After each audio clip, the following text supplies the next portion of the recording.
information referencing May 15th of 2024 as its onset date.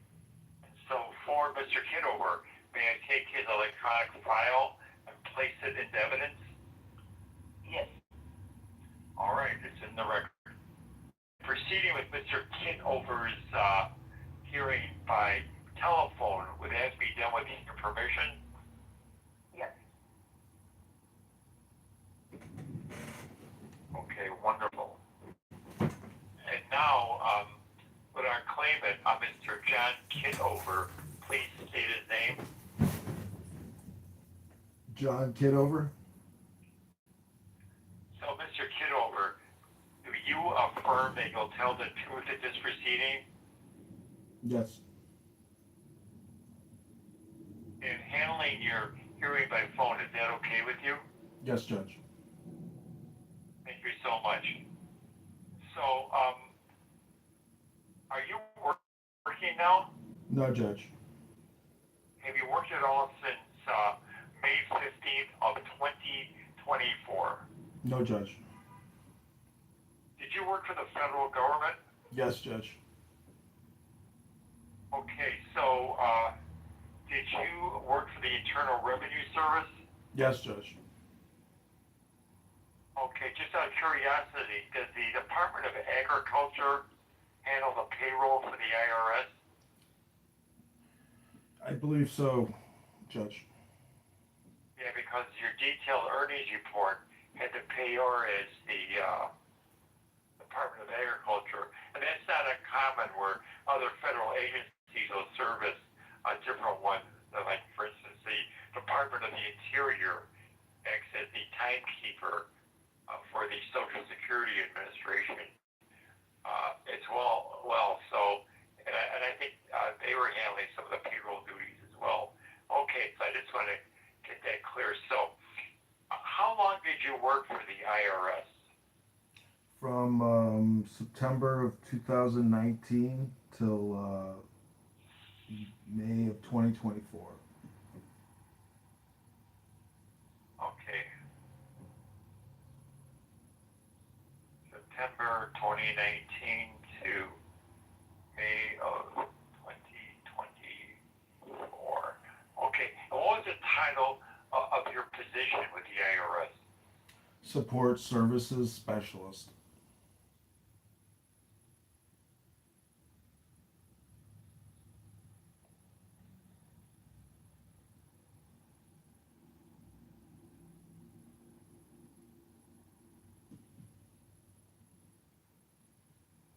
Okay. And so you have a college degree, correct? Yes, Judge. And where did you attend? The Citadel in Charleston, South Carolina. Okay. So that's a military school, right? Yes, Judge.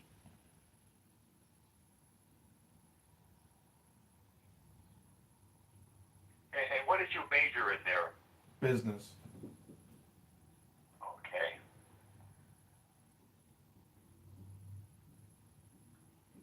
So then, Mr. Kitover, what were your duties with the IRS as a support service specialist?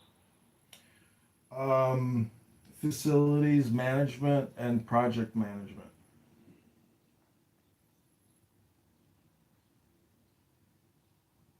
Okay, and what did that entail? Opening and closing IRS offices in the Midwest.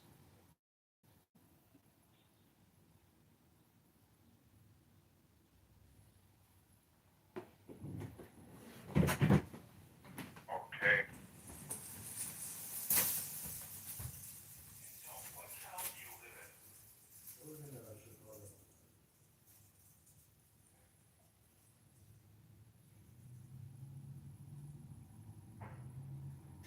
Okay, and when you were working for the IRS, where was your office located?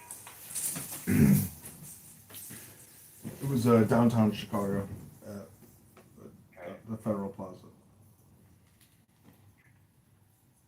that like in the Kudzinski building? Yes. I know that the IRS is located there. Okay.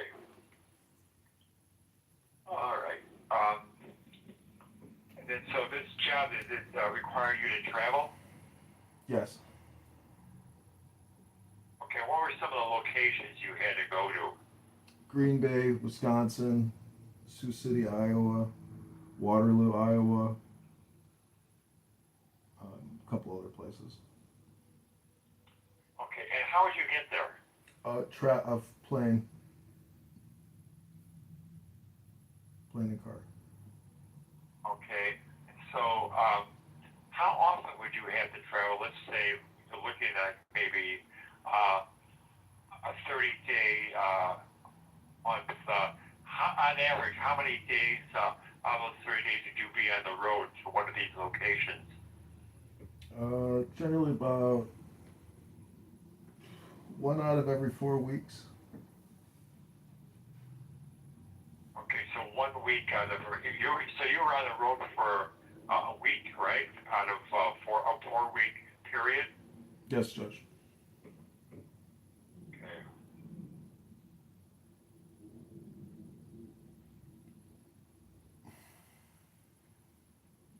Okay, so then when you were in the office, I guess before the pandemic, I guess during the pandemic, did you work at home? Yes, Judge. Okay, before the pandemic, I think it started March of 2020 when things changed with the federal government. When you were in the office, did you use a computer as part of your job? Yes, Judge.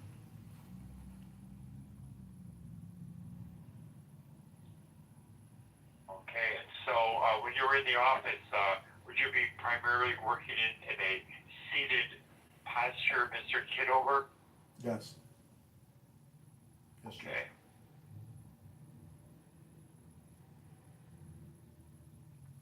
And so, did you do any lifting as part of your job, either in office or when you were on the road? Yes, Judge. And what was the heaviest weight you had to lift? 20 pounds, Judge. Okay. And so, when you were actually engaged in opening, I guess, or closing offices, what specifically would you be doing in that regard? Using software on the computer to do floor plans, coordination between different business units internally, purchase requisition, contracting, and reconciliation, the whole full cycle project management for opening and closing federal office space. So, just what was the reason you actually had to travel out to the site in order to do this? To meet with landlords and employees that are part of the project. A lot of it had to do with key access as the project manager.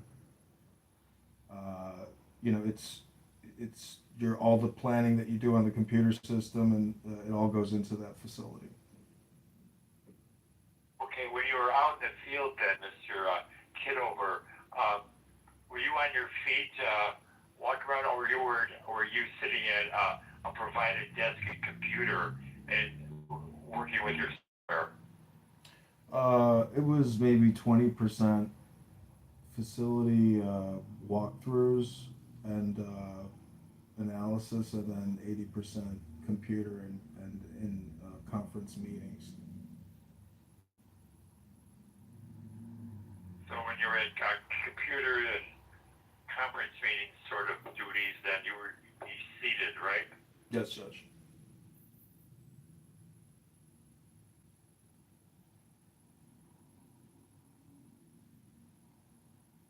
Just out of curiosity, I always thought that this sort of thing was handled by the General Services Administration for all the federal agencies, but Yes, Judge. was the IRS unique in this regard, if they had their own? IRS leases through GSA, so we meet with our GSA Okay. counterpart. Okay. Yeah, 'cause I've been through that thing myself. You know. So, okay. All right. So then what was the reason that you stop working for the Internal Revenue Service? Since I got diagnosed in the Army as bipolar, and have been suffering on and off with severe depression and mania, and the work and the management and senior management, I would say that my mental health and psychiatric condition just kind of, resulted in a lot of extreme conflict, and I filed an EEOC complaint because of threats of workplace violence and sexual harassment, and so it was I basically had like a I guess a nervous breakdown, and could no longer go to work because of that. Okay, so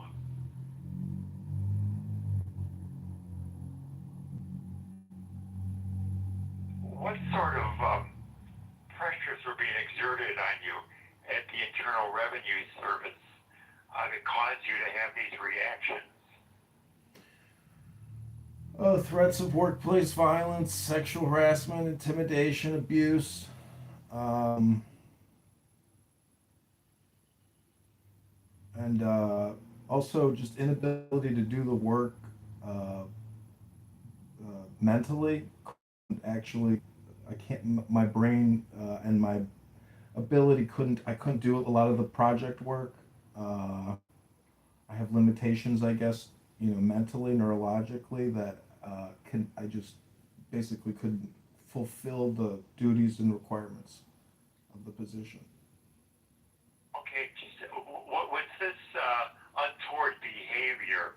I mean, threats of violence is actually criminal behavior and sexual harassment.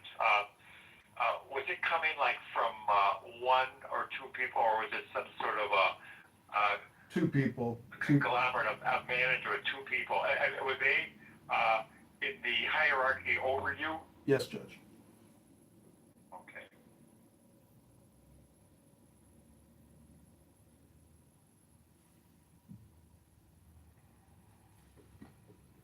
Okay.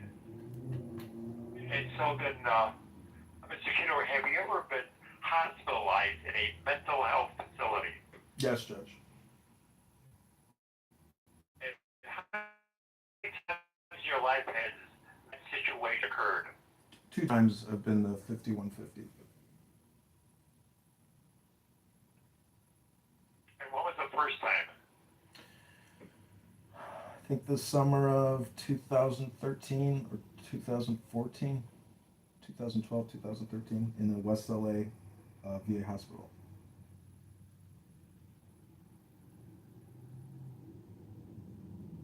Okay. So what was going on in your life at a time point that led to that level of treatment? I was having hallucinations and manic episodes, and just deteriorated mental health and physical health, and so I was being taken care of and helped by the VA. Okay. Were you in the Army then? Yes.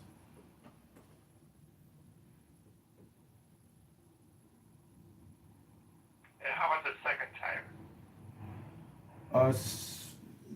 I went for a follow-up appointment with my psychiatrist, and she thought it was best that she re-hospitalized me. And when was that, Mr. Kitover? Sorry. Maybe a month after the first hospitalization, for a month. Okay.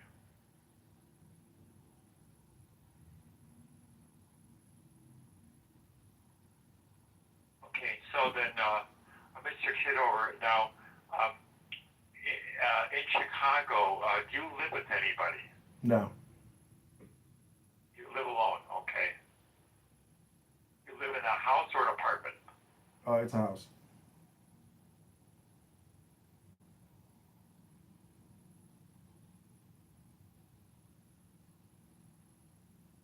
So can you share with us, what is a day in your life like? What do you do with yourself? I if I get up, I try to make a cup of coffee and have a bowel movement. And I'm kind of just staying in home a lot. I don't really do any work. I just try to like do the basic house maintenance, and I am trying to do a book club with other veterans that have PTSD and depression or bipolar, and so I'm trying to do that, and I'm going to the VA hospital, the Hines Hospital, to meet with a psychiatrist and a therapist, and so I'm trying to get back into the mental health clinic there, and so that's pretty much my daily schedule. Okay.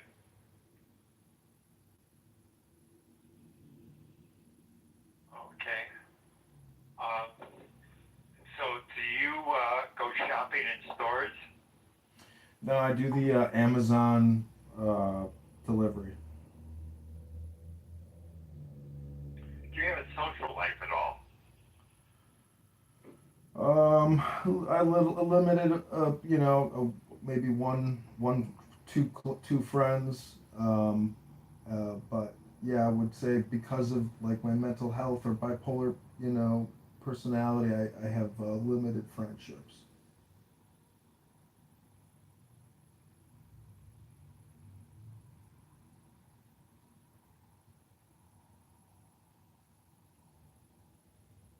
And do you keep in touch at all with any of your classmates from the Citadel days?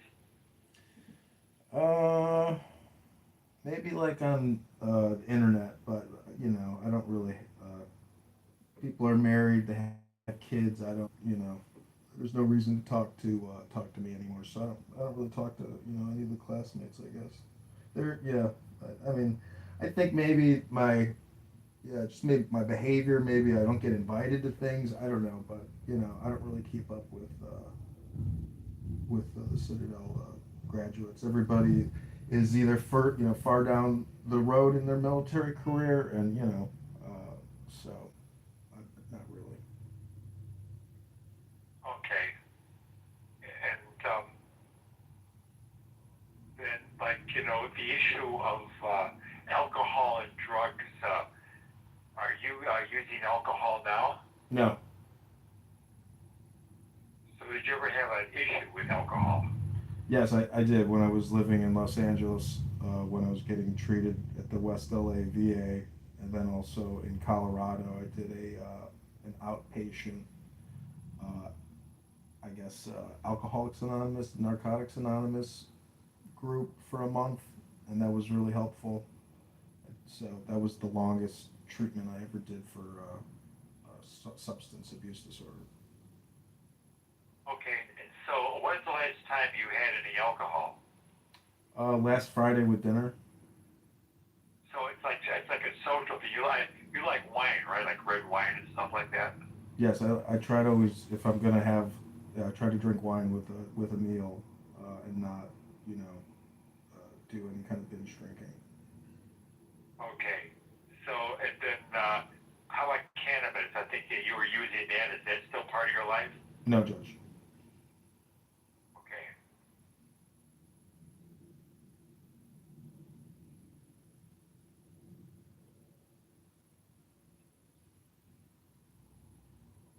I'm on an SSRI now called Priprazole. Or Okay. Priprazole.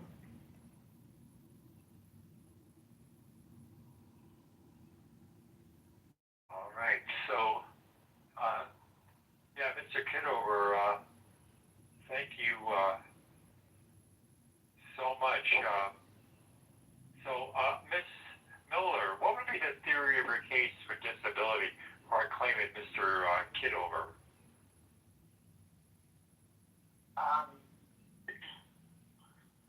Well, I think that the best theory here would be either that he meets the listing for 12.04 bipolar disorder, he has racing thoughts, rapid speech, irritability, impulsivity, difficulty with concentration, marked in concentration, persistence, and pace, and adapting and managing himself, or alternatively, that the claimant would be off task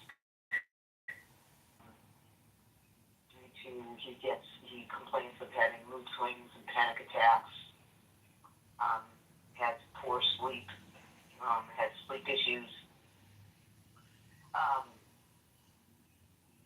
poor hygiene, again, difficulty concentrating. So that would be our alternative theory, that he would be off task more than that, which would be allowed in unskilled competitive employment.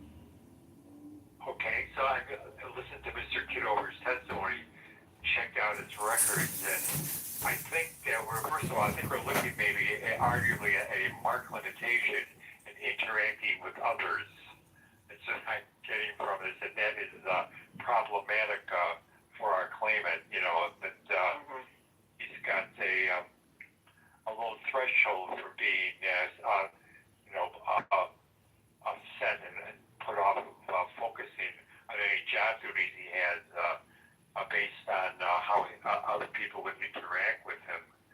Yeah, So that's true. I think he's very sensitive in that arena, as far as his able to, especially in a competitive job situation, that'd be difficult for him. Yeah. And so, Well, and it was. He talked about. Yeah, go ahead. He talked about the lawsuit that he had filed for the discrimination claim with the EEOC regarding those issues. Yeah. Yeah. So, okay. Got that.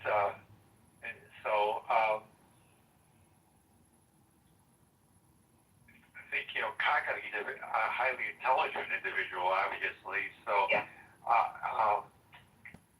I think that, this is the B criteria of the listing of impairments, and you're not supposed to, double weigh them. But I think the issue of interacting with others would spill over into concentrating on persistence or maintaining pace. The prior administrative medical findings that the consulting mental health professionals for the Illinois Disability Determination Service put Mr. Kitover at the moderate level of limitation and concentrate, persist, or maintain pace. But I think that some of his thoughts and sensitivities, perhaps, to what might go on in life, and specifically in a competitive workplace, may put him into the marked category where he would have, a very profound limitation in that, not being able to go ahead with his job duties, even if we situated him, given his regulatory young age, being 43 years old, even putting him in an unskilled job. I think that he would be highly sensitive to his environment, any work expectations, accomplishments, productions, and also interacting with other people like supervisors and coworkers might be problematic for our claimant. So I think that we can put him in a I thought okay, that's good. I thought actually it would also spill into adapting and managing himself, just because of his inability to, be able to withstand that kind of pressures. So, but yours is just, they're very similar, to be honest, kind of amongst limitations. I think in those three areas, I think you're right. I think they do all spill over into each other. Yeah, they gave him a mild limitation to damage or manage oneself, but I think because he's getting by, probably for a gentleman like Mr. Kitover, his life maybe isn't ideal, but it'd be hard to say that is at the mark level. He doesn't, really have a history of, being homeless or not being able to deal with the ordinary demands of life, and he doesn't have a criminal record like he's having interaction with law enforcement because he's not able to control his emotions in dealing with everyday people like clerks in stores and whatever. Some of the things you would be mark limitation, advancing or managing oneself. But those two mark limitations are good enough to say we can do a favorable decision for Mr. Kitover based on medical considerations alone without getting into vocational issues. Okay. Okay, great. That's great. All right, so let me, Ms. Miller, let me check out your fee agreement, make sure we're okay there and you are in a position to be compensated. Okay. Yeah, so let's see here.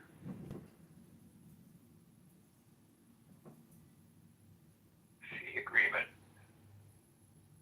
C2B.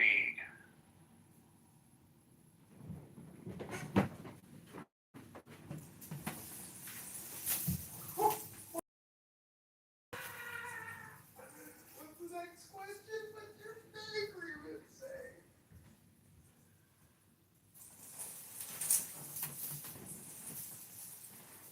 All right, so we have Mr. Kitover's signature on it, and then there you are as well, Ms. Miller. So I will approve your fee agreement. Let me make that notation in the electronic records. C2B.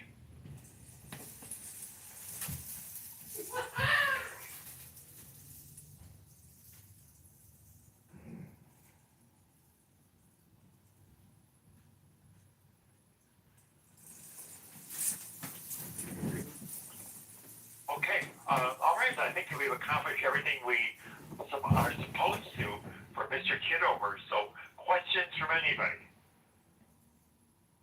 All right, okay, all right. We Well, appreciate your help. Thank you. Well, thank you, of Judge. course. Oh, you're most welcome, Mr. Kitover, and the very best of luck to you, okay? Enjoy your life. Okay, so, all right. So thank you all for participating, and I will now say goodbye, okay? Okay. Thank you, Judge. This meeting is no longer being.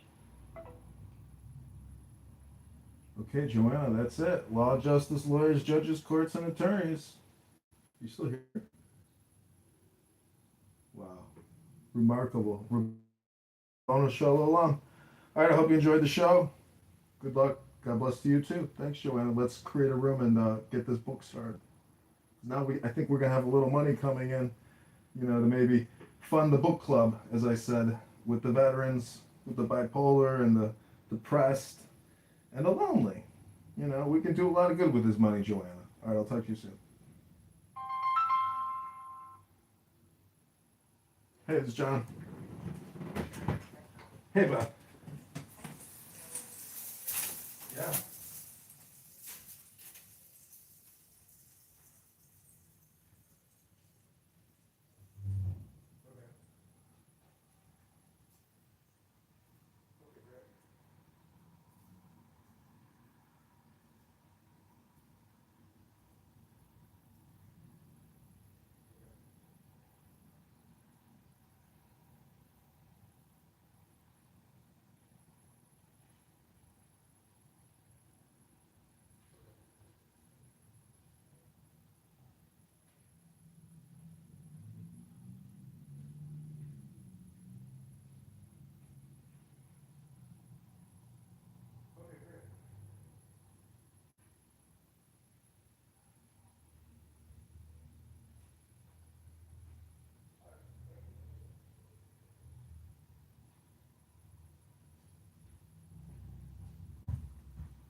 Okay, I got a pen if you want to keep it up.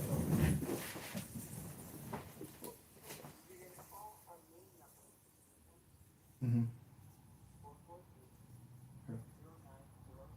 Okay. Okay.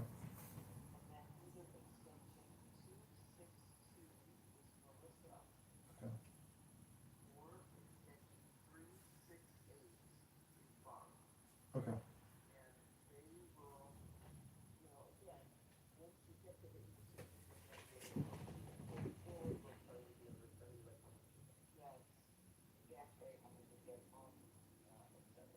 Okay, great. Well, I appreciate your help, Beth. I can't thank you enough.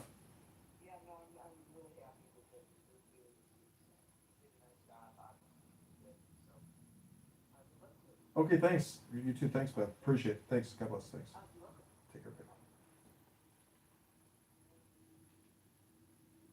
Wow. Bonus show along.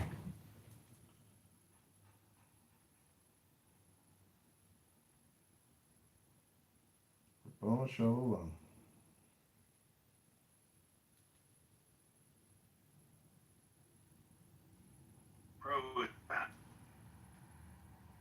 Bro, we're doing the Mark's Coffee Shop thing. The Crowley is here. Buckle up. Well, I'll behave because I'm in a good mood today because I just won a lawsuit. And when the judge, gives you, when the judge, makes a ruling in your favor, Rabbono Shalom, I like to think it doesn't just come from the judge, but it comes from the God. Rabbono Shalom. Or you could say the nothing. But we have to stop saying bad things about you because you won your case. No, I'm open to criticism because I'm an artist. Without a critic, no one can truly be an artiste. Joanna just witnessed the trial. If Joanna wants to come up and say anything, she actually heard the trial. The trial is in my profile if you want the inside scoop. It's in Law, Justice, Lawyers, Judges, Courts. I'm interested to hear what you think. I think the two of you should open a room on replays. Do that. Sassy and salty. What was your lawsuit about? You can check out. Let me just do the Monica impersonation and say you can check out the replay. It's in my profile. I prefer not to say it. I don't want to ruin the surprise. Ooh! No, I'm not gonna look. Well, Joanna here. If she wants to say anything, please bring Joanna up. I'm not trying to center myself, but But you are. it's nothing. It's nothing. It's really nothing. I'm not trying to make everything about me, but it's about me. I'm serious. It's already about me, so you might as well. If it's nothing, we're just gonna As soon move as on. you leave. Benjamin, Yeah, if there's nothing you want to share, then that's see, fine. Benjamin, this is where I think you fail in your experimentation with Clubhouse. That you think I Elster. fail lots of places. If you think this is the only place, you've just missed the view. Well, no one knows how. Benjamin fails all the time, man.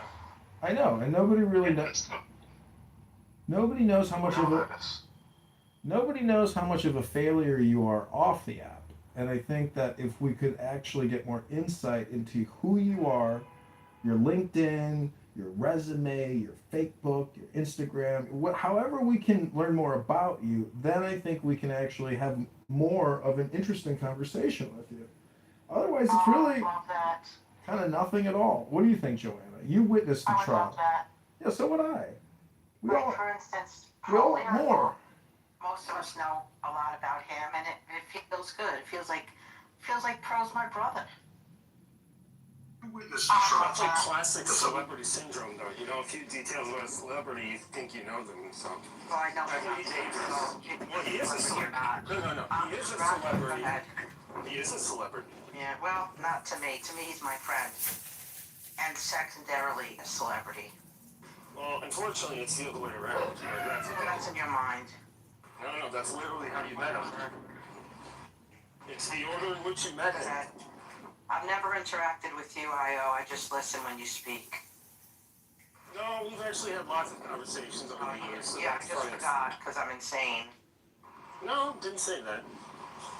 You're just not, No, I'm not precise. Not You're just not precise. Anyway, I'll let you all go back to your room, your pro room. Good job, John. So super proud as a mother. Thank you, everyone. I'm a proud mother. Right on Mother's Day, right after Mother's Day, I got to see my child fight for his life, and he did it. He won. Benjamin, you were kind of leading like a. Steve is here. Benjamin, you were leading Did you all like. see that Steve is? Did you all see that Steve is here? Yeah, I see Steve. I Hey, see Steve, Steve. how cute is that Steve is kid? here. Steve, tell us how cute the kid is. Does it look like you? My Super Bowl granddaughter? Yes. She does. Oh, I bet it's the cutest little face. And he Hebrew, in Yiddish, they say, what a punum, punum. Shana Punham. Shana punum.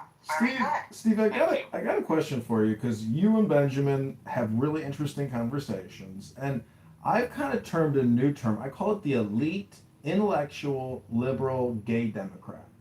And the intellectual part is the big part in the elite and the Democrat and the liberal.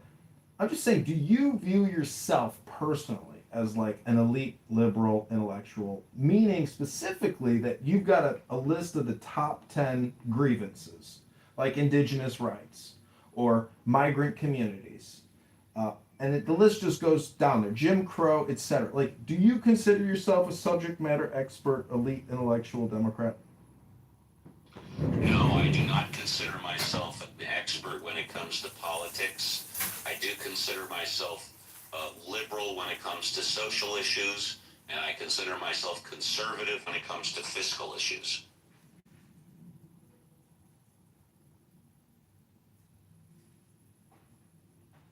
And that's not counting the Anglicist, linguists. And also I'm an independent. I'm not currently registered with any political party. Well, You have rented the raw speechless. well, I wrote a little poem using progressivism as the base for the AI to write the progressivism poem. Are you interested in hearing it? Did you ever see Did Mr. you write it or Fox? did they write? Did it? Would that answer your question? I wrote the prompt and AI wrote the poem. Tell us what your prompt was. Write me a progressive poem using the top 10 liberal progressivism talking points. There you go, David. So now I don't. I mean, I have an AI. I could type that in if I wanted to know that. So you don't want to hear it. The thing is, I it's do. the way I read it. The reading is the key, David. What? Okay, let's let Joanna get away. Go for it. Okay.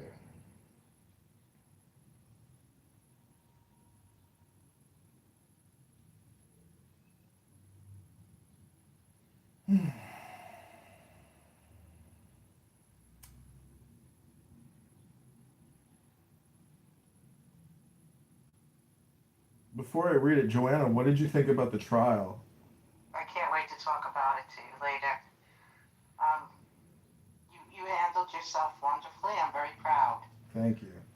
and forthcoming, and I'll tell you snippets later. Did I miss a trial? Yes, he just had a trial with a judge and the whole nine kit and caboodle.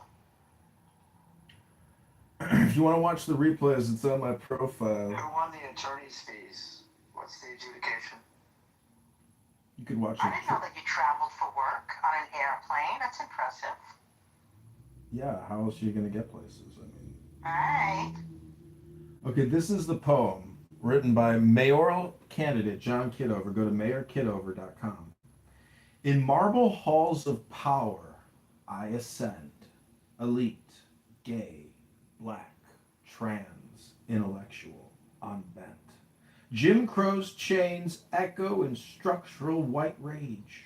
CRT lights the path, turning history's page. Anti-racism warriors, DEI flames ignite. Indigenous lands reclaimed under justice's light. LGBTQ voices thunder. Rainbow flags unfurled. Healthcare, a human right for every boy and girl. We Democrats dream the future, bold and true. Progress flows eternal, me and you. In shadowed halls of ivy, where the sharpest minds convene, I rise, an elite, black, intellectual, gay, trans Democrat. I am proudly seen, a liberal Democrat, forging past through history's cruel chain, from Jim Crow's iron grip to structural white racism's reign, with CRT as compass and anti-racism as flame. I champion DEI, indigenous rights, and queer acclaim. LGBTQ liberation flows through every breath I claim. Healthcare is a human right, not profit's greedy game. We build the just society where equity prevails. No more divisions, chains together. Progress sails! Is that it? I think if you had Islam in there, Benjamin would be a running mate when you run for president. It ended on the word sales?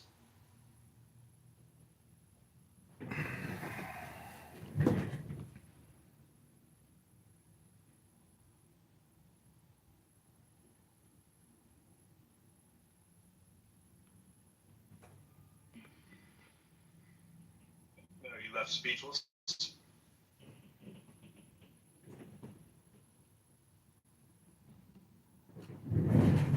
Oh, am I listening to this? Look, I think that Alistair has his finger on the pulse of why Democrats lose. But to be fair, I think it's pretty obvious. Well, Benjamin, I really liked what you were talking about pearl agitation. Like, I think I just agitate just enough to create the pearl. That, I love that analogy, but I also heard the Maharishi talking about filament in a light bulb and how, there's all these variables that happen in the light and dark. And so I think a light bulb and a filament is also probably a good metaphor, not just pearls and, irritation. But what's so funny is when I read that poem, if it was a gay black man and he was trans reading that poem, it would actually be very rousing to the people listening to it. So I think one of the biggest problems that we experience in society today is filibuster hypnosis or filibuster spotlight. And that's the problem when the media and people like AOC create these videos. They create extremely intoxicating hypnotic videos, and it's all about social justice and equity. Nothing about prioritization, nothing about taxes, nothing about the military industrial or the medical industrial complex and the rampant spending and fraud. So I think if there was a national spotlight that the herd had to be hypnotized with and prioritized, we would all essentially be able to vote on the list of priorities. I mean, why can't we have that type of an actual intelligent functioning government? That's what it's supposed to be, which is efficiency, prioritization, common sense, rationalization. I mean, you could read an Ayn Rand handbook and just come up with all the right words on why the system is essentially immoral, corrupt, and devoid of any type of real intelligence. And that's why we have Donald Trump. I hate to break it to you, but Clown Boy Obama, guy wasn't much of a leader. I think he's just like a manufactured human being. I think he's that CIA program to essentially install a president. And if you think the CIA is nothing, and it's at a $60 billion a year annual fucking budget, who are these people? What do? They try to mind control the populace, the herd. That's why James Comey has been arrested, because he's part of that project. And that's the real deep state, which is essentially covering up, really to try to control and contain the power, which has gotten out. And that's why Donald Trump, people are running into his fucking Meet the Press event with a shotgun at high speeds. Like, the population has been, hypnotized and brainwashed to think that they're the resistance, when Trump is actually the resistance that they're resisting against. So make it make sense. Hello? Speaking of the Democrats and AOC, I'd like to take a minute or two, do a short read and a little commentary on AOC recently in the news. She tripled down on her critique of billionaires this past Friday, claiming that the American Revolution was fought against the billionaires of their time. That is a complete lie. The American Revolution was not fought against the billionaires. It was the billionaires who left Europe because they were tired of being unreasonably taxed. Ever hear of taxation without representation? Continuing on, AOC, quote, I want to talk about how this is in the heritage of our country because America was founded. You look at Thomas Jefferson writing to Madison in Revolt of British Aristocracy.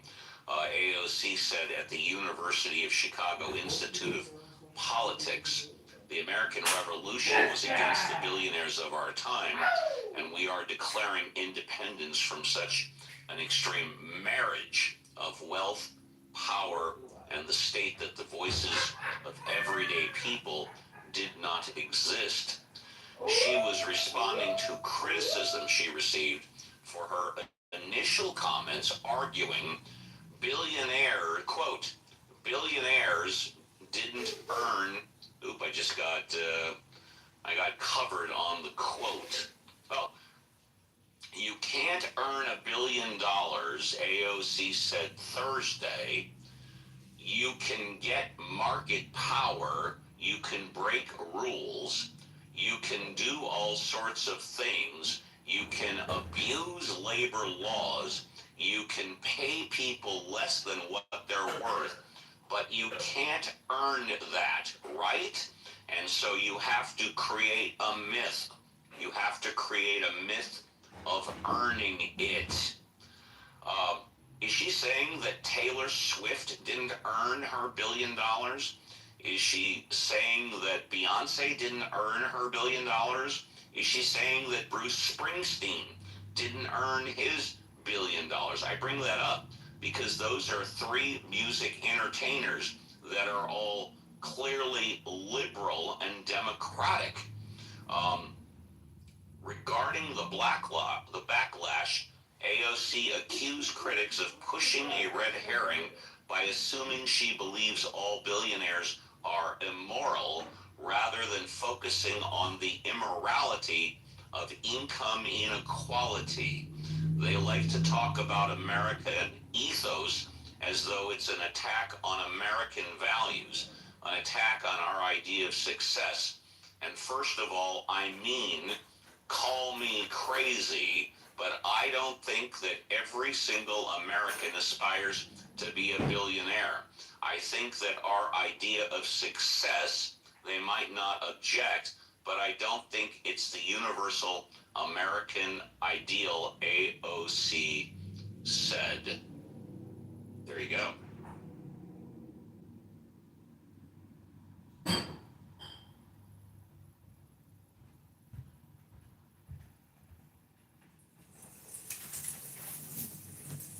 And just what does that mean? Does that mean that someone who's rich and successful should stop at 750 million and just keep the money and stop working? Don't go over that $1 billion threshold? See, the thing about billionaires is they can't actually spend the money, and they won't even spend it because it's not efficient. So you buy more equity, more bonds, and you just keep growing that nest. Like Warren Buffett's sitting at 400 billion in cash or 900 billion in cash. It's a fucking crazy number. But with regards to AOC, the reason why she's so dangerous is because she's like the alpha predator, the Primex or whatever it is. Like, she is very dangerous because I think that she's CIA controlled opposition. There's a strange video where she went to Africa and she drove around to like clinics, and she's in a taxi with some African chick talking about birth control. Like, very manufactured video. Like, she's involved in some type of intelligence propaganda. And the point about her is I find it annoying that politicians can say whatever the F they want on all their platforms all the time. Meanwhile, we have a lot of people that work in government that are in the military. Let's say they're colonels or generals, or they work at NSA. Like, these people aren't public-facing, employees. They have restrictions on what they can and can't say. Tulsi Gabbard creates a lot of content, a lot of videos.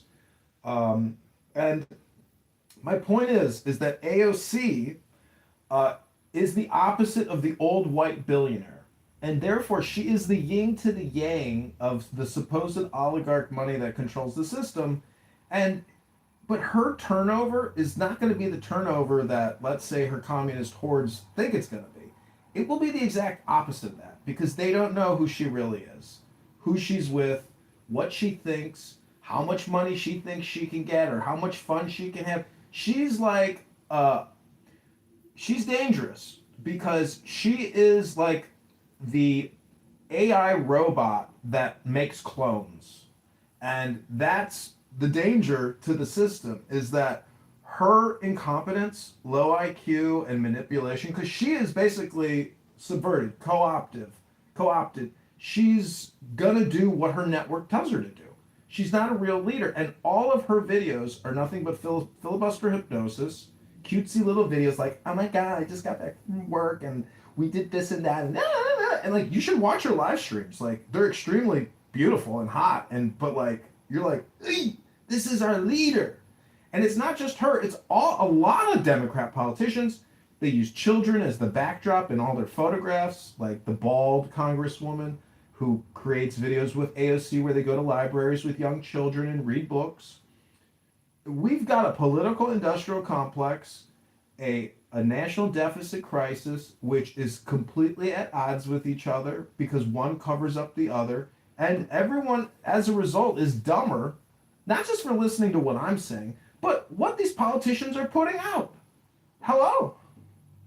I almost forgot. Oprah Winfrey is worth over $2.5 billion as well. Warren Buffett, if I'm not mistaken, you can fact check me. He donated over $100 billion to charity. $100 billion donated to charity. Don't fact check me on that, though. I might be wrong on the number.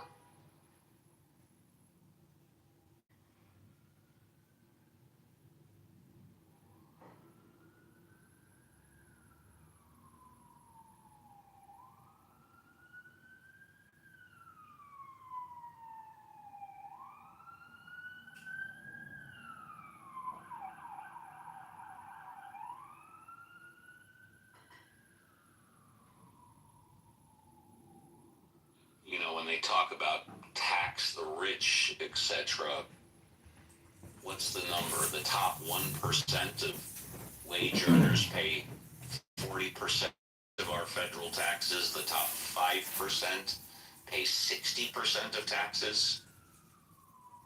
That kind of qualifies as taxing the rich.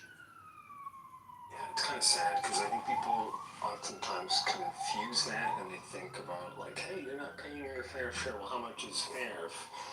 If even the marginal tax rate can be sometimes very onerous, but it's more onerous if you're lower income. And as you get higher income, we see this with education. So low-income families spend about 5% of their household income on children, on their children's education, whereas wealthy households, which are, I think, on average 10 times wealthier, spend 20%. So 20%, so 4 times 10, so it's 40 times more per dollar spending on their children. So this kind of difference is just going to become exaggerated with time, which is rather unfortunate.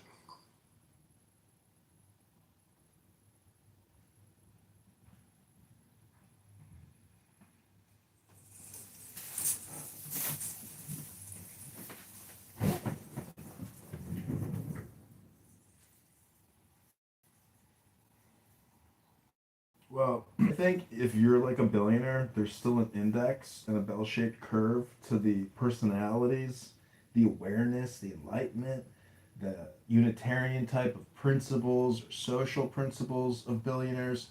I would say it's the same distribution curve of like your average clubhouse personality. And so that's why we have so few billionaires who are actually interested in maybe creating a more equitable and economic environment for we the people. And but that's, neither here nor there, because the big beautiful bill is the biggest tax giveaway to corporations ever. not through non-taxation, but through tax credits. And so it is the opposite of deficit making, even more so. And so that's why we have to defund the big beautiful bill, because to transfer all that liability to the income earner taxpayers, it's ridiculous. The corporations are getting tax credits which lower their tax liability. It's the same fucking thing as just wire transferring them to 25 billion, 50 billion.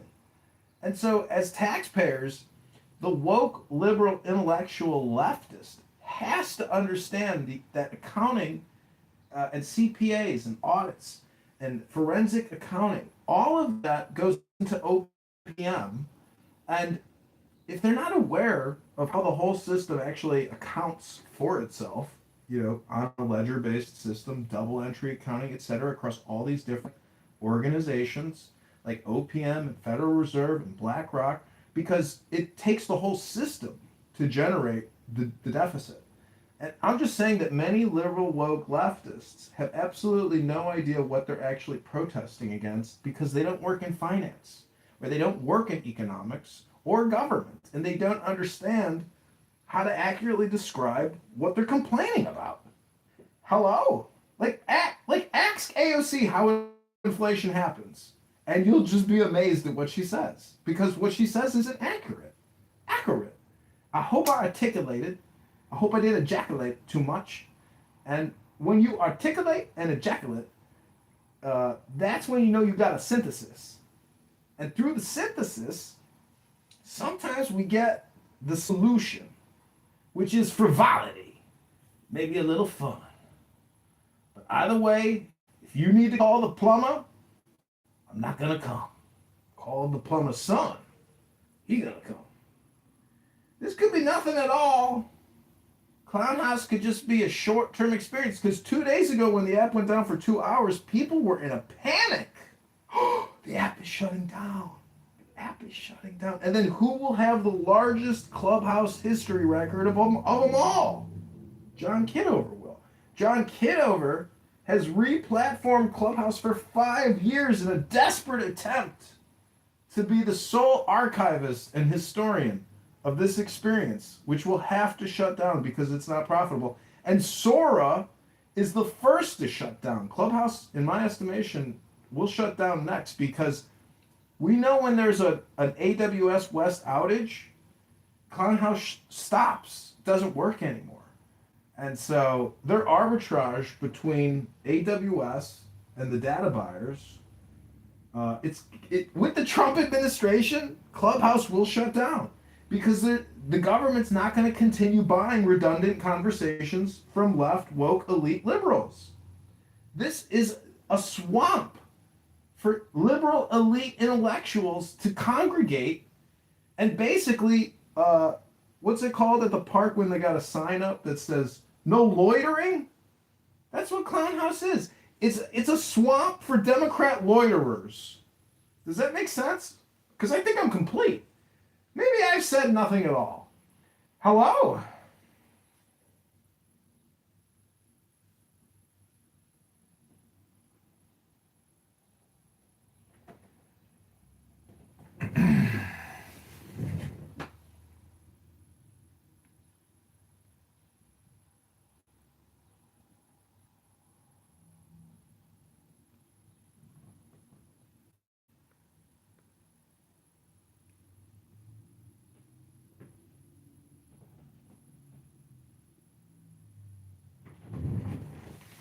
Victory! Victory!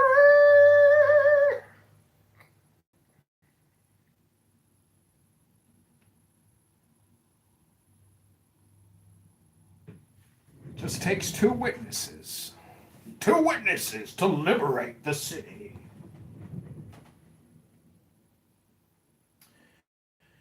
Well, this is a room about nothing at all. Maybe I could play a song for you that I created on AI.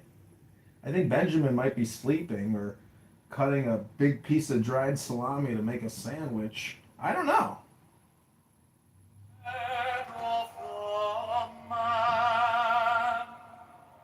And my insight is keen as the horse.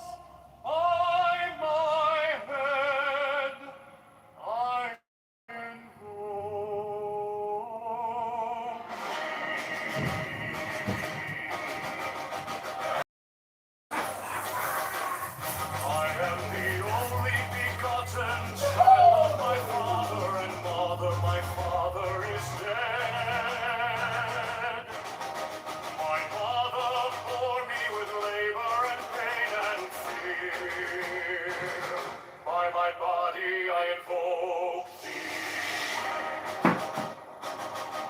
About me shine the diamonds of radiance, light and pure. By their brightness I invoke thee. By their red triangle rivers beside, given unto sacred thee of thee, O Lord. By the Lamb I invoke thee. Mine is the garment of white, sewn with gold, the flashing of light that I wear. By my robe What is your theory, Doctor? I invoke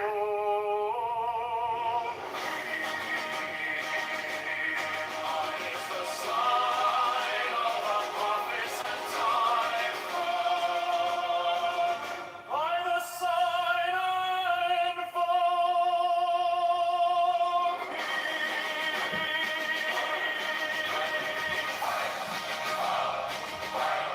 Mine is the turban of white and gold, and mine the blue figure of the intimate air.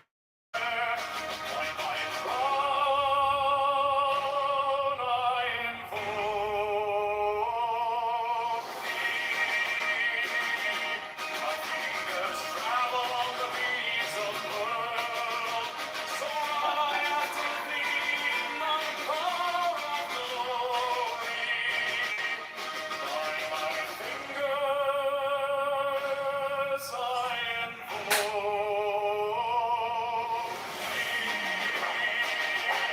Are there the wand of double power, the voice of the master?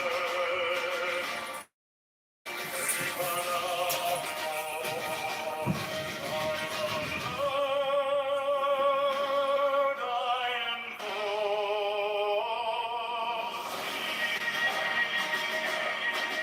On the dark blue waves of music in the sun that I made alone to invoke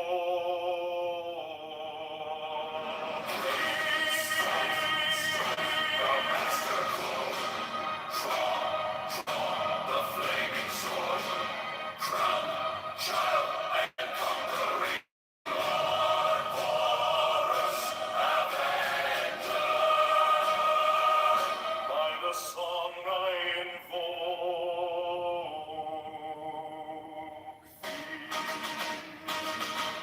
In my hand is thy sword of revenge. Let it strike at thy bidding. By the sword Pictures for Papa.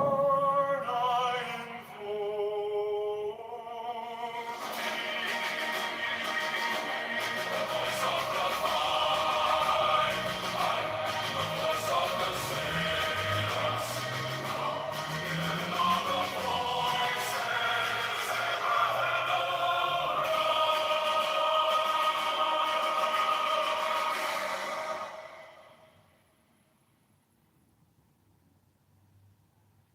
Mine is the head of the man, and my insight is keen as the hawk's. By my head I invoke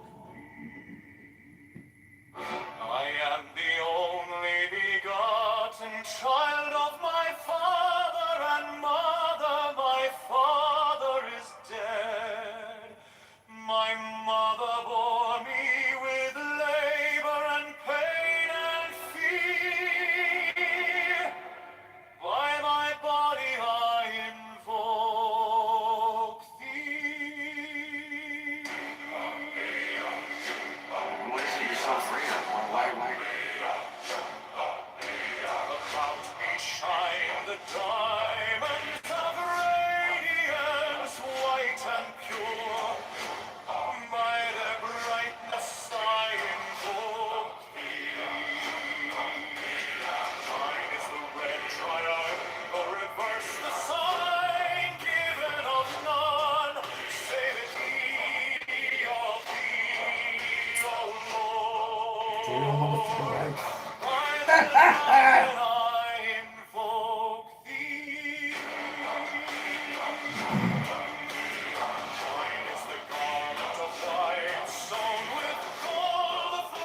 anybody see the more.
Strike the master chord, draw the flaming sword, child and conquering lord, Horus Avenger.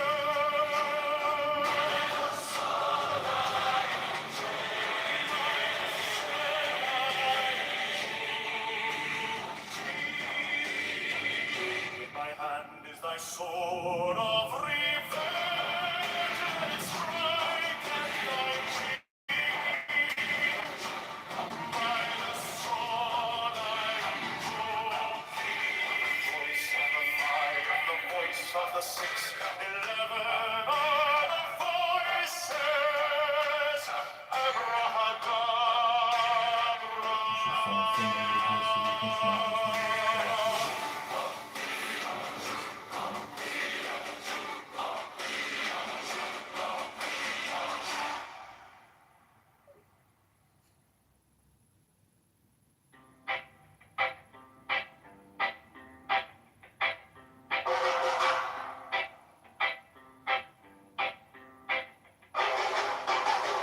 Mine is the head of the man, and my insight is keen as the hawks. By my head I invoked it.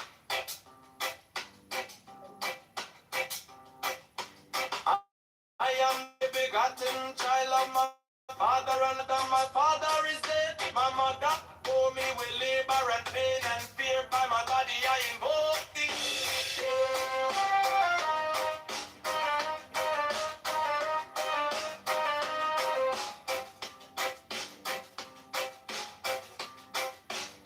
About me shine the diamonds of radiance, white and pure. By their brightness I invoke it. Mine is the red triangle reverse, the sign given of none. Save it be of thee, O Lord. By the Lamb and I invoke thee. Hey, what is this?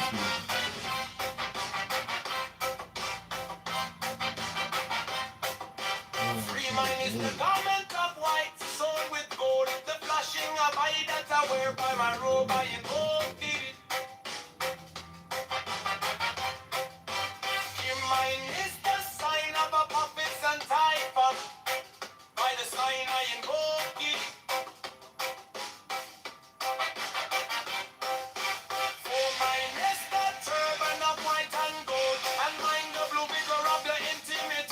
By my crown I invoke it. My fingers travel on the beads of pearl, so run I after thee in thy car of glory. By my fingers I invoke thee.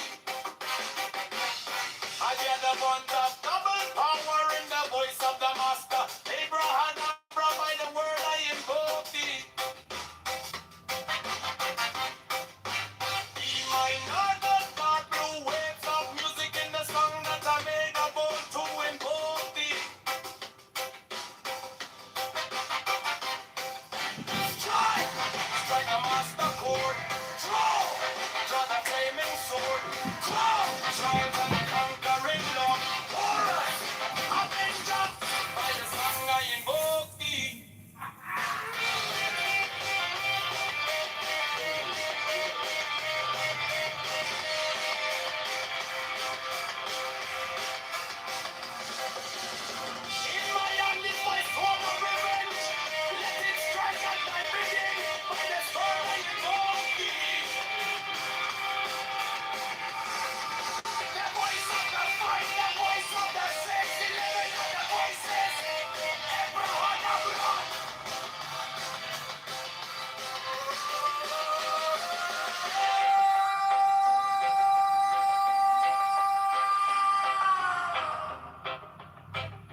Mine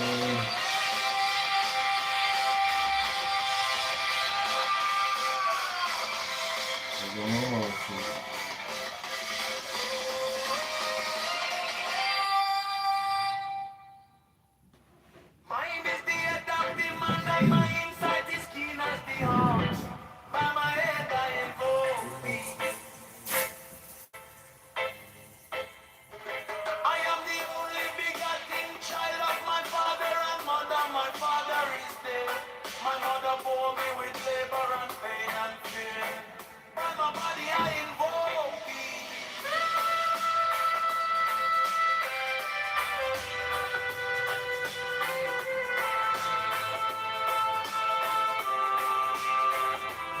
Above me shine the diamonds of radiance, white and pure. By their brightness I invoke thee. Mine is the red triangle reverse, the sign given of none. Save it be, OPD, oh Lord. By the Lamb and I invoke thee.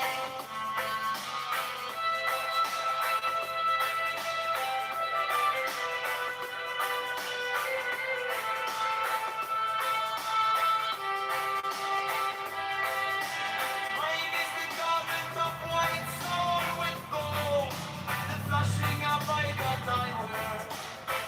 By my robe I invoke. Mine is the sign of a prophet and time for. By the sign I invoke thee.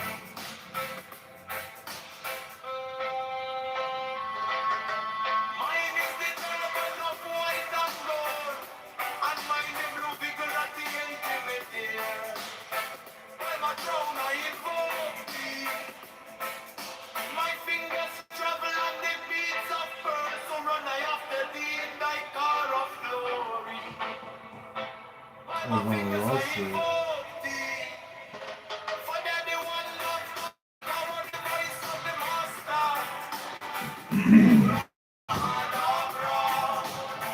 By the word I invoke. Hey, thine heart and not the waves of music in the sun that I made a vow to invoke thee.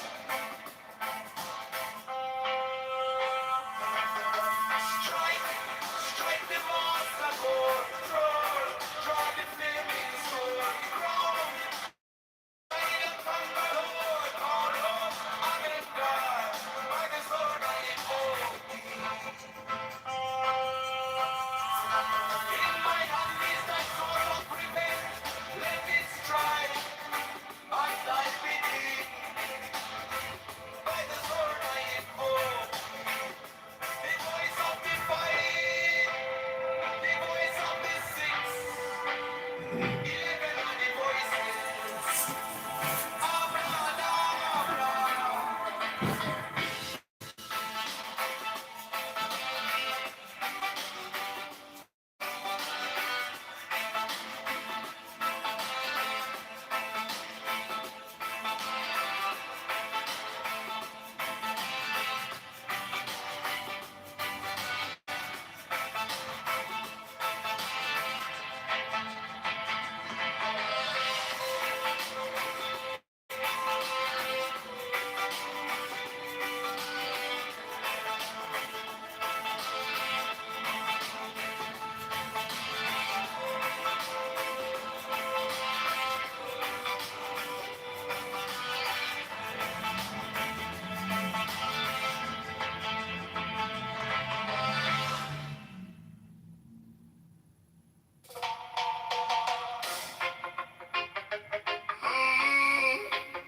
Attorney Jeff Miller told by federal SS judge to enjoy your life. By my head I invoke thee. I am the only begotten child of my father and mother. My father is dead. My mother bore me with labor and pain and fear. By my body I invoke thee. About me shine the diamonds of radiance, white and pure by their brightness. Mine is the red triangle none save it be of thee. Oh Lord, by the layman, I invoke thee. Mine is the garment of white, so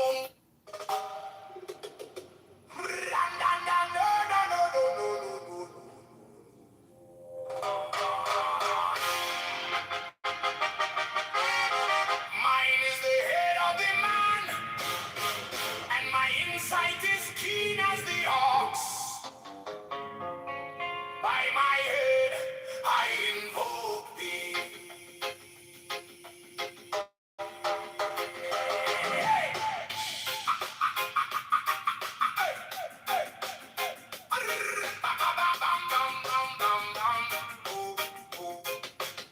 I am the only begotten child of my father and mother. My father is dead. My mother bore me with labor and pain and fear by my body. I invoke thee. About me shine the diamonds of radiance, white and pure. By their brightness, I. Mine is the head of the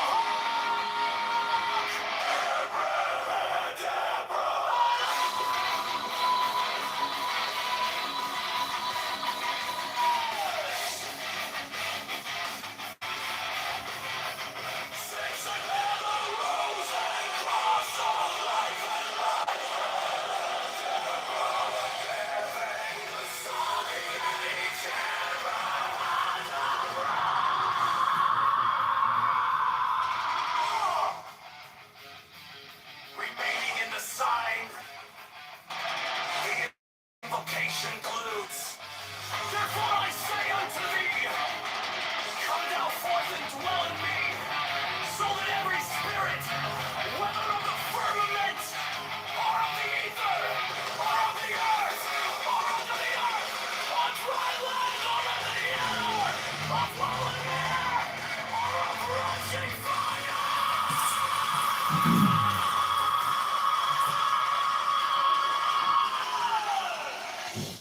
and every spell and scourge of God, the fast one might be.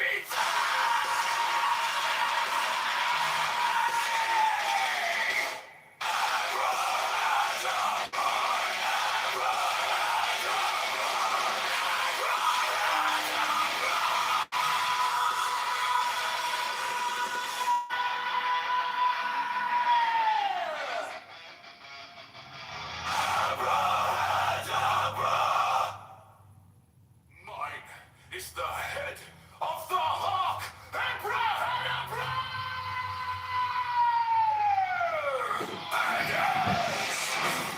Still waiting on your I response. bear the rose and cross of life and love.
firmament. Giving the sign at each abracadabra. Remaining in the sign, the invocation concludes.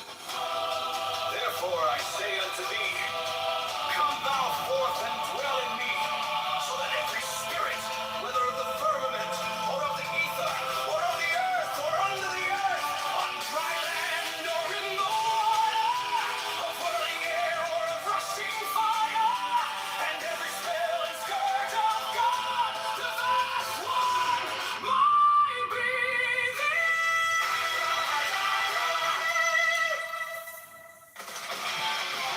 Mine is the head of the hawk, abracadabra, and ends. 6, I bear the rose and cross of light, abracadabra, giving the sign at each abracadabra.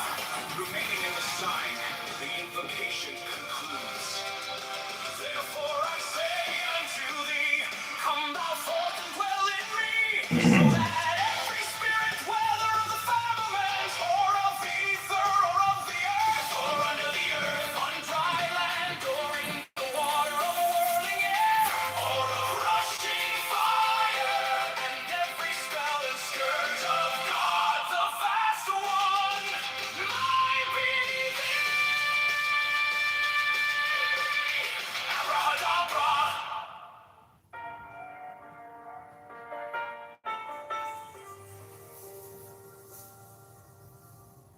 You came like dawn in my hands, soft but stronger than I knew.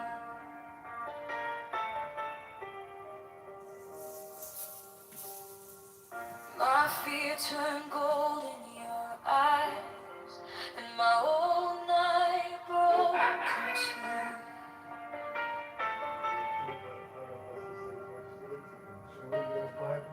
Lost in the noise, now I'm learning how to stay close to your quiet light in the middle of the day. Stop thinking, let it fall.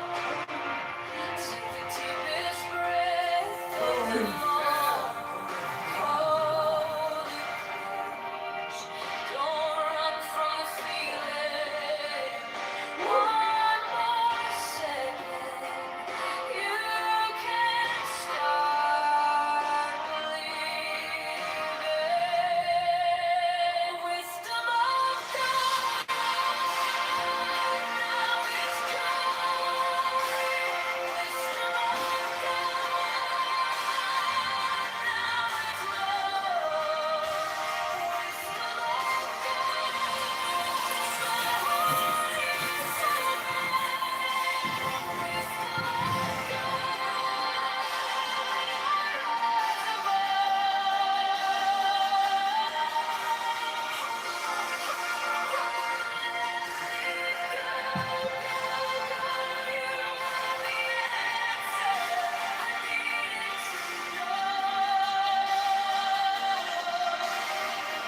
Your touch is a steady rain on the dust of who I was.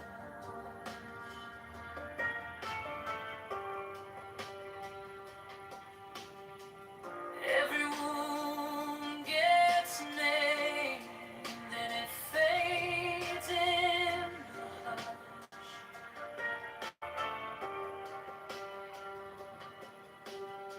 I don't need 1,000 signs when your name is in my Yes, the Fed government is increasing the monthly payroll package by one 1,500. brave step, and the rest can be blessed. Stop thinking, let it fall.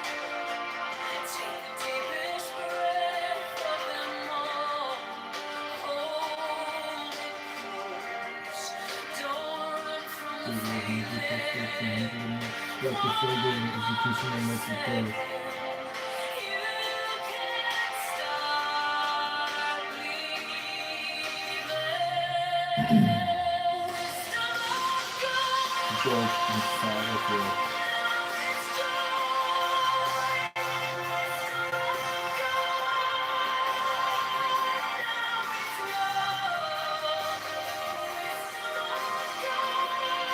thank you.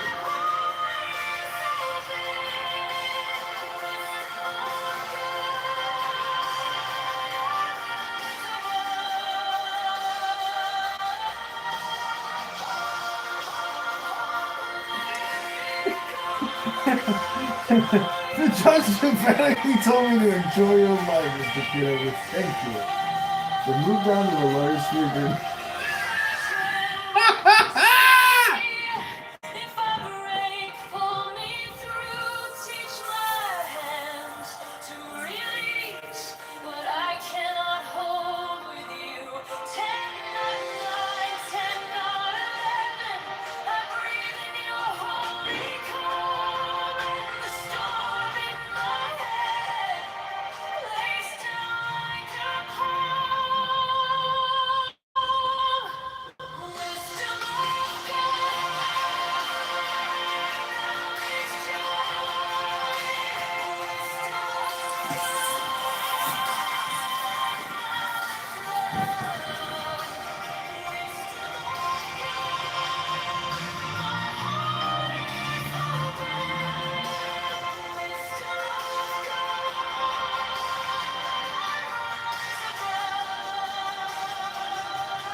The debt collector, lawyer, and judge in Chicago is restricted from taking the SSDA and the VA disability monthly payment.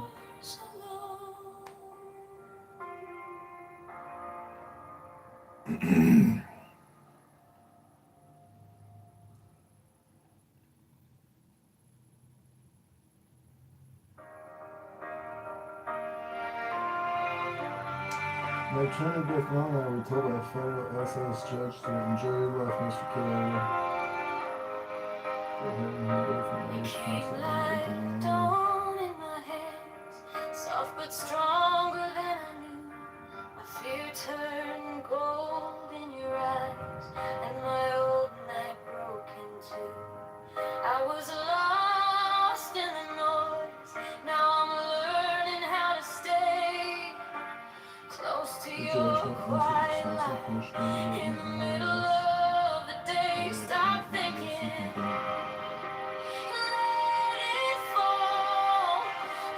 Take the deepest breath. Hold them all. Hold it close, don't run from the feeling. One more second, you can start believing. Wisdom of God. Prep the phone down, was increasing my market tired. Before we were 1300. Wisdom of God, my heart is open. Wisdom of God. The judge emphatically told me to enjoy your life, Mr. Killer. Thank you. And you have the right to your death end. The debt collector lawyer and judge in Chicago is restricted from taking the SSDA and the VA disability payment.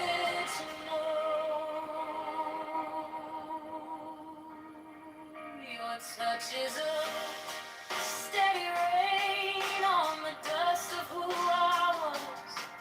Every wound gets named, then it fades in a hush.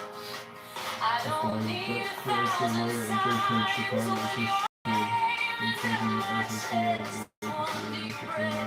One brave step and the rest can be blessed. Stop thinking. Let it fall. Take the deepest breath. Hold them all. Hold it close, don't the debt collector lawyer and judge in Chicago is restricted from taking the SSD and the disability monthly payment. Wisdom of God, now it's joy. Wisdom of God, now it's love. Wisdom of God, my heart is open. Wisdom of God, rise above. Let it go, go, go. You are the answer. I need to know if I tremble. Stay near if I break. Pull me through. Teach my hands to release what I cannot hold with you. 10 on 9, 10 on 11. I breathe in your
God is now joy, love, heart, enlightenment.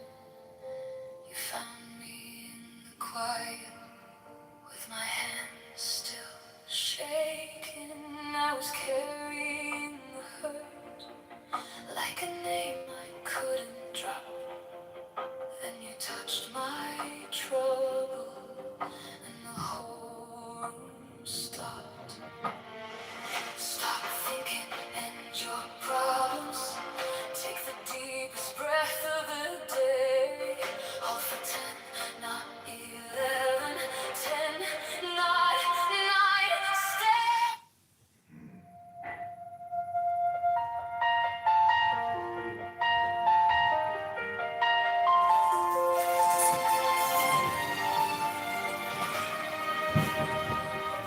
Joanna. Wisdom of God is now joy, love. Joanna, thanks for being a witness at my trial today. I'm here for you, and I have bipolar, and I'm on the same medicine as you. Oh my God. Well, what'd you think about the trial? I thought it was pretty interesting. I felt happy because the judge had understood or tried to understand your condition. If that is your condition, I don't know if you just faked it, which is not my business. No. What are you talking about? I mean, But I feel more connected to you now because we both have the same condition. yeah, I would call it. I think I could self-diagnose myself. It doesn't need any of the terminology that the medical industry uses, but it's not that I'm a highly annoying person. It's that, like, it's better that you just put me in the goo, you know? And I think that's kind of what the trial is, like, saying. Because the way they analyze it, because it's based on the code of, like, did you hear them? Like, he was trying to say something and she kept talking. And then he kept talking, she kept talking. And so, like, he was trying to basically, like, process it.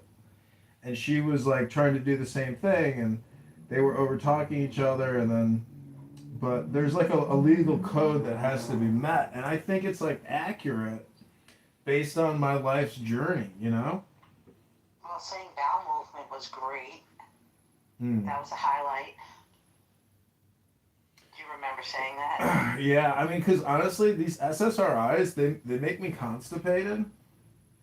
And that's the challenge, is like, if you can't make a bowel movement in the morning, like, Try to something's take a wrong. laxative or take a stool softener every day. But yeah, she represented you, right? Yeah.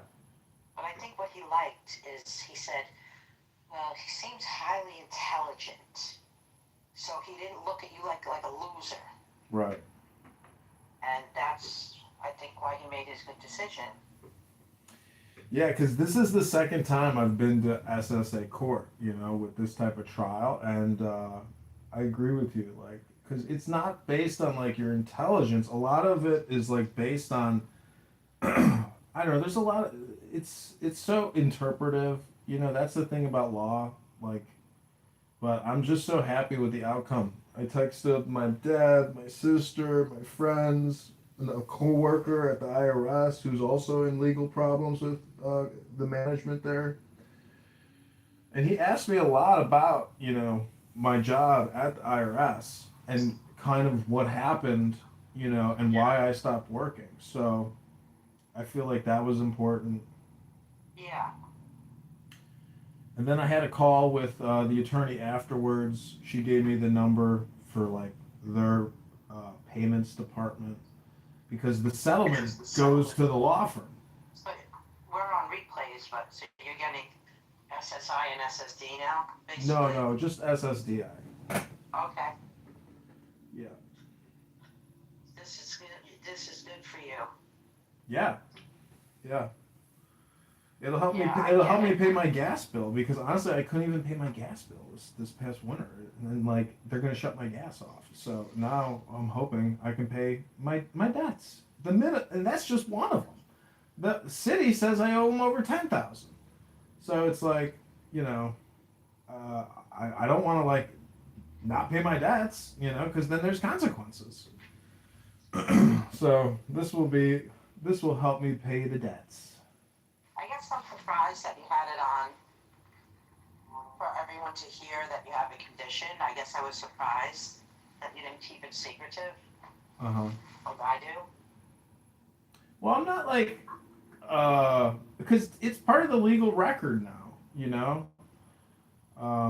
So there's like evidence that the trial happened. And I think that's what's important because other people should also learn from this. And, you know, part of my nonprofit organization is dedicated to the book club. And, you know, there's a lot of books that deal with debt and law and lawyers and attorneys. And this, it's very complicated. You have to basically be an extremely intelligent person to navigate the legal system. The filing stuff, the paperwork, it's just incredible. You have no idea how much work I put into just getting to where this trial, what happened, because I had to submit so much medical documentation. It's incredible.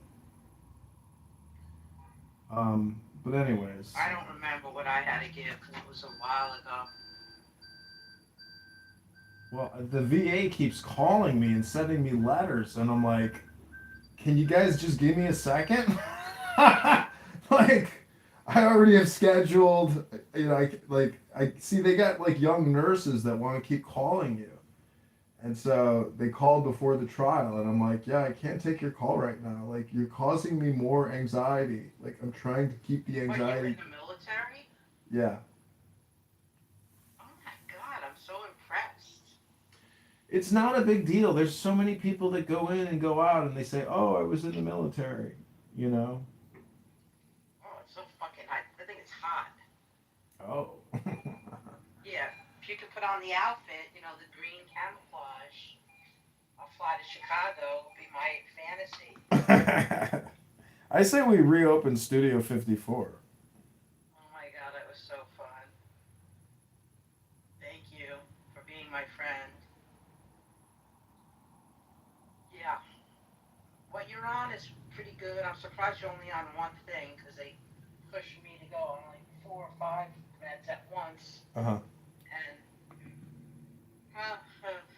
Well, they say, I looked it up, Abilify is like the starter. That's like the low dose they put you on for a couple weeks.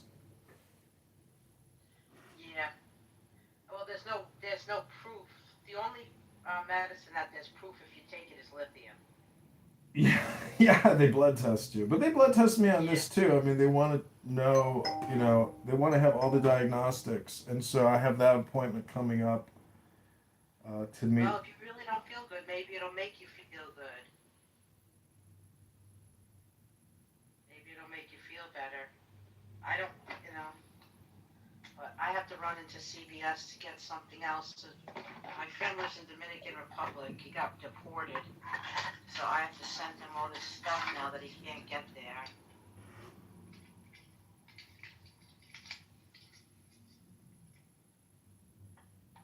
I'd like for you to know, Michael. All right, I'll be listening. Irritating? I'll be back. You get to the Benjamin sweet spot, and then you realize, oh, there's more irritating than I have to get through too. But if you can wade through it for a little while, there might be that little, you know, drop of pineapple juice. It's a weird analogy. I asked Claude, what would Rick James' "Give It to Me, Baby" sound like if Shakespeare had written it? And I posted some of it in the. Let me look. Sweet lady, mark, yon braggarts at the bar doth posture much, yet move they not a step. Their tongues are swift, their boot heels slow as stone. But I, that am thy truest cavalier, will neither parley nor in shadow stand. Oh, parley nor in shadow stand. I'll dance with thee till cock doth crow the dawn. Fools. Like that.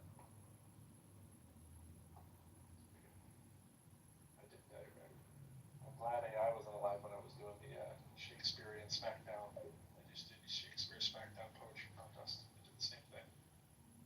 We would use the voice of, you know,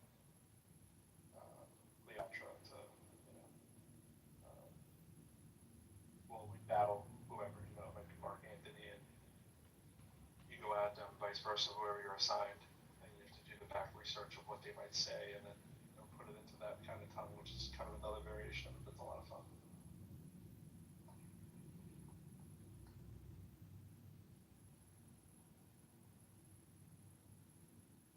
But that was a little too much.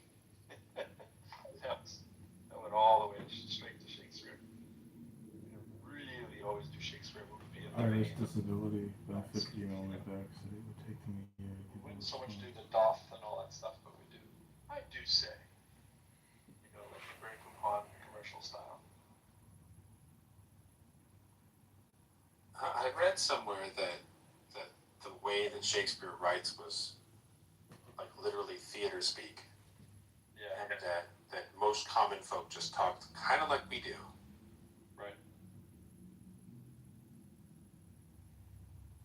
Yeah.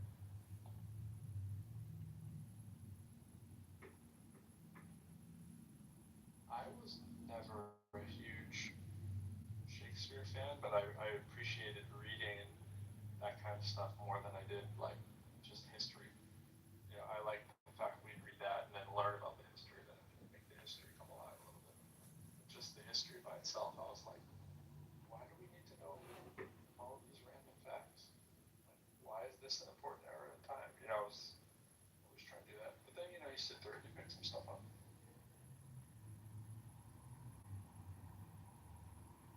But now, think about with like ChatGPT, imagine your whole jam in life being random memorized things. Like, yeah, I'm a history major. Well, so is my ChatGPT. Granted, we're going to say that about everything, but... History major is just a fancy word for trivia major. Yeah, that's what I'm saying. Like, imagine a thing that does instant trivia all day, every day. And granted, that's the problem with everything, but still, it's just like instantly replaceable if you're just doing trivia. Which is crazy that we still talk to like anti-vaxxers and flat earthers and like hyper-religious people, right? Because they have the tools at their disposal. Right? Like there's a Grok version that's free. There's a ChatGPT version that's free.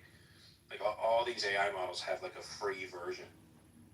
The person can use, like they choose to stay flat earther or anti-vaxxer or snake holding Christian.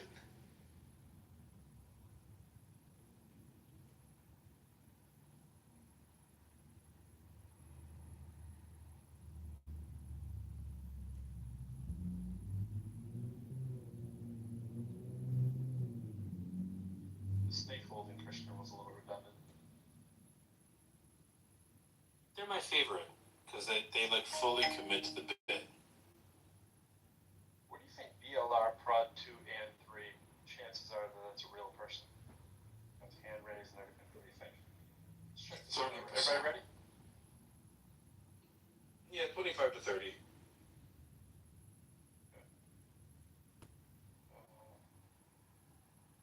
The prophetess lady down there, her bio said happily taken by God. I think she heard it was time to get out.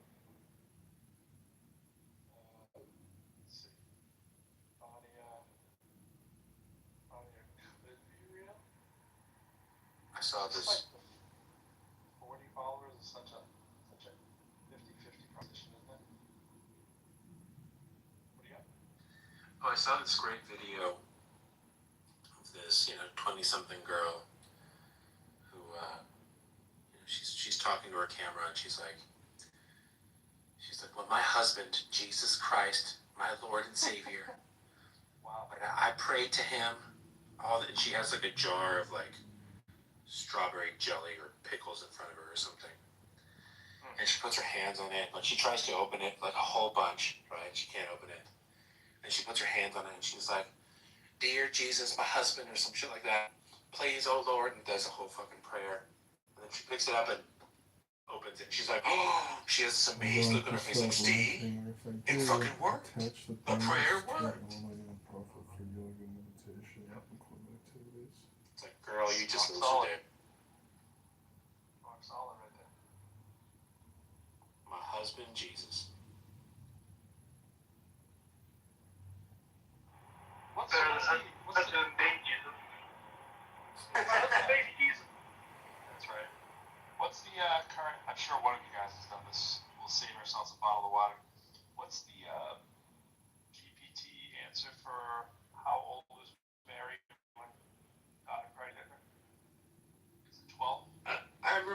said either 12 or 14, somewhere in that, but I can ask.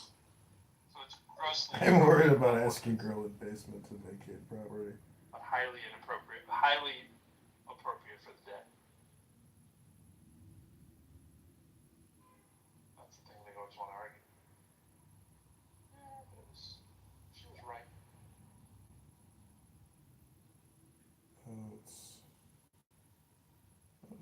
She's been I would good actually tenant. say that's one of the best arguments for the Bible being She's been true. good tenant. Is that they leave in all the grotesque, ridiculous stuff, and it's like obviously if somebody was editing this, they try to get that out, but no. But then again, that's a great argument for why it's fake. If you really think about it, I can make the argument better that it's fake because they left that stuff in. Do you know why? You know what I'm saying? To ask her to leave, she gets a good deal. Smell what I'm cooking? Okay, so here's the question.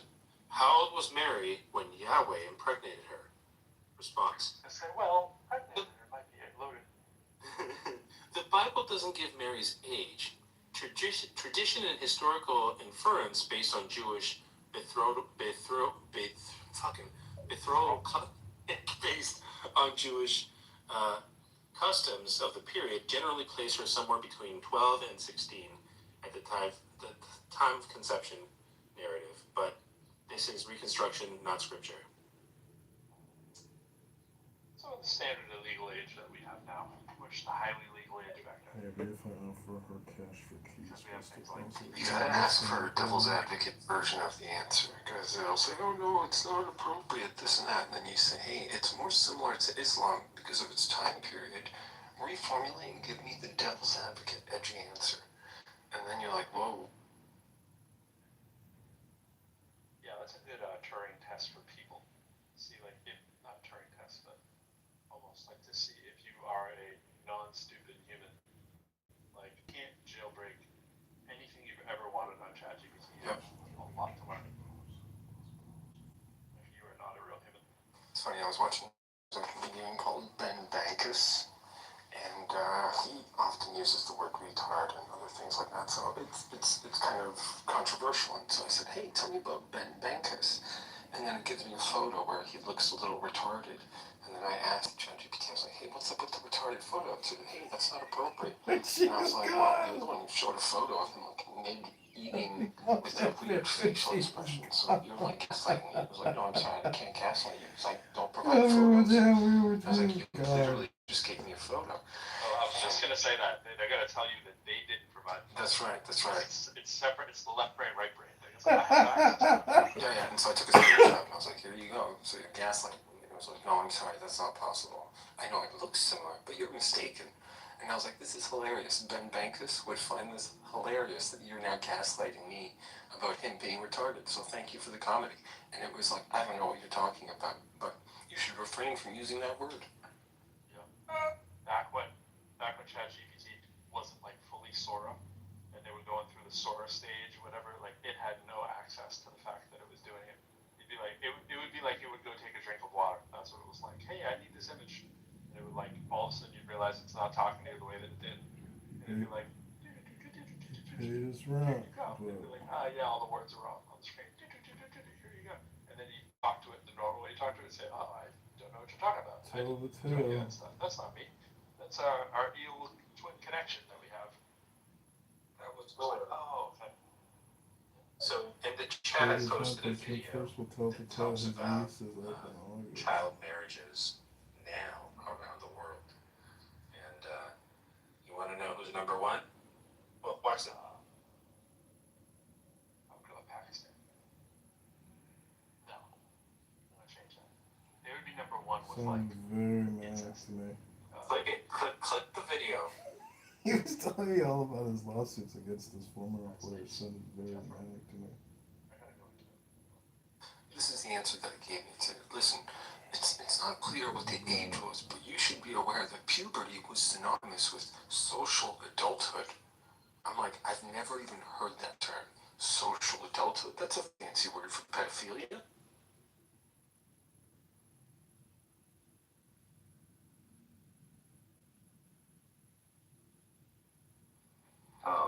What is social adulthood? I don't know. Never heard that term, so I'm like, here, Could have. But I do have to get back to work, so I can't really dick around too much. But so I'm at the hospital today, so people come in and they're like, "Hey, what are you doing?" I'm like, "What?" My second guess, which was really my first guess from Maryland, that was the United States. I was thinking inbredness, and then I was like, wait a minute, child marriage is still be the United States. We got a whole bunch of states on the books where not only is it legal, they can you can be arrested for trying to get out of the marriage. Like where it's illegal, it's literally illegal in the states for the woman to like try to have an abortion from her The woman, year-old the daughter, 10-year-old, she's 12. from her captor, from her captor. Yeah, from her captor, exactly. From her rapist. Photos are amazing. From her familial rapist, which is also very Fans for shoot photos are amazing. Yeah, don't they have to like put that in like the person who quote unquote raped them if they're getting an abortion?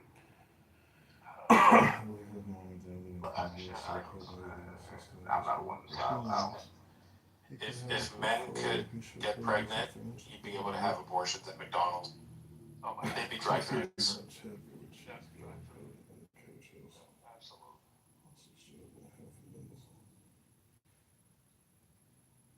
Ted Cruz would be up there talking about the virtues of abortion, freedom of man.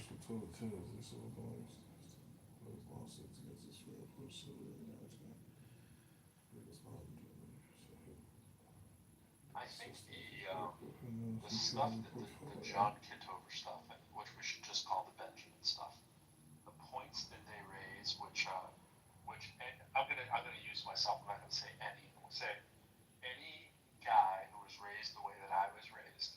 The default is to agree with every word that he said. Right? Every word they say is exactly how. Well, let's criticize the boomers. How the boomers raised us. I was raised that way. There wasn't a thing that they said that any good old boomer from whatever would not have raised you like in the city that I was from, and many others I would dare to say. And the fact that they have still held on to all these things as a badge, like a merit badge, as if now that you have the ability to think and reason for yourself, and you still think all of these dumb ideas make sense. The reason why I want to have the John Kitovers and stuff on stage, which I'm quite sure that's John Kitover right there in Anonymous, is because it's the same way that I was fascinated that I was susceptible to flat earth theory, right? It's like I was raised around stupid ideas, and I eventually went, that's stupid as hell. And then I was able to snap out of it, right? But the same way that I'm able to say these stupid old, like ridiculous, like this is what it means to be a man ideas, right?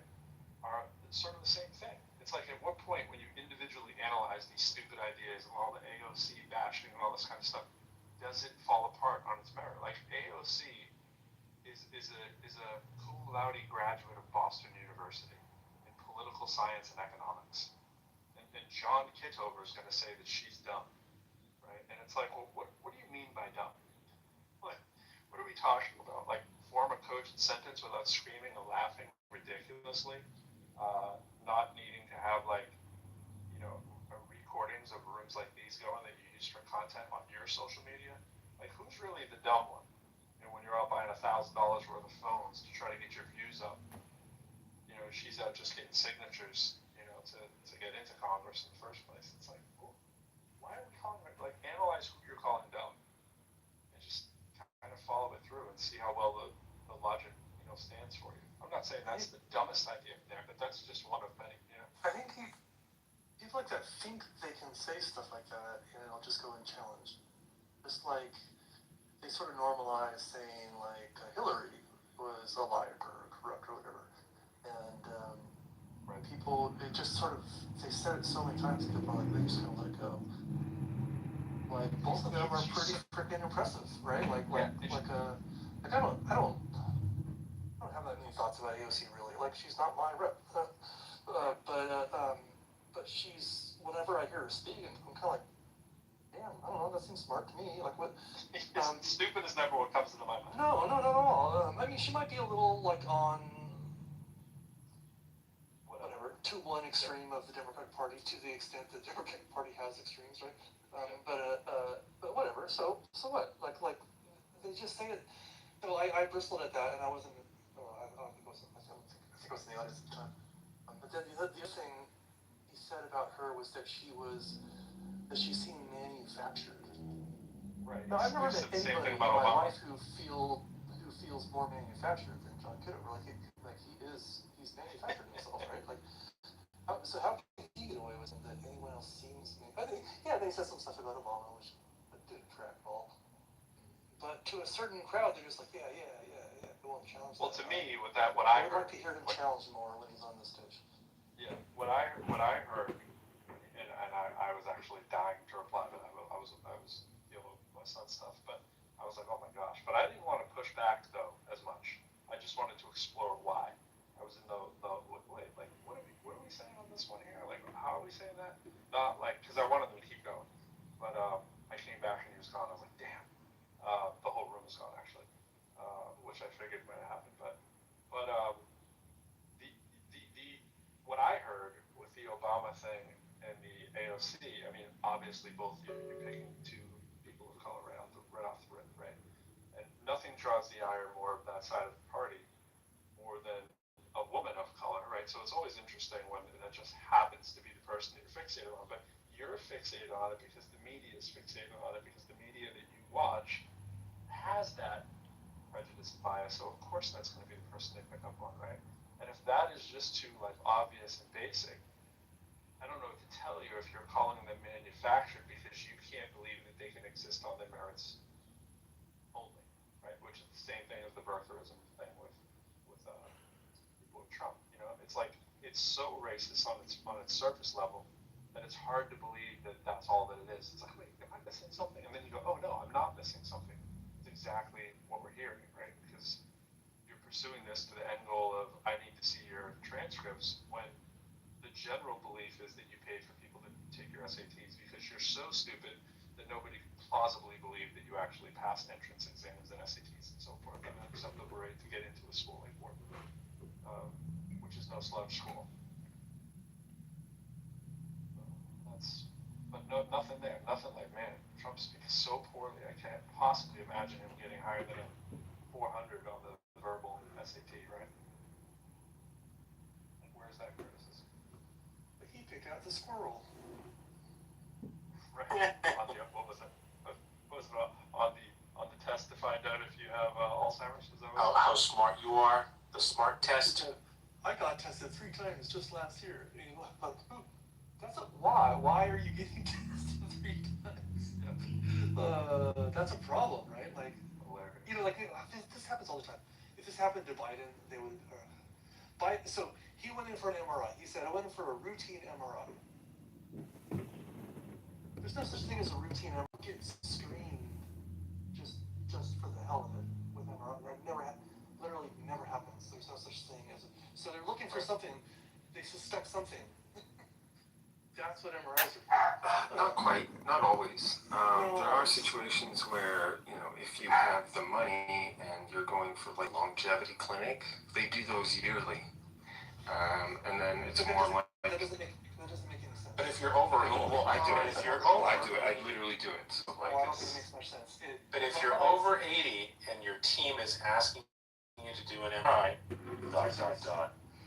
Yeah, no, I sort of like the idea of MRI in the body, like just for historical, for archival purposes.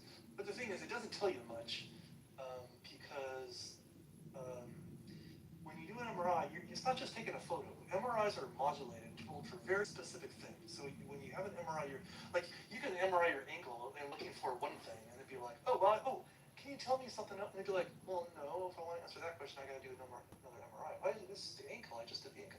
No, but what you're asking for is a different program. Yeah, I think they're not like photos. I think it could be normal, just not routine. Well, I'm not saying it's like an emergency or anything. Yeah, it's nothing crazy. I'm sure he has more access to MRIs than most of us, but you don't go get an MRI unless there's a clinical reason to do it. Because you have to tune the MRI to look for something. Okay, so I would disagree. It's so I've had discussions with folks who radiologists. Yeah, and other folks who work in imaging and research, and they were like, it's actually like the gold standard. The only problem is it's not feasible. It's not feasible for most people because of the limited access of radiologists and all these things. So to get someone to give you a scan that actually, as you said, that is appropriate for you, you probably want to have whole exome sequencing. You probably also want to have these other tests so that the radiologist can most hone in on the risk factors. And so in those situations, it is kind of useful. So I have to go. Give me a second. You always know when someone's watch friendly after doing so.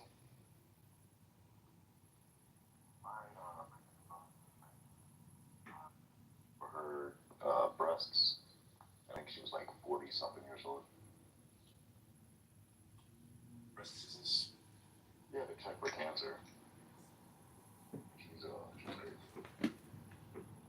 Yeah, MRI is useful for that.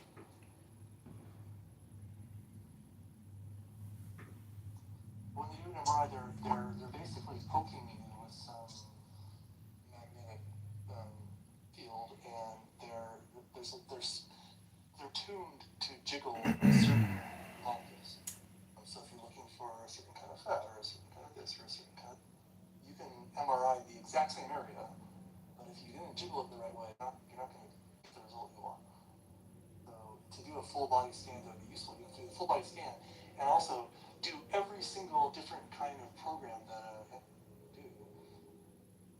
And then a lot of these have special like physical attachments because if you're going to do the knee, you got to put on the knee thing. If you're going to do the ankle, you got to put on the ankle thing. So yeah, it's not a routine thing. I dig the idea.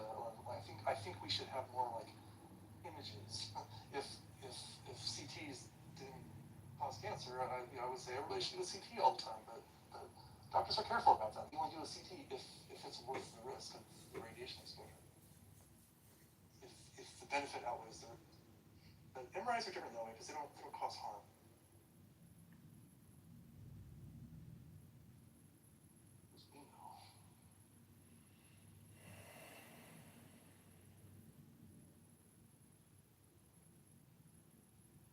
Like Cat's idea. Shut down these rooms, just invite the women in, build it, and they shall come, right, Cat? Yep. I'm with you. I like it on principle. It's okay.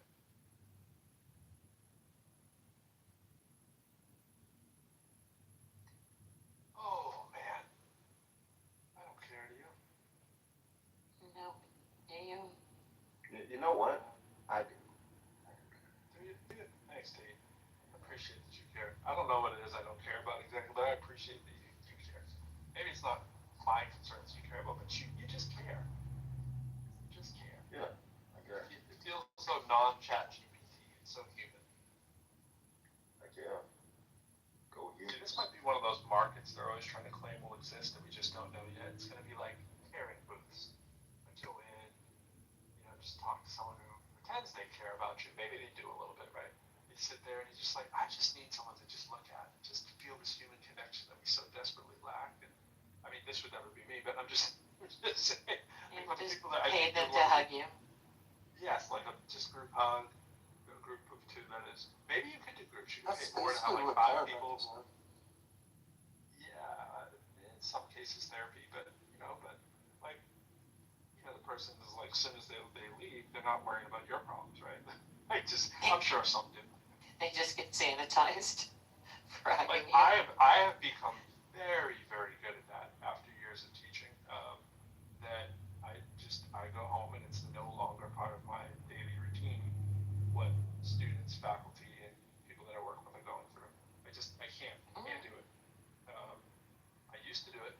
I used to be on the phone, email, and not to say that if a student needs something that you're not gonna, email them and take care of whatever their needs are. You're gonna do that, but I would say that's part of responsibility of teaching people, especially people who are younger than you, to cater to their needs and whatever.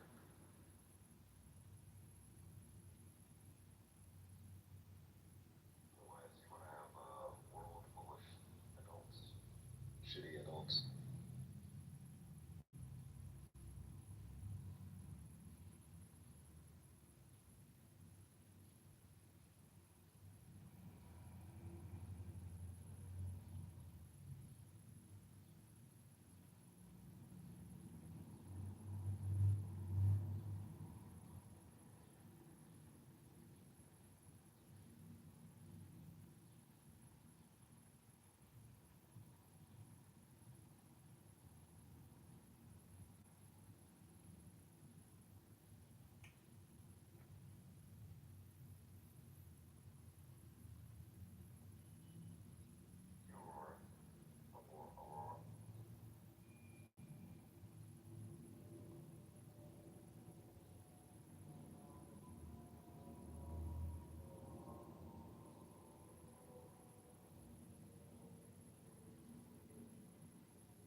that people most care about. Never mind. I was back.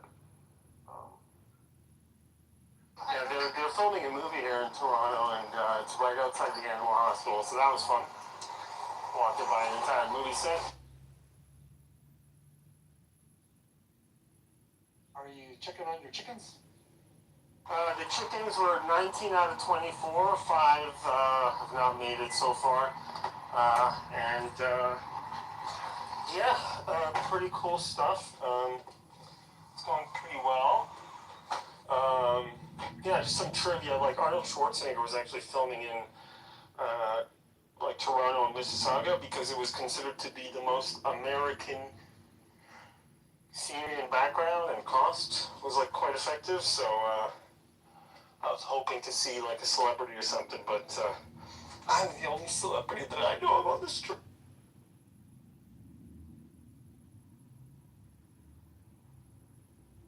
But yeah, the MRI conversation, it is like the... What the hell? That's always happening. Hold.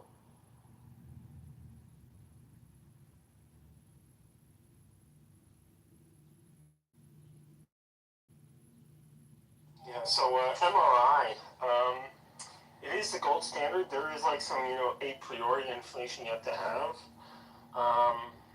So I think like your main criticism was correct, but it's not that it doesn't make sense. It's just that like to have somebody sit in a MRI for 20 to 40 minutes once a year, that is even still cost prohibitive because people don't have like $3 to $5 grand to do a full 3T full body MRI or higher. Some places have it even higher than that, but 3T MRI with AI, the person who used to work at Google Translate was the one who enhanced like the MRI algorithms, and so they can do without contrast medium, so you don't have to consume that dye, and they can detect like microtumors and clotting and other things like that. So they can do quite a lot just diagnostically.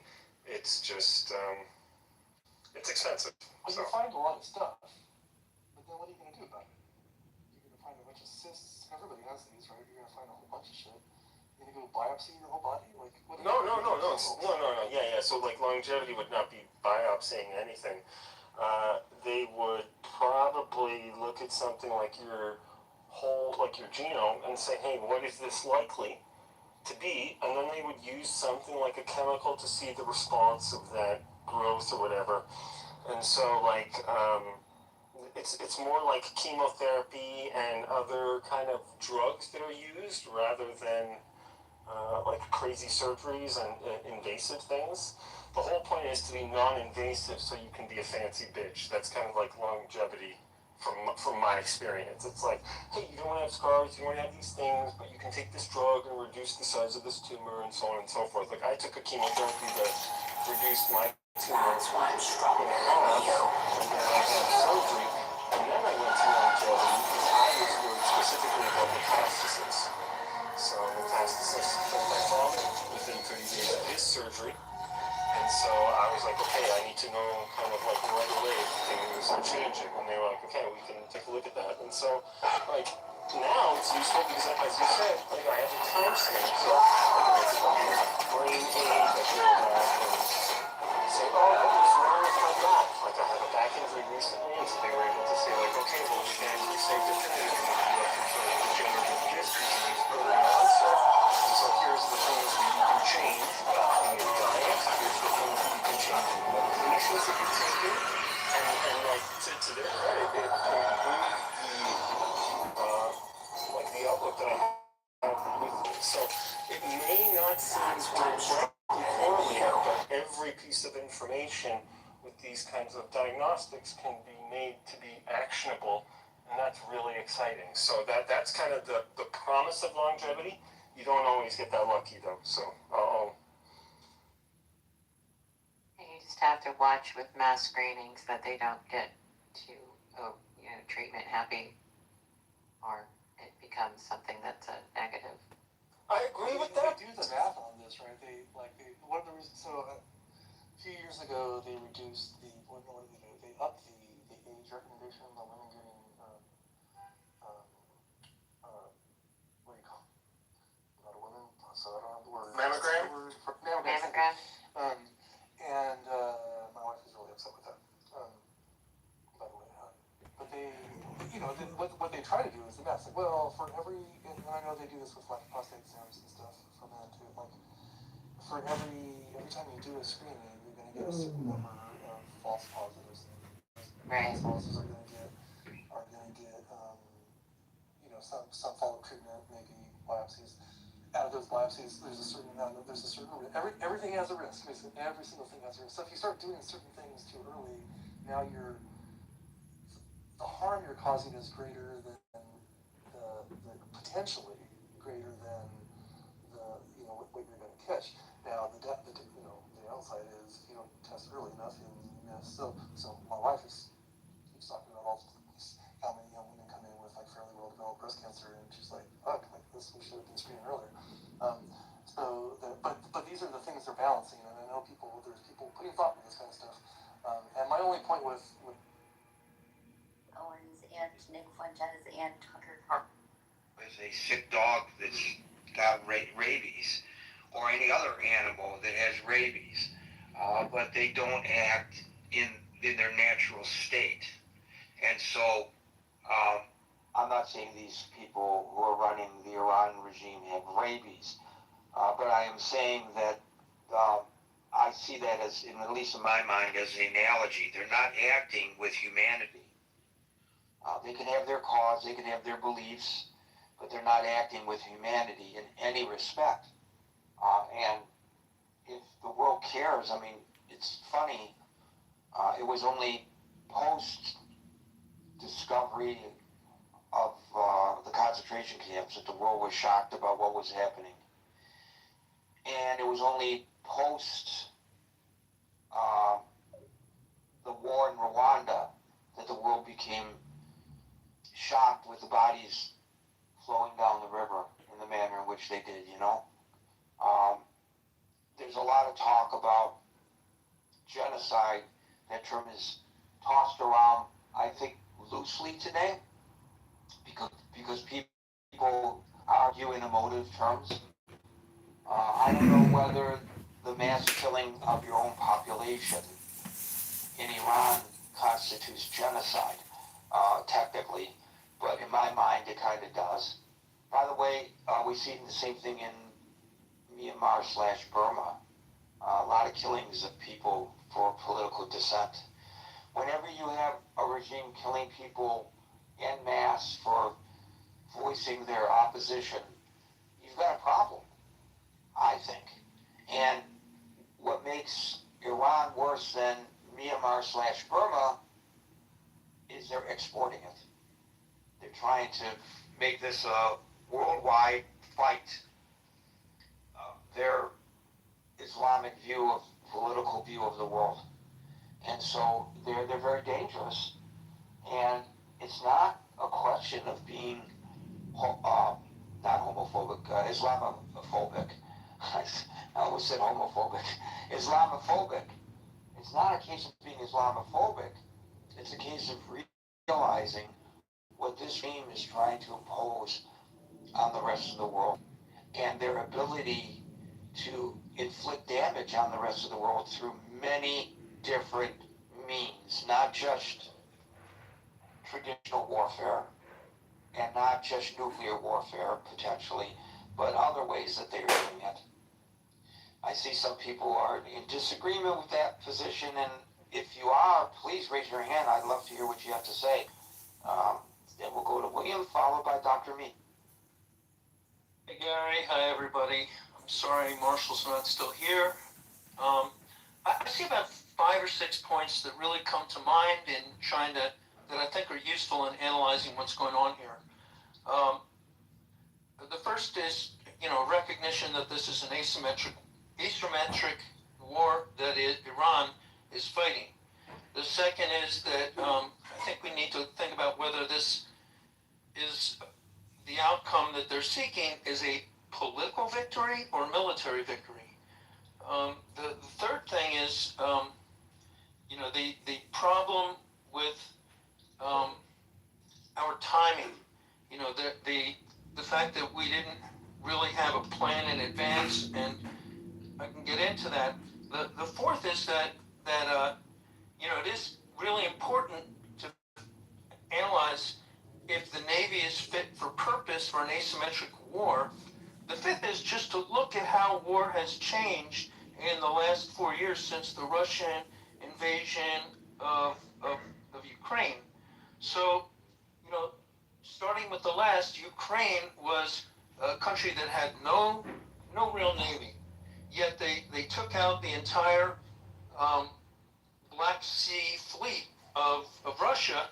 Not the entire, some of it escaped, left Sevastopol and went to you know, the far eastern areas of the Black Sea, and they have navy outside of the Black Sea, but Ukraine took out the Black Sea fleet with tools of asymmetric war.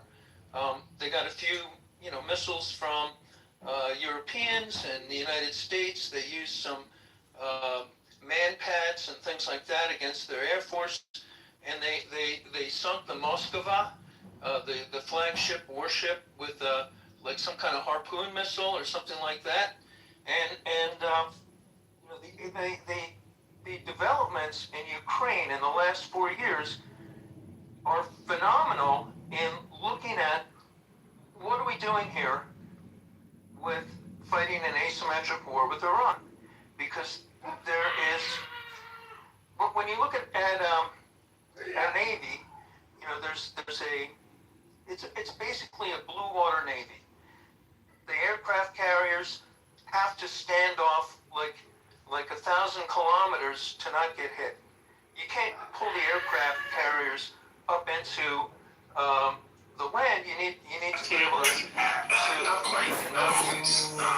situations where, you know, what they you have is the money or and you're going for like a littoral long jet and it's like LICT they do those yearly. I think it's spelled It's combat more money. which at the time, But if you're over, I do it. If you're low, I do it. I literally do it. those So, were but if you're over 80 and your team is asking you to do an they MRI, had to transit through the Straits of Malacca to get into the Indian Ocean and then to the Persian Gulf, and that took weeks.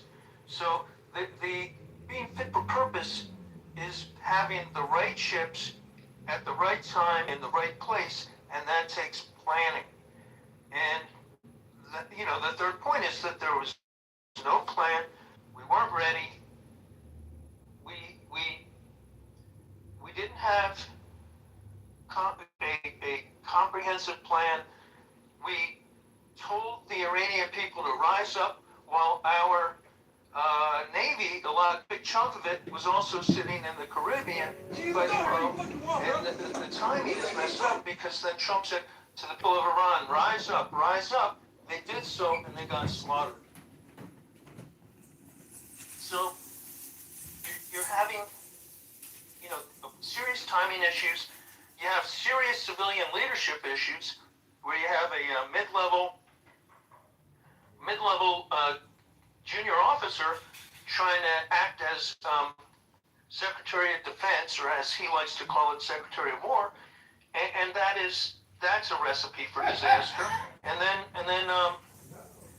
you know, you have the problem is that our Navy is fit for the purposes of deep water Blue Navy standoff warfare, but we did not develop the drone capabilities, the small boat capabilities, the type of capabilities to fight an asymmetric war, where the opponent does not have a blue water Navy. The ships that were sunk in Bandar Abbas were old junkers. What we didn't hit were the fast speedboats, which were in the caves. We didn't take out the Shaheeds, which were hidden away in caves, or the missiles, which are in various silos up in the mountains. So we didn't hit those things. And having a plan to deal with it, it was known well in advance when it was gamed out, as Marshall was talking about, that the Straits of Hormuz would get closed. So we needed to have some sort of response ready to deal with that closure. And right now it seems like we're just negotiating to get to status quo ante from before the war was started, so that we can, I think the Iranians have no motivation. They have won their political victory, and they were never going to stand off and fight us military to military, because that was never in the cards for them. But they were prepared, and they did prepare for years to deal with a potential attack from the United States, or the United States and Israel. And there was some benefit and effect to taking out the war-making capabilities to some extent last June, was it last summer? But after that there was no real plan to have a comprehensive regime change war that would deal with the asymmetric capabilities of the enemy. And I think we have been embarrassed. The United States has been embarrassed and has a political defeat. So when Trump goes to see Xi Jinping at the end of the week, unless the trip gets canceled for some reason, we're in a lot weaker position, and we've been embarrassed, and our enemies are analyzing our weaknesses, which have been shown to all the world in the conduct of this war. And so, China's interested in the importation of oil, fertilizer, maybe the hydrogen gas, because they have their own semiconductor industry to furnish. I don't know if they can produce that in China, but they have to import all of their food, all of their fertilizer to grow food for their people, and all of their petrochemicals have to be imported from somewhere. And so, that's their interest. It's not an ideological alignment with the Ayatollahs. It's a very Chinese-centered central kingdom. We need what we need, and the thing that it's a subject for a whole other room. But what is Trump really going to get out of or lose in this upcoming summit with Xi Jinping? And there's a lot of dangers there. So I think we've had a political defeat. Even if we can get the straits back open, we've shown the weaknesses of our Navy to some extent, but more so not just our Navy being fit for purpose, but our leadership being fit for purpose. And the civilian leadership, not the military leadership. The military leadership is great, although it's been purged. So those are my thoughts. So you put a lot of emphasis on asymmetric warfare and on the Navy in particular, and maybe in this conflict that makes a lot of sense to put most of our marbles into the naval vessel and just focus on that. But in reality, history has shown, and I am not a military historian, but history has shown that asymmetric warfare has to be met with a different set of rules than the norms. We can go right back to the Revolutionary War, when the Redcoats were marching in single file down the aisle, nice and straight, standing tall, but got picked off by people with muskets hiding in the hills and in the trees. They did did not have the means. Not muskets, rifles specifically. They were Kentucky long rifles, and the only reason this is important is because muskets could shoot to 50 yards accurately. A rifle could reach out and touch you at about 500 yards. Okay, that doesn't change my point though, right? It just means I was inaccurate in my description. So thank you for that. So they weren't using muskets. I was always told muskets. I guess I should not have listened to those people who have said muskets. They were using Kentucky rifles. Regardless, the point is that they were marching, single file and got picked off because they did not have the ability of pivoting to meet the asymmetric nature of the enemy. Same thing happened to the Russians in Afghanistan. The same thing happened to the Americans in Vietnam.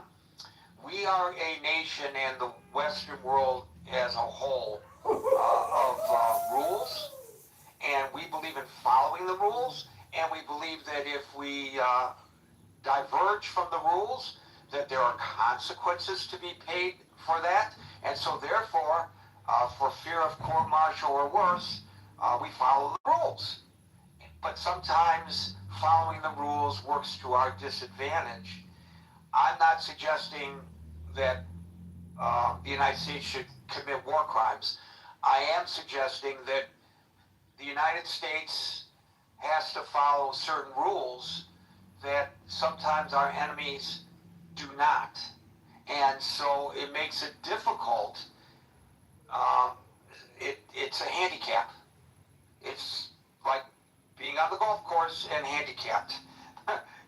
There's a handicap to fighting wars in the traditional way, following the rules, when your enemy does not. And so I think William is right in his assessment that we were ill prepared for certain aspects of this. The fast boats alone are a real problem. How is it that our Navy is unable to open up the Strait of Hormuz? The United States Navy can't keep the Strait of Hormuz open. How is that possible? We have the overwhelming firepower, and yet the Strait of Hormuz remains closed. You cannot count on Iran to follow the rules. Not when it comes to military, and certainly not when it comes to diplomacy.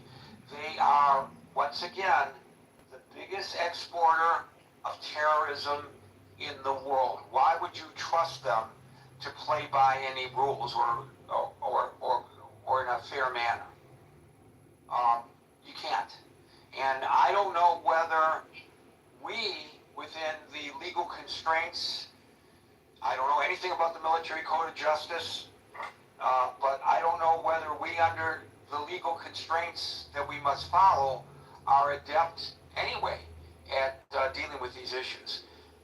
You are correct about the Navy. I listened to Anson, and I felt this long before Anson was active in this forum.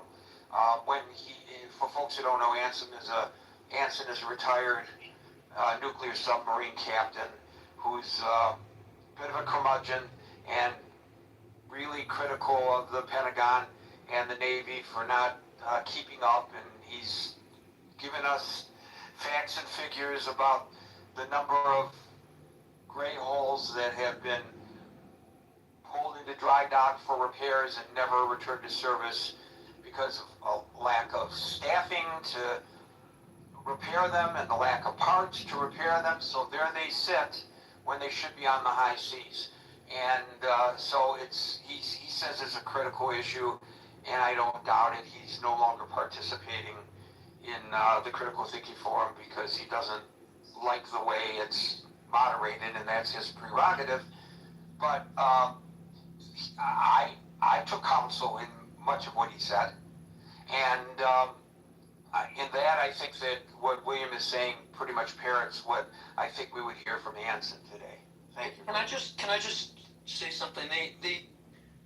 It's not the rules, because Ukraine didn't follow the rules by the kind of paradigm that you presented, the Ukraine fought an asymmetric war and held the Russians off. But I say specifically the United States follows the rules.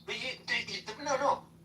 Ukraine and the United States try to follow the same rules, but when you're presented with an asymmetric situation, then you have to deploy the right kind of equipment to address that situation. So that what we didn't do is we didn't learn from the recent history of warfare and how naval warfare has changed as a result of the development of different types of missiles and drones that can be deployed from land. So that, yes, we have a deep water navy, we have a blue water navy that can be fit for standoff warfare in a battle for Taiwan. Now you're being redundant a little bit, but all right, but it's just that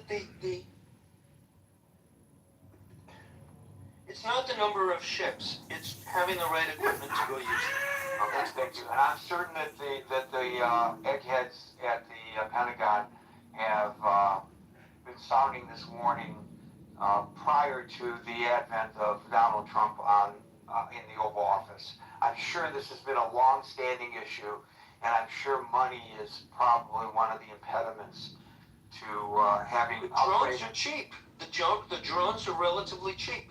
The anti-drone drones are $2,500 a pop to take down a $50,000 Shaheed. Well, okay. I mean, I'm just saying, I'm sure that for whatever reason then, the recommendations, I'm sure that you're not the only one. Because Trump was too proud to ask. I don't know whether, you like to put everything on the shoulders of Trump, and maybe you're right, but I suspect, and I really wish Anson was here to correct me if I'm wrong, that this is the kind of thing that's been recommended at the Pentagon for many years, even before Donald Trump came on the scene. I'm sure of it, but I could be wrong. But that's just my sense, and it differs from yours. And I imagine it's something that I can look up if I have the time, and so can you. Thank you, William. We'll go to Dr. Me, followed by Brent.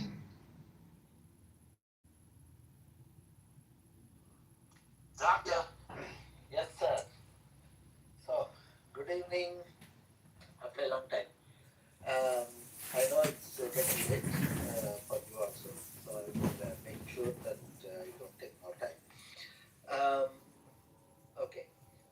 First thing is that if you don't learn from history, history repeats. Exactly this is what is happening. America has waged so many wars, right? Of course, the First World War, Second World War. This year, Japan, now in the recent years, it waged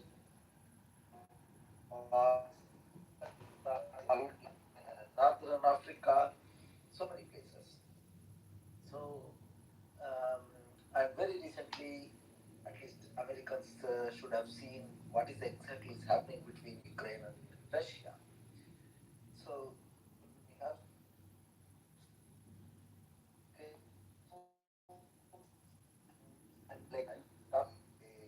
Dr. Me, we can't hear you, buddy. We can't hear you. You're breaking up way too much. It's impossible to hear you. I didn't remove you because of what you were saying. I removed you because we couldn't hear what you were saying. Brent, followed by Merrill. So I think it's important to back this up and understand what sort of a colossal policy failure this is. It was the previous Trump administration who decided to leave the JCPOA. And that, after we left the JCPOA, the Iranian regime essentially did a road path of enrichment where today, they have enough 60% enriched uranium to make about 11 or 12 bombs. So,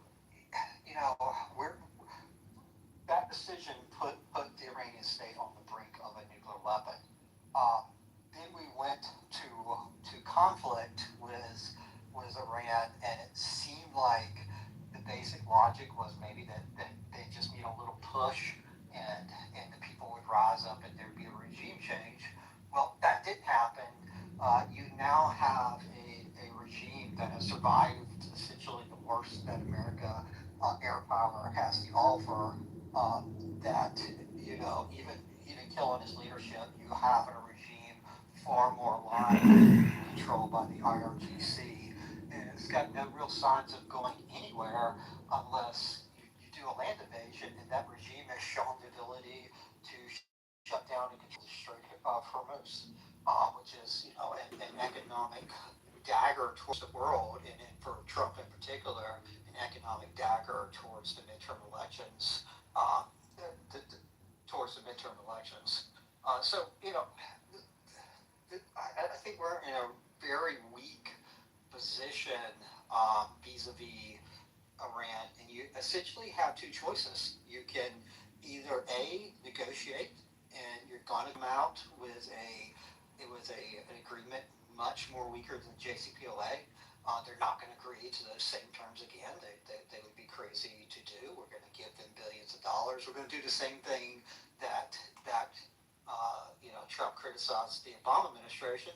Or you're going to have to actually prosecute a war for regime change and all the problems that entails with the pottery barn. Going to see if I can get Senator responsive for ending So mortgage debt. I just think, as those negotiations have failed and as we are apparently getting ready to start more conflict, that is worth noting just what a colossal policy blunder this has been. Thank you, Brent. To the previous caller, William, I've done a little bit of research. Once again, I put an asterisk because this is a very short synopsis of things that I've been able to look at with regard to this situation, but from as best as I can reckon from going through a few sites here, the pivoting to preparing the U.S. Navy for asymmetric warfare began after the attack on the USS Cole and after the 9/11 attacks. So it dates back that far that they started to pivot towards what we commonly call drones. They have another term for them, but we will just use the term drone because we're talking among ourselves, not among military geeks. And other means of asymmetric warfare that can be put into our naval arsenal. But, government, the military, shifting, it moves slowly. And, but the start of this began before Trump became president the first time. And it was accelerated and since Trump came back into office. It's a program that has accelerated under his watch. So I think there's, you could say that many administrations have shown attention to this. You could express frustration over the movement, the speed of getting this done under several administrations. And you can say better late than never, but at least now the current administration is trying to do something about this in an accelerated fashion. Now, again, that's just based on me jumping to a bunch of websites that try to explain this and just reading the synopsis of those sites. You can do your own research and counter what I have said, and I wish you would if I'm inaccurate. Okay, Meryl followed by Andrew. Questions as I have opinions. I don't see, I think it's pretty apparent that we didn't achieve what Trump said we were going to achieve. We didn't meet the goal. I'm not even sure, I'm not sure that I believe he knew we couldn't. I think that he was given advice that he rejected. I think he rejected the advice from Marco Rubio, rejected from the general, We now know that he fired several people and had them fired, and that was because they didn't give the advice. They disagreed with the advice. They had different opinions about things. And we've been in the dark with this administration always. And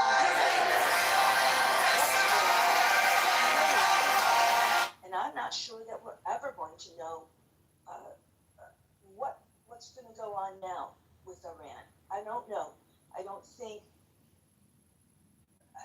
he's going to go boots on the ground, because I just don't think that. I think he believes that there's too many people that don't have a taste for war. That kind of loss for our military, to lose the soldiers, to lose our military. And you can't help Russia. Israel isn't coming in. They can't. So it's us. That's it. The Kurds. That was not real.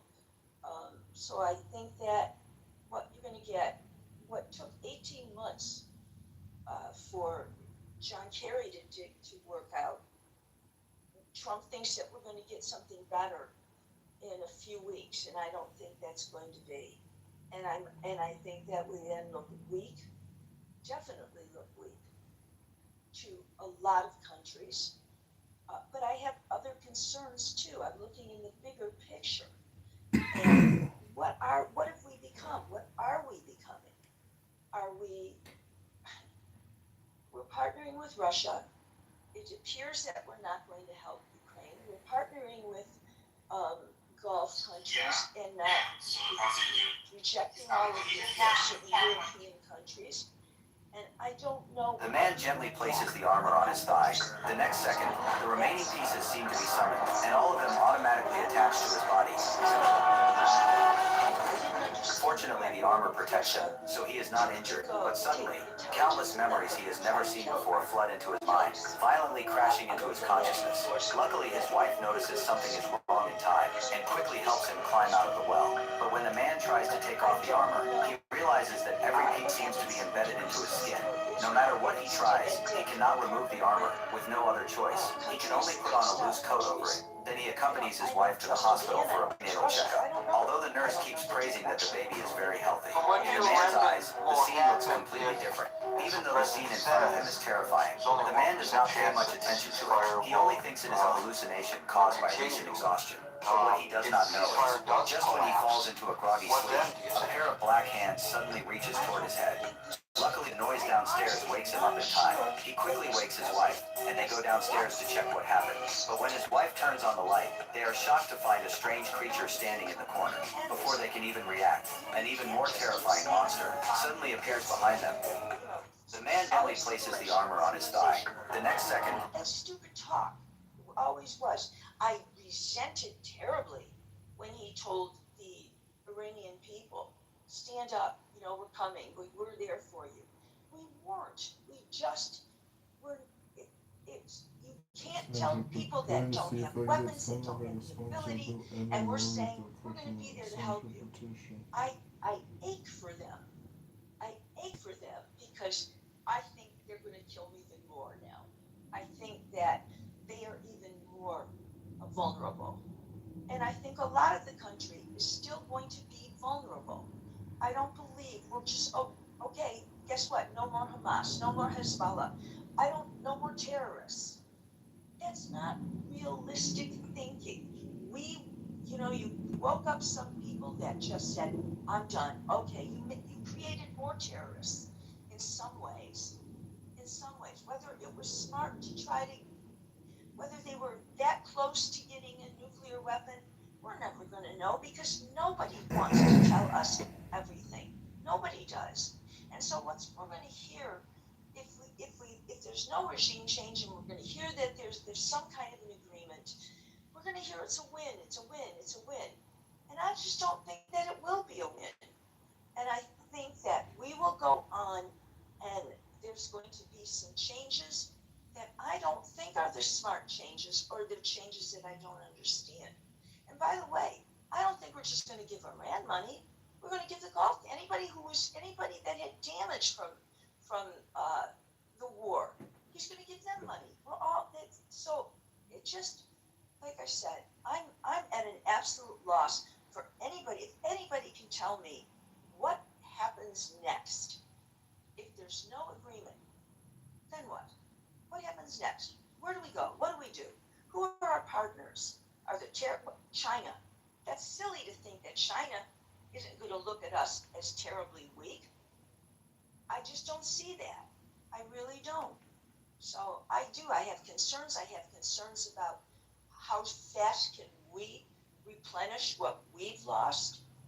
I am very, very, very disappointed because I feel that we are abandoning Ukraine, and I think that no, we're going to abandon Ukraine as well. Oh, well, that's, I guess that was your point. I thought you misspoke. No, but I don't care about abandoning Iran. I wanted them to do the job right. And if the strategy was, you can't do it all the way, you're not going to do it all the way, then you don't go. You rethink it. And I'm worried that that's what happened. I'm worried that we were told ahead of time, he was told ahead of time, this is too optimistic to think that this is what we're going to achieve. And in this period of time, that's too optimistic. And if you're going to commit to this, are you willing to commit to boots on the ground? And did he say yes? Did he say no? I think that maybe he rejected advice, and I don't know what we achieved from it. I don't know that we are safer from Iran. I don't think the world is safer just because we might enter into a two-page agreement. I don't think so because of who they are.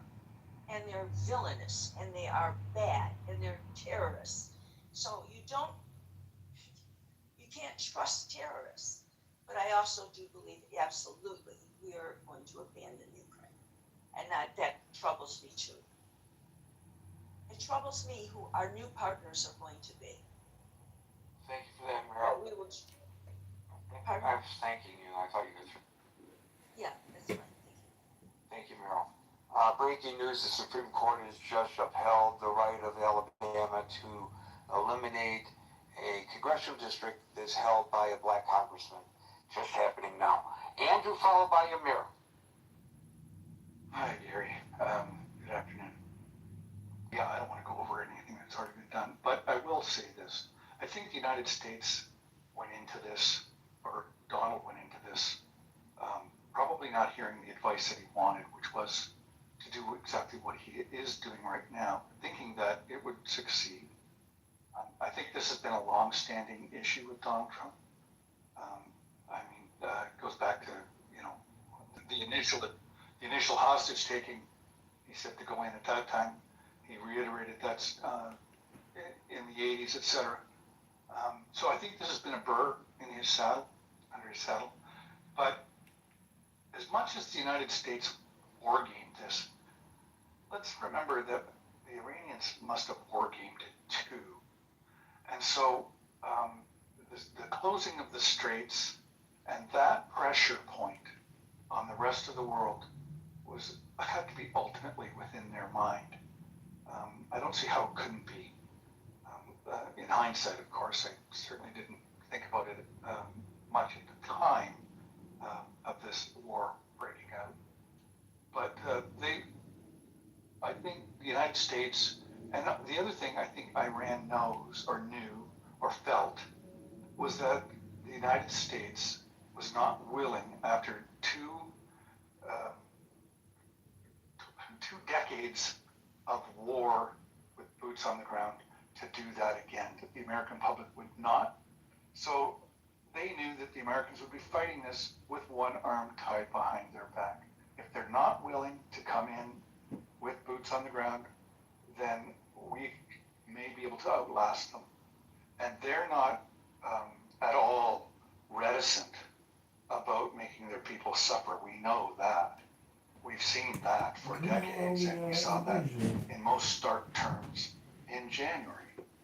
So any economic pressure that the United States seems to feel that they are putting on Iran by blockading their blockade, I think they'll be able to absorb because they don't really care about the people. So it's just the leadership that will find other ways of maintaining their current status, if you will. But yeah, certainly I think the United States is fighting with one arm tied behind their back. And I don't know how you're going to get out of this. You're not going to get the deal that you had before. That's obvious. The Iranians do not take Donald Trump at his word or seriously. I do not think. So I don't know what kind of leverage the United States has. And any outcome going forward has empowered Iran. They're stronger now in many ways than they were before because they realize through this exercise just how critical that strait is at this point in time anyway. If the Saudis and the other Arab emirates around the Gulf can move their oil onto land and through pipelines away, then that will certainly lessen that stranglehold. But certainly for the foreseeable future, because that takes years, of course, for the foreseeable future, they do have that pressure point at their command to some degree. So I think they're in a better position than they were before this all started. Thank you, Gary. Well, clearly, their form of government is different from ours. And they can get away with people going without petrol, without electricity, without water, with being bombed, with killing of protesters, and sustain their government. And they look at the United States and they probably chuckle at the fact that our policy vis-a-vis Iran could change simply by the cost of gasoline at the pump. It's a different pressure. That puts extreme pressure on our president and our Congress. But major things, they feel indemnified from it in the government of Tehran. They don't care because they don't have to care. So that gives them an advantage in the ability to wait out the Americans. There's no question that what you say is absolutely true. Amir, you get the last word for the day. Well, that's phenomenal. Thanks, Gary. So here's my view. I think initially there was a miscalculation on behalf of Trump and Netanyahu. We thought that they just remove the top leadership and the military infrastructure gets blown to pieces and military commanders and so on, and then the established regime kind of falls apart. Perhaps people will come out and finish the job and so on. I think that was a miscalculation. Clearly, it didn't work like that. So they had the negotiations in Pakistan. That didn't work. And now we have the Strait of Hormuz. I don't want to go over all these things that you've already covered. But I think it's a mistake to think that Trump and Israel are going to give up on the 400 plus kg enriched uranium, and of course the enrichment facilities. And one way or the other, they will secure that. There's just no way in my imagination that they are going to be faced by a country that's been, let's say, under sanctions for 47 years and can stand against the superpower and can actually win the day. I mean, that we might as well just forget US as a power if it comes to that. But I think that's the political side. I mean, the reality of it is that the 400 kg plus 60% plus enriched uranium is still in there. And there is no way that Trump and Netanyahu, or especially Netanyahu, is going to give up on that. Whether it's going to be done by special ops, military intervention, whatever is going to is going to be done. They may have to go in there and just blow it to pieces where it is, but they're going to do it. And that will effectively win them everything that they want to win. They will also secure them the midterm elections, and Trump will come out of it trumps, if you ask me. And then there is just, if I may, one other point, a kind of a longer term point, and that is the question of helium reserves in the Persian Gulf. And as you know, it's a fundamental element for quantum computing. I know it's not a directly relevant point, but when we look at China exploring helium in the moon, you got to think that there is no way that the US is going to get out of Persian Gulf and let China take over. I mean, the whole infrastructure for AI and data centers in the Saudi Arabian peninsula is based on this resource. I mean, when you put all these together, this is going to carry on, and there's only one winner out of it, and that's US. Well, thank you for the mic. Thank you, Amir. Folks, I just received a call from the president. I don't know if I'm supposed to be telling you this, but he's thinking about reshuffling of his cabinet. And since I'm from Detroit originally, he's thinking about making me transportation secretary. And I said, if I'm transportation secretary, can I go on a 7-month-long Great American road trip at taxpayer expense with me and my family? And he said, yes, of course. So I told him I accept. So if I'm not here tomorrow, that's the reason why I'm going to be taking the oath of office in Washington and then packing my bags for a road trip. But you know what? Maybe I can actually call you from the road. I think that would be a great thing for me to do. Folks, we're here Monday through Friday, starting at 5 o'clock New York time. So until 5 o'clock New York time tomorrow, for the next edition of the Critical Thinking Forum, everybody be safe, be well, and peace out.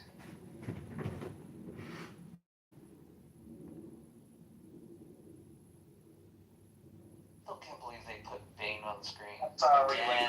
Again. Do you realize that's the second time Bane on female screen? version of Bane? I think they have a female version. What would her name be?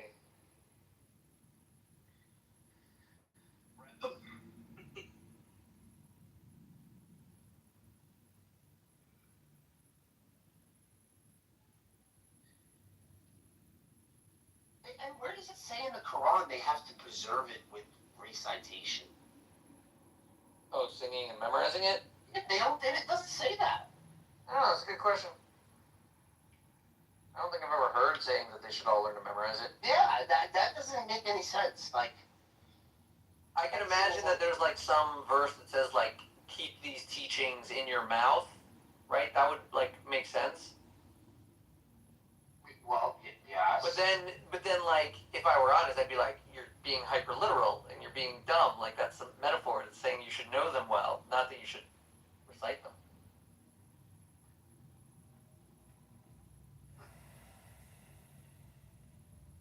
But I don't know. I haven't researched their desire to memorize it. I mean, I do it for fun. I'm not doing it for a living. I bet you if I did do it for a living, I would know most of the book by now. But it's not really just like I know most of the print at my job, and I've only been there for some years. Like I kind of know every nook and cranny at the moment. So.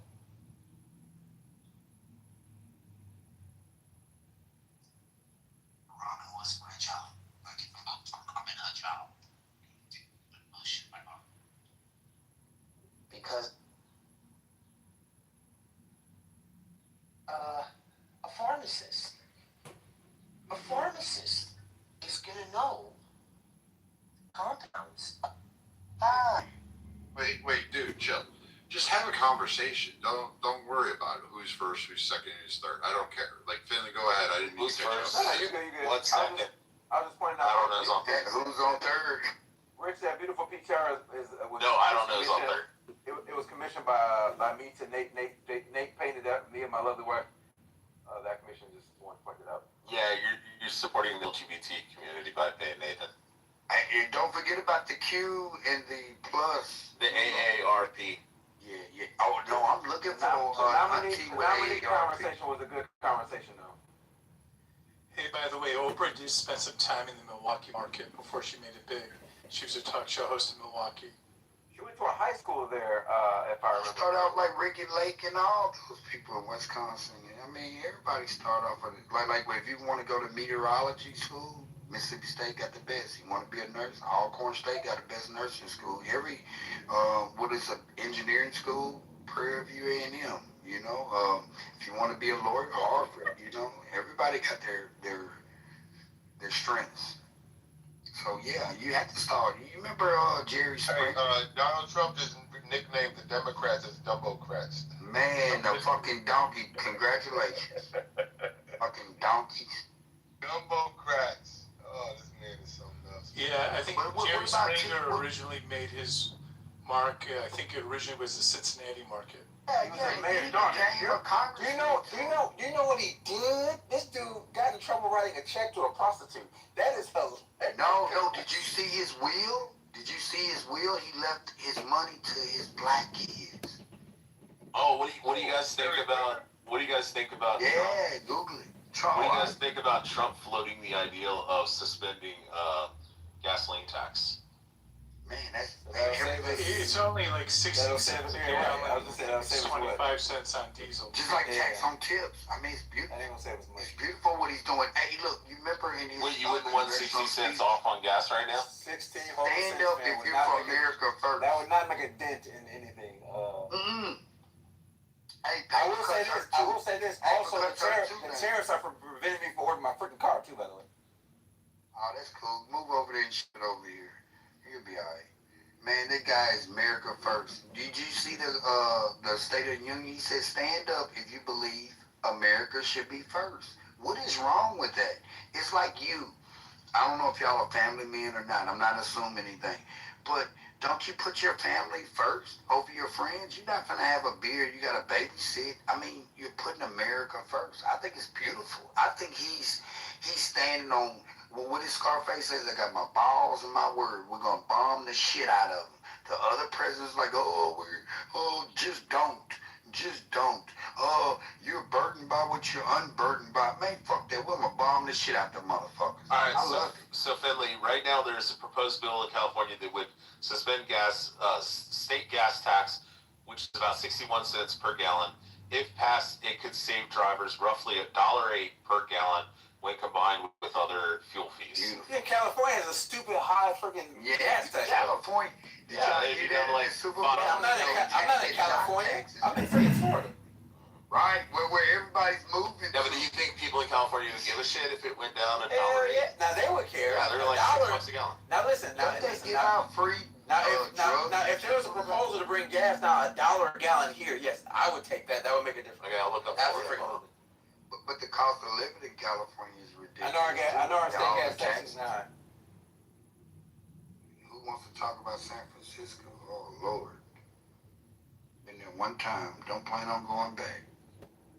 Yeah, the taxes, what they say, oh boy, that won the Super Bowl, he said he owed the state of California $70-some thousand just because of that, all those taxes, man. Everybody's leaving New York and California, going to Florida, chilling out.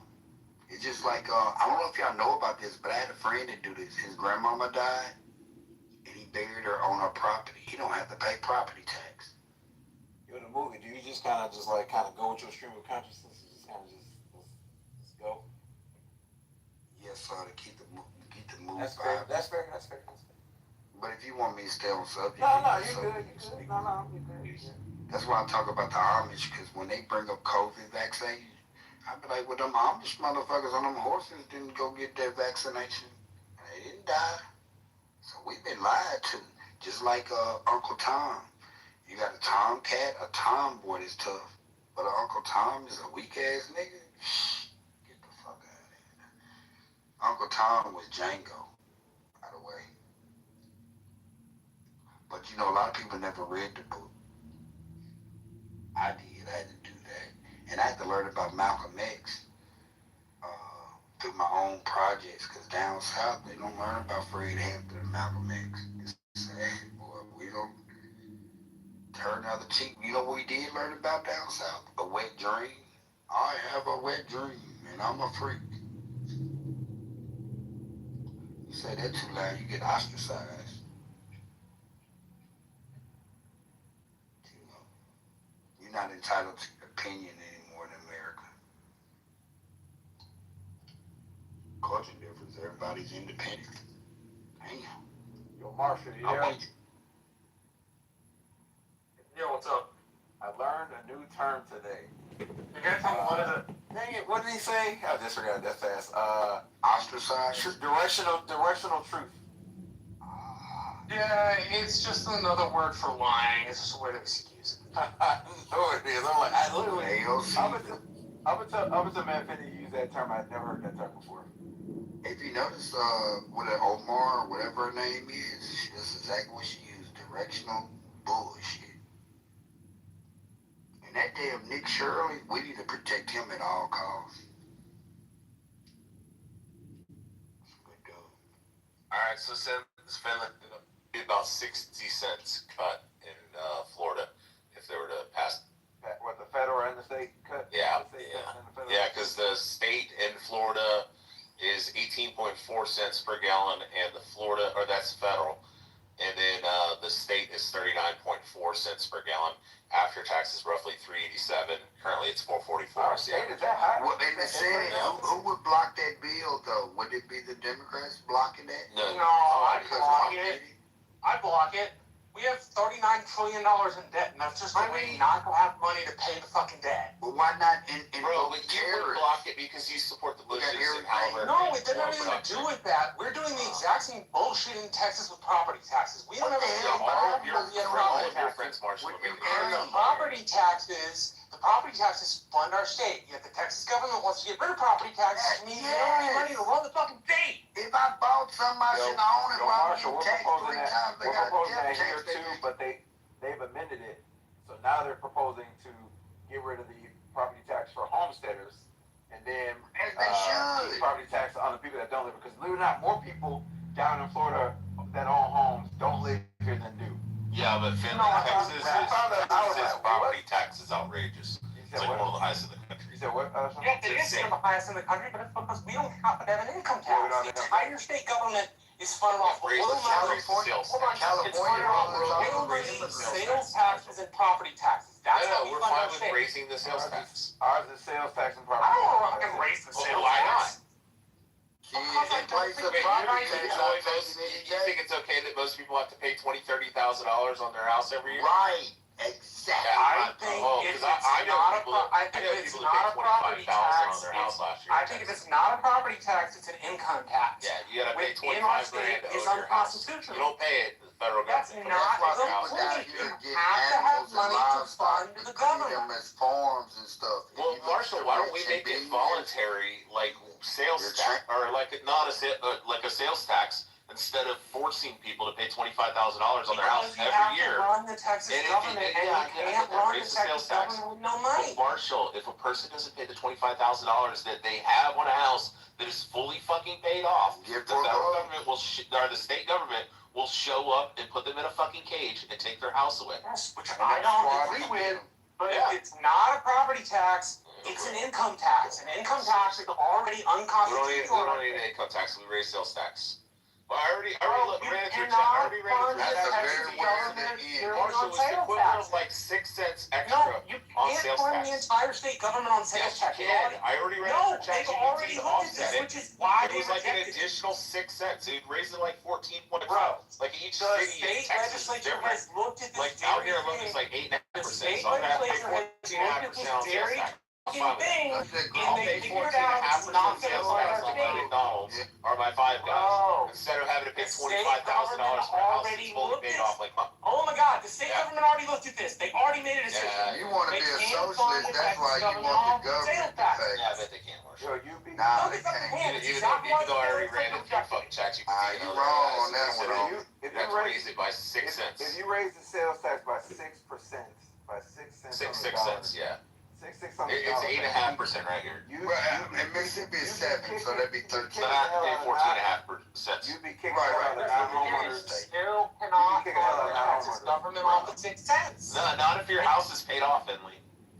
Right. Your house is paid off. Federal I said state not- of Texas I shows up. said non-homeowners. Oh, yeah. I said non-homeowners are poor people. I own my land. Stop taxing me. Yeah, When exactly. I forget it after 5 And years, me. somebody come and me in when and I come swipe to it visit. from up under me. Man, the SWAT team will show up and fucking take you in occasionally. Right. It's just That's a fucking bullshit. income tax, because otherwise, that's like all you're gonna get. And you can do the income. Makes I'm sense, Marshall. That's all they gotta raise it by. property. That's We're talking about property That's not tax. the point. The Texas government has to. We're talking about property. Only Yeah, we're talking about abolishing property tax You're and making raising more money. the sales They're not tax by making 6 any more percent. land. every year are oil money, sales tax money, I got- and property tax. Yeah, that's why you don't want to fucking pay an increase on sales tax. We agree. Tampon Tim. I got a question, Marshall. Because doesn't in Alaska they don't have state tax or sales tax or state tax and income tax in Alaska either, right, Marshall? No, but they also have like an oil subsidy program where every Alaskan gets an oil check. That's what I was gonna ask. That's what Yo, who the that's fuck what I brought up Dirty Fuck Galaxy, shut the fuck dirty up. ass niggas? that's Seriously, what I I'm hate not- that nigga so Somebody much. put Miguel Like, I'm surprised That's that what- your plane didn't get in a That's what- fucking, Jesus Christ. you know, a That's what- fucking accident, bitch. Yeah. Oh my god. Yeah, Like, you're gonna die very soon, Miguel. I really don't give a fuck, and you're gonna die. Conspiracy Like, you're not narrative paying on your the AIDS Tucker control, Show, you're not Newberg, diabetes, controlled by you're Petty not Corrupt. you're not Is that Galaxy? Remember Yeah, it's that. Galaxy, but Yeah, which are long foot. The one I'm with the fucking 8 shorts super all over his ugly arms. ass out, nigga. Remember he took a picture in his Don't shitty apartment fucking with this know little Finley. Deadpool versus Wolverine looking dog, and he had 8 swords all over his arms. Listen, what I'm not doing is arguing with somebody that's 500 pounds. I'm not doing it. Because what you need to do is go take a fucking penicillin shot. That's what you need to do. Go catch you a penicillin shot. Remember that. Freddie Mercury. Go catch you a penicillin shot. That's what you need I'm to out. go get. Remove the fucking Yeah, marbles from because your you mouth, out. you dirty faggot. Because I know you out. Bro, you're so The fucking fuck? Dirty ass nigga. Go on, you forgot to say it.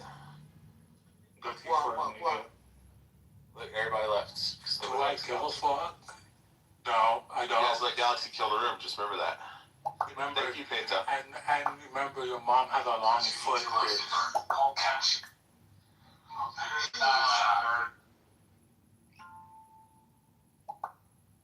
Yep, Galaxy killed the room. I ain't killing shit, nigga. You did.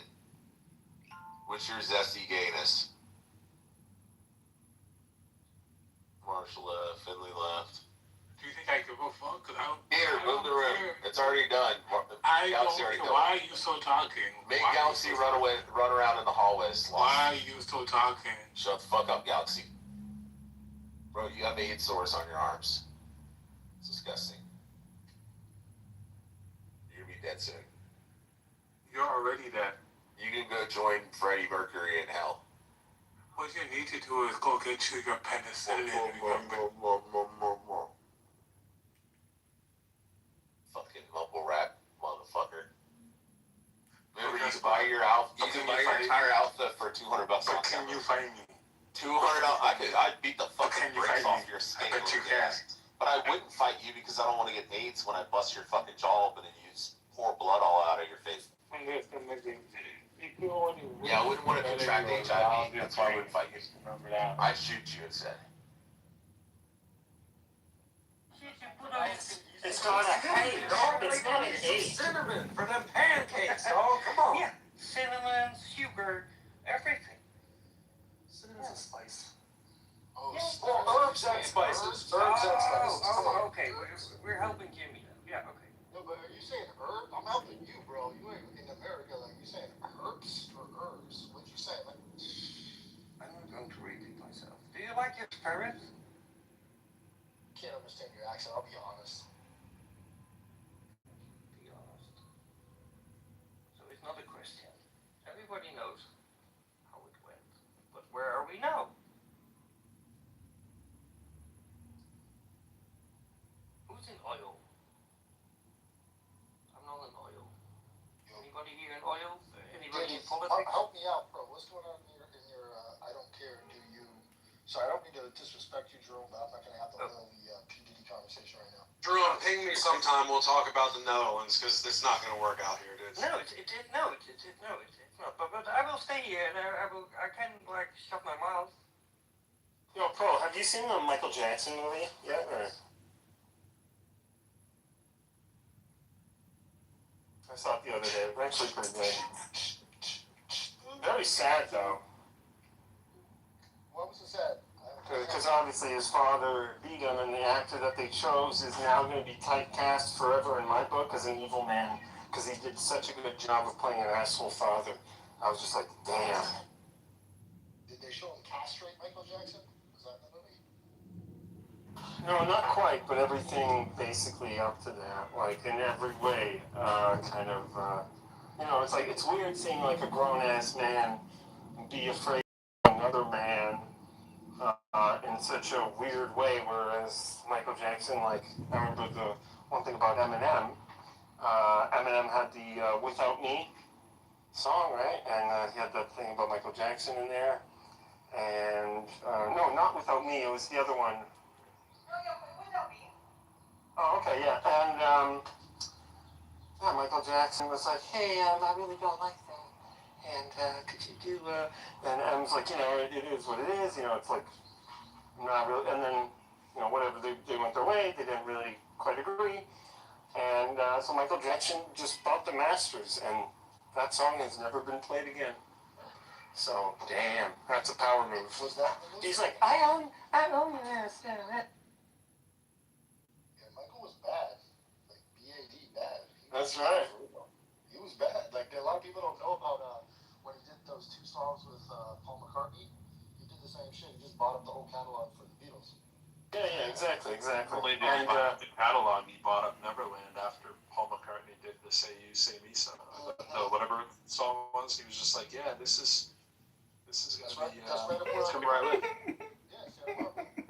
For like 30 years. And then sold that place it went up to 100 million in value and only sold to 22, and I think he bought it for 19, if I remember correctly. Yeah, he made power moves.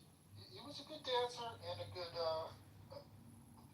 putting people in their place. Like when you hear all these stories about him that are coming out on the internet now because of the movie, he was serious. Like a lot of people thought he was a joke or a pedophile or something, but he was not that. He was something else. He was beautiful. I love Michael. Well, both things could be true. He was a fucking legend. Michael Jackson was a fucking legend. He was a black motherfucker. Cool. You're in the audience. But, that's how it plays.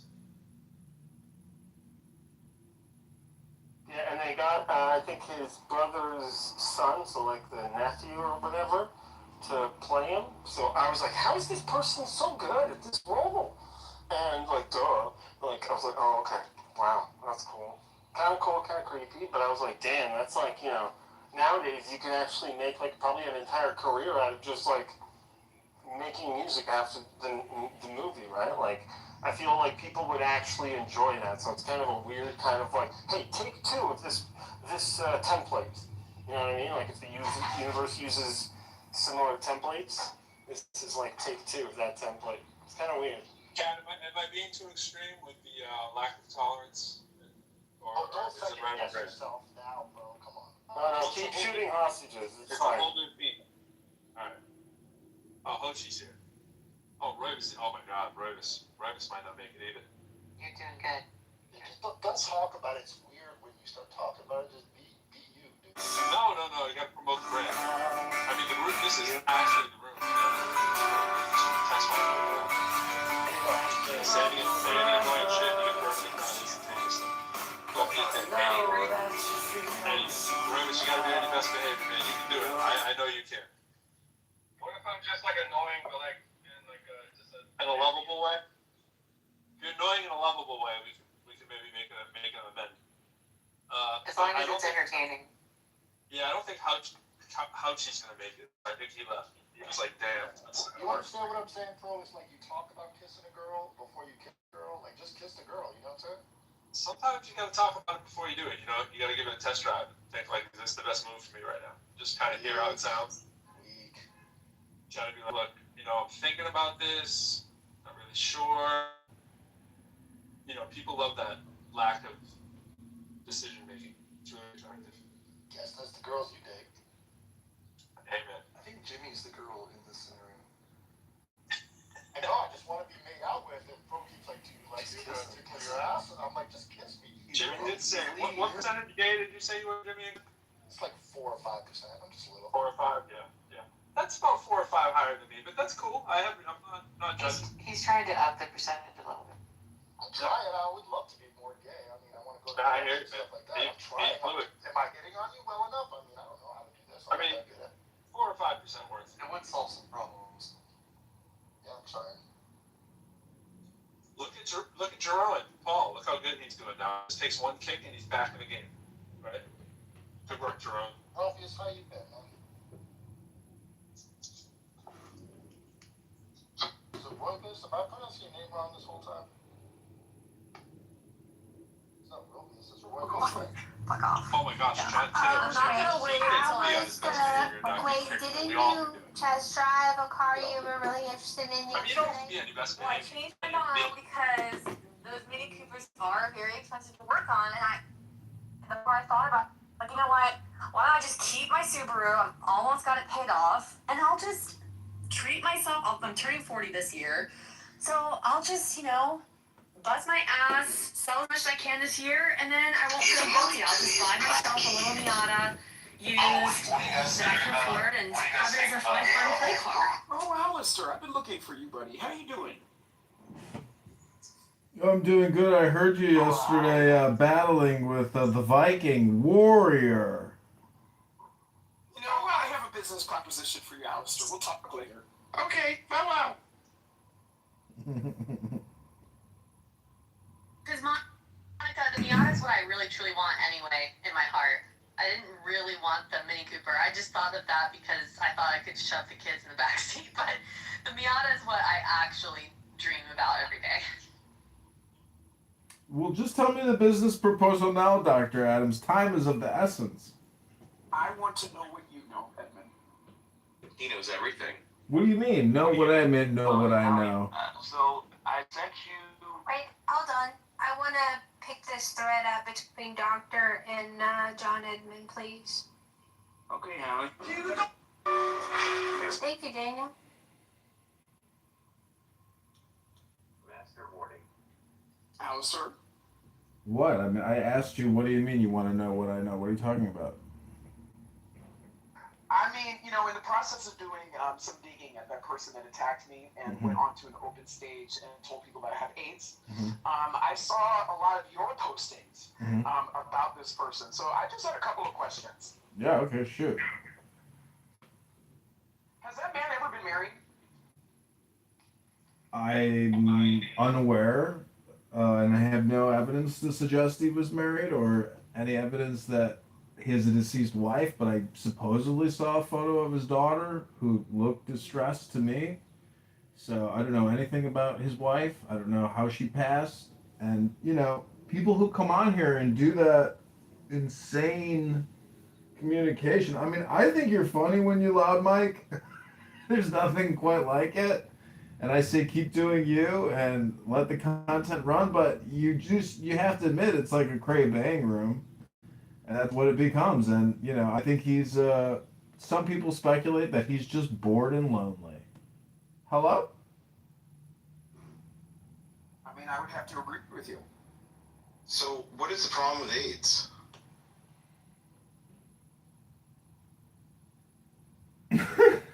Well, when you make disparaging, slanderous, libelous, defaming comments, if you don't call them out and document them and then get some social justice, you might just become a victim of somebody's insane behavior on an open public conference call, and then they can reap the consequences of their words, because if what they're doing is illegal and then you publicly document their public activities and notify people's associates, maybe employers, or even law enforcement, or even law firms that that person lives in, well, now that person has to start regulating their speech. And they tone down what they're doing on a nightly basis. Maybe they're drinking whiskey.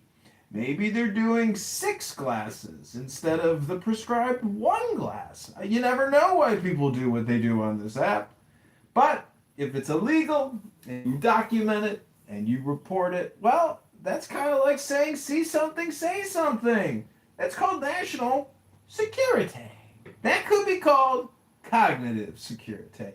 Someone could call it modern law.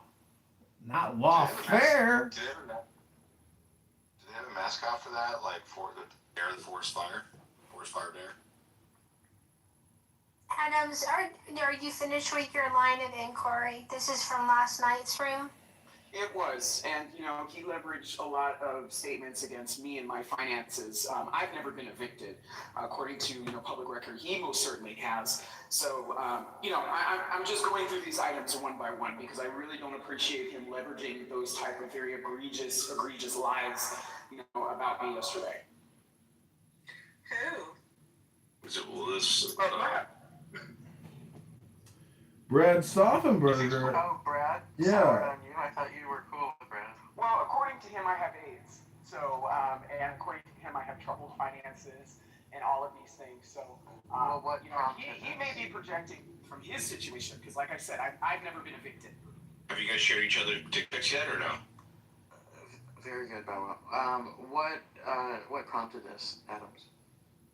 Because I mentioned the reasons why I decided to vote for Karen Bass, and because Brad is a deranged cultist, he, decided to just try to harangue me for supporting Karen Bass, and then took it personal. So, if he wants to take it personal on an open stage like that, in front of people who are recording, doing other things, or could weaponize that information to harass me, okay, I'm going to take whatever steps I need to address him. Right. No, the reason I asked is because I remember, not 2 weeks ago, there was that room where Brad and I forget who the other guy was, but they were going nuts on each other because the guy apparently said something about Brad's kid or something like that. And then Brad kept saying to you, like, how much he liked you in that room. So I wondered, in the interim, what had happened. Well, here's what I will say. I don't know how much about Brad's background is actually true in what he shared on this app, but what I do know is that it seems like it's a hair trigger, setting him over the edge with just simply disagreeing with him, and I'm tired of the behavior. Not wrong. Not wrong.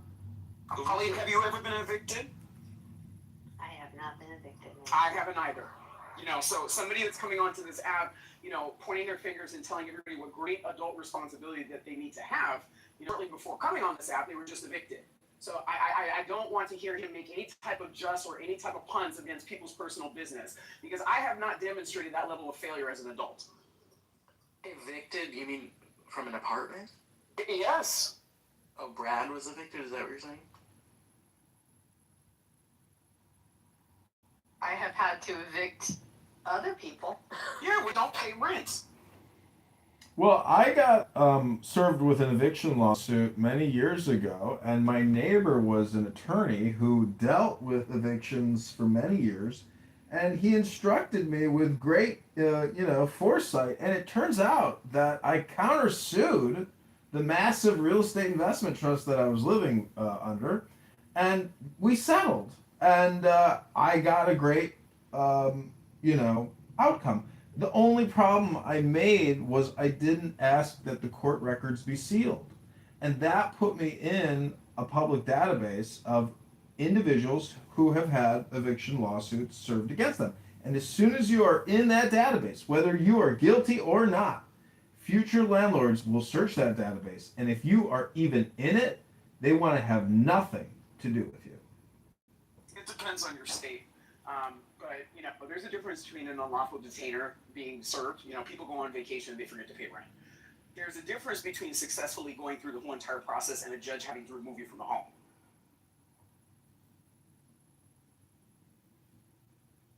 My girlfriend threw me out once. Yeah, I was living with a roommate in Beverly Hills, and she changed the locks on me. I was like, well, it's pretty illegal to do, like to basically kick me out. But by that point, I had already found another apartment, and everything was fine. But this woman definitely was playing games with me, and she was like accusing me of weird things, like, why did you take the handle off of the oven? I was like, take the handle off the oven? I was like, I don't even cook here. Why would I remove your handle from your oven? And she wouldn't let it go. I was like, okay, clearly I'm living with like a woman in her senior years now. She was an older woman, but it was a really dope apartment, and I think she charged me like $800 a month for the room in like a pretty luxury unit.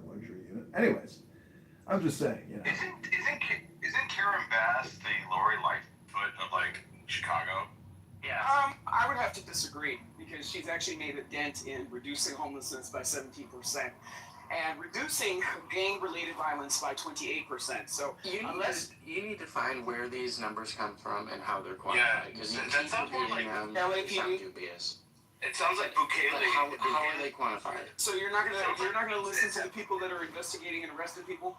I want to know how they're How about Bukele? How about Bukele that he never? I mean, look, let's say there's some weird flu one year, and they say, oh, there was a 200% increase from one year to the next. It doesn't mean much unless you know what the baseline number was. And I do. Bukele that could have been indirectly responsible for the reason why that there's lower gang stats. I mean, come on. Bukele? Doctor, what I'm wondering is why do you not like the opponent, Spencer Pratt? Because to me, I love the marketing, and when I see Karen Bass, I see an angry. No, because y'all get stuck on the marketing. I'm getting stuck on the results. So just because somebody says some shit that you like, okay, doesn't mean that you need to look at track record. Okay, let's look at track record. How much experience has he had managing a $15 billion budget? But what? That's because he's white. But what how many years of experience does he have managing a $15 billion budget? That's a simple question. Well, just because he says things that y'all like, it should change the answer. I get that, but what I'm saying is when you study the history of Karen Bass and her associations and activities and political activism, I just don't like it or agree with it. So it's not just about budget management. Spencer Pratt and his activism. He advocated for his father-in-law that was molesting children. Well, that's a problem, but that's a huge problem. So that takes him off of. But why are you opposed to like radical new leadership? Because really, the corruption is that bad. No, I'm saying Spencer Pratt would be the new radical. She's the old radical. Why are you so fixated on her? I don't want to be voting for a person that was defending kitty diddlers that pled guilty to incest. So, like I said. If you want to look at the marketing, go ahead and look at the marketing. I'm looking at results. Well, the thing about politics and governance is results honestly just don't matter because the results have sucked. Because if you want me to do some... They matter to me. When you look at the likelihood of somebody victimizing me as a result of gang violence and those numbers being reduced, that definitely matters to me. It also matters to me to not look at as many homeless people as there were before she was in office. So those things are important to me. So you guys can, and I'm not saying you guys to be offensive. People can continue to look at the things that they choose to look at. I'm choosing to look at the things that affect me. I'm looking at the results of the people that are running for office, and I'm comfortable with my decision. Yeah, that's fine. There's a lot of people. Who doesn't like stepsister porn? I mean, to me, this notion that you're not going to vote for somebody because of their political party when they're otherwise the best person for the job given the options, I just don't see that as being sensible. I voted for the other party. I have too. I voted for Spencer Pratt. Well, and that's your choice. You can choose to be amongst the minorities of the city that are choosing to waste their vote by doing that. That is your choice. That's the beauty of America. Okay, well, let me just give you some stats on Karen Bass's management. This is the information regarding the past 3 years of deficits. Full year 2024 ended June 24, significant overspending. Expenditures rose sharply, 14% in the general fund, driven by liability payouts, hundreds of millions over budget, 240 million to be exact, for police fire costs and new labor agreements. The city drew What down does that nearly. have to do with her? Well, And by the way, city council actually approves those payouts. By the way, I hope that you understand that. Well, how could you ask? What does it have to do with her? She's the leader. It doesn't have to do with her because again, her predecessors in allowing the city to go into disrepair, she's now dealing with mitigating the lawsuits that have stemmed from that. And I think that she's doing a good job. Some of those people needed to be paid for their damages.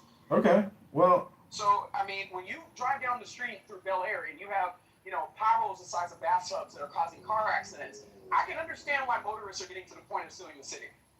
And this was a persistent issue before she was even mayor. A lot of these issues were persistent issues before she was even mayor. For example, my aunt falling on the sidewalk and busting up her face. That was something that occurred before she was even mayor. You have sidewalks with trees that are bringing up the sidewalk and people are falling. People in wheelchairs cannot get on the sidewalk to and from where they need to go. So, I mean, yes, those lawsuits needed to be paid. I'm not understanding exactly how that's a gotcha moment speaking to her inability to run the city.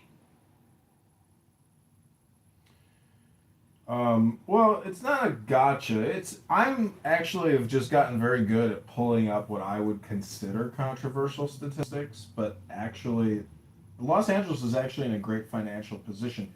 In Chicago, we owe almost $50,000 per taxpayer in debt to the government and to the banks. In California, Los Angeles, it's only $1,200.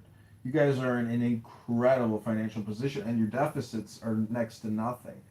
So if you want to attribute that to Karen Bass, well, great. I think isn't the bigger complaint really like her mismanagement of the fire, because that fire never should have broke out, and it was under her watch, and the fire department. The accusation is that the fire departments are constantly assisting people with DUIs and overdoses, and so they lose the fire truck capacity dealing with these Skid Row ODs. And the fire chief that sent 1,000 firefighters home has been fired. Mm-hmm. So I feel like that's great accountability on our mayor's part to identify the problem and to get rid of it. Well, I support you in supporting Karen Bass, but personally, I just cannot agree with her leadership style, her history, or her vision, personally. But that's my opinion, and I hope you respect that. I'm entitled to my own opinion, and it doesn't mean that I think that your opinion is a bad opinion. Because I think Los Angeles is one of the greatest cities in America, yeah. Los Angeles... I think it's a great city. A lot of the people, especially on this app, cannot afford to live in, high density, places in America. They simply cannot afford to live in the city limits of Los Angeles. They can't afford to live in New York. They can't afford to live in Miami. That's just a reality. So when they look at the cost of living and they look at the dedication and the work and the effort that people have to put forth to be able to afford to live in these places, and then on top of that, they have their opinions about how we should live. This is where I draw a line.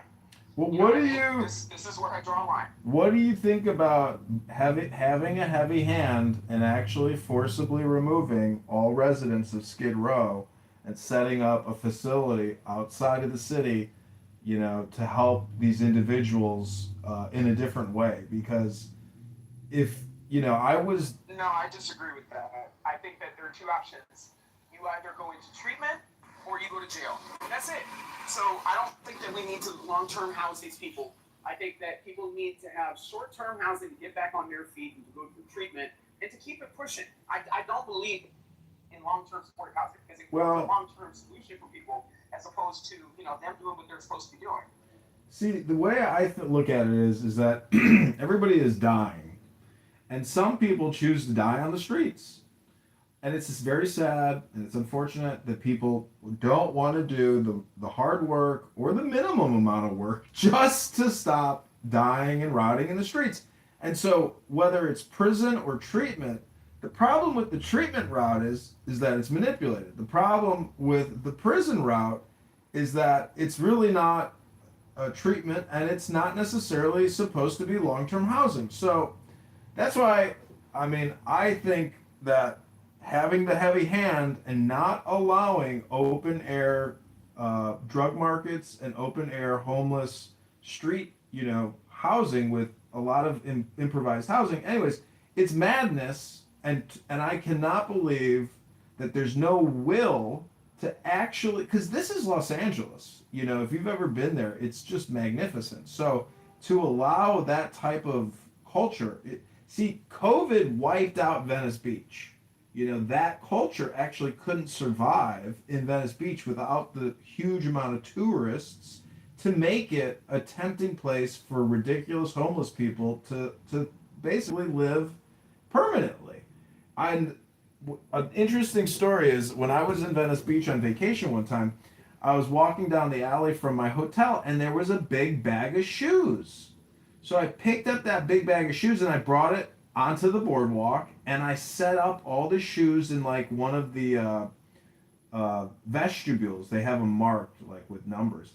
And a homeless guy attacked me for having the gall to try to sell shoes in the open marketplace in Venice Beach. And I was so angry at this homeless guy. I was like, he was making physical death threats against me, and I was just like, couldn't believe that the homeless were so insensitive.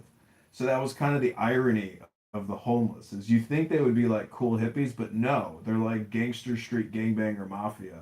And they're not, but yeah, they're entitled, and they think they control the streets. It was ridiculous. I had one of them living in my car for a week when I went to Miami last time, and my car still stinks. That's crazy. That is absolutely crazy. I heard this story of somebody that lived in San Diego, and they went into their car, drove to work, and they smelled this stench, and they looked in the back of the car, and there was a homeless person sleeping. I experience to that, except it turns out that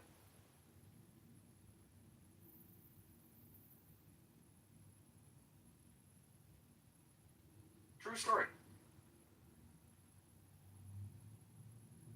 Well, it's not true because nobody heard what you said in the Matrix. And I would just submit that, like, when you use Clubhouse, though, because, I don't like being alone either in my car. And so I use, Clubhouse occasionally. But the Wi-Fi Clubhouse experience where people can actually hear you is always better for the people you're trying to communicate with.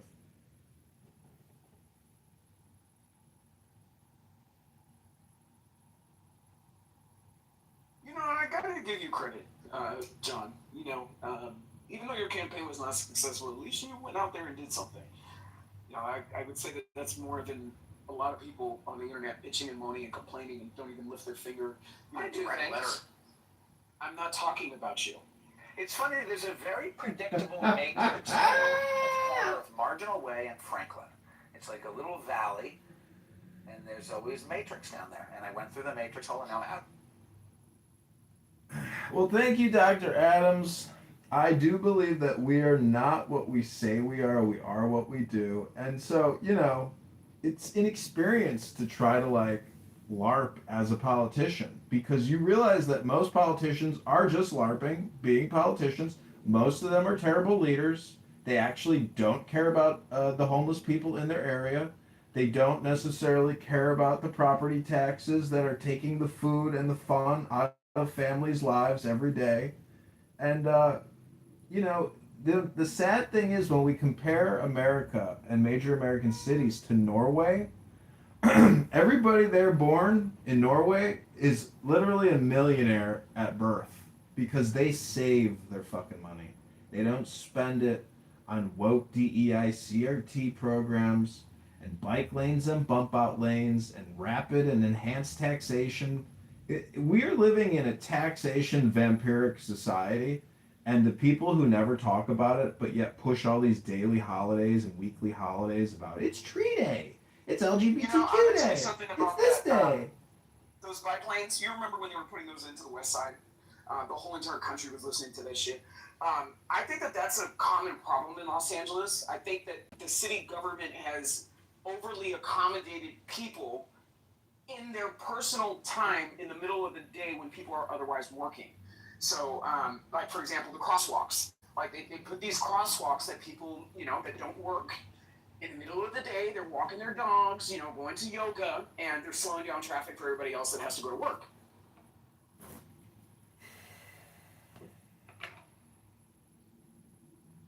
Well, in Chicago, the bike lanes have removed parking for businesses that need new customers to have access to fucking parking. And we sold our parking rights to Abu Dhabi, one of the Emirati countries. And so, if I'm elected mayor, my second mayoral decree is to sue the Abu Dhabi Investment Authority for fraud, shut down the Chicago parking app, rip out every single parking meter, and end the taxation of our streets for vehicles, and end the bike lane tyranny, because they have destroyed businesses. There is no parking outside of any of these businesses because they're now fucking concreted out bike lanes.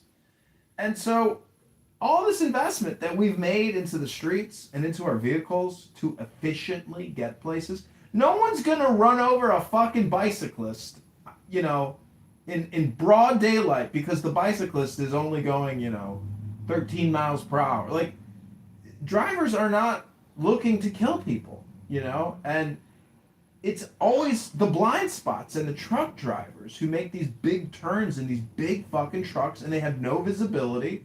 So these tiny bike lanes are ruining our streets. They create bottlenecks, they destroy parking, they ruin the previous investment for some woke leftist to fucking whistle Dixie riding down the street in their electric bike. Well, you do make a very good point about semi-truck drivers and their use of our roads and wear and tear. I feel like a lot of cities need to incorporate into their planning for all of those trucks to go into one place, and then for them to have, little distributor trucks that aren't as, as damaging to our streets.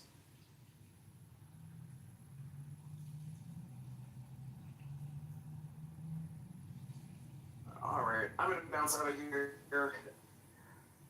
I'll see y'all later.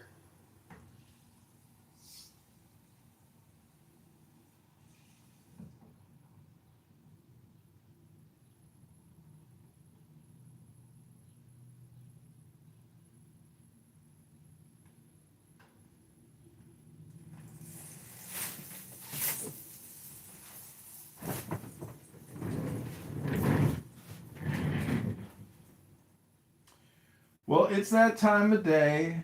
Adams is not my ally. He's not my friend. He attacked me vigorously in an insane way every single day. I'm pretty sure he's called the police on me multiple times, maybe the FBI. And now he says he's my best friend, and he wants to know all about Brad Stauffenberger and the research I've done into Brad, because he's being accused of being, evicted. And the drama here just never ends. I wrote a poem about elite, intellectual, gay, black, male Democrats.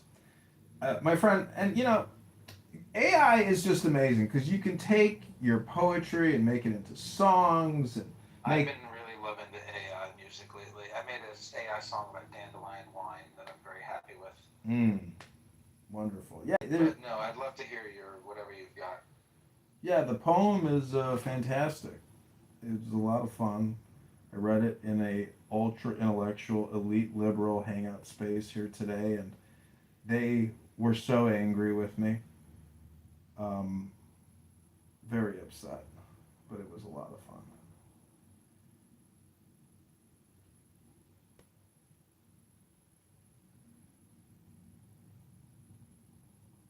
Here it is. In marble halls of power I ascend, elite, gay, black, trans, intellectual, unbent. Jim Crow's chains echo in structural white rage. CRT lights the path, turning history's page.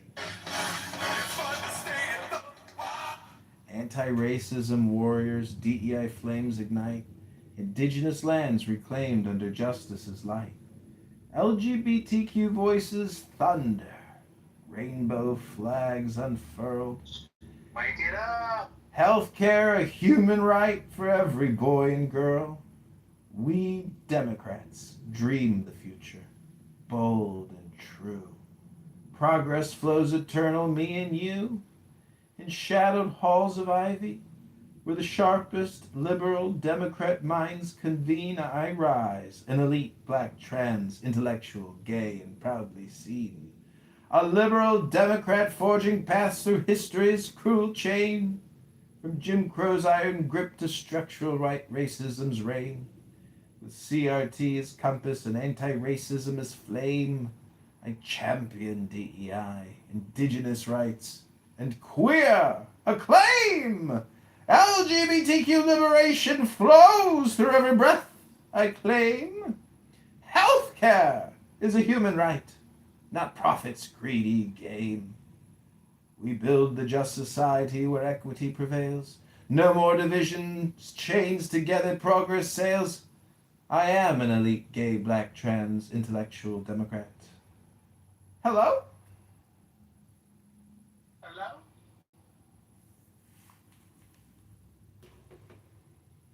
And see, the amazing thing about that is if I was to go to like a city council meeting, and read that poem,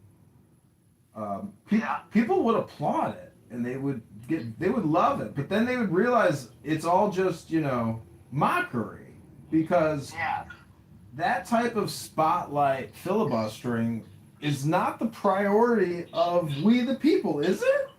Hello? Hello? Hello? Hello? Trash bag here? Hello? Hello? Thought that was you. I don't know what to do with all this gerrymandering.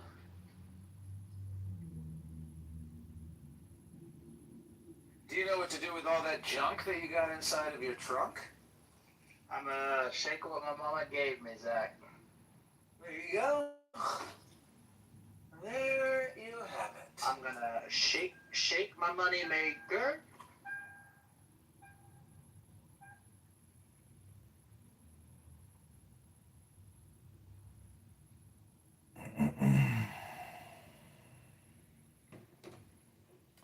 I had a good day today, my friend. If you look at my profile, there's a room called Law, Justice, Lawyers, Judges, Courts. You might want to listen to that. I won a trial today. Very exciting. And Rabbono Shalom. I'm now preparing to do Aliyah and retire in Israel at my leisure. Wait, Hello? really? Hello? I know. I feel like that seems like kind of the only option. But, I mean, America's not that bad, but it's, I don't know. Dude, I'm gonna go marry some super hot Israeli chick who's, extremely conservative, and let all of these American woke liberals who are just out of their minds and obsessed with getting things back to normal, as they like to say. When things are back to normal, when everything's back to normal the way it was. Those are the kinds of chicks I want to avoid.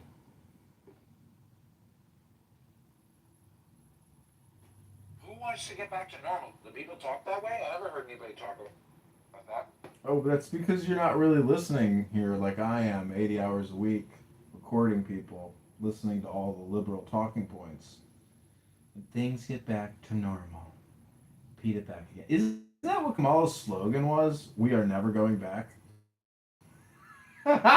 It's the same thing.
Okay. Oh, hey, Monica.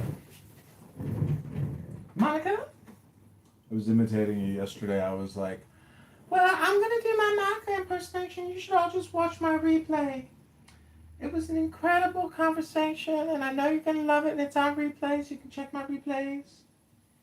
But, you know, by tomorrow at the same time, all the replays just get pushed down and away, and nobody watches replays. It's like, you know, there's only like 13 people that go back and listen to a Clubhouse replay because honestly, just nobody cares about this platform. Nobody is here to actually listen to anything interesting. You know, maybe some people are, but not most people. Most people just. I really think this is just like a medical device technology company to like boost your dopamine by allowing people to just talk indiscriminately and talk to talk, and in the process, you create the dopamine, you know, that people so badly want. Could just be an opinion. Could be wrong. I could also play a song. You want to hear a new one?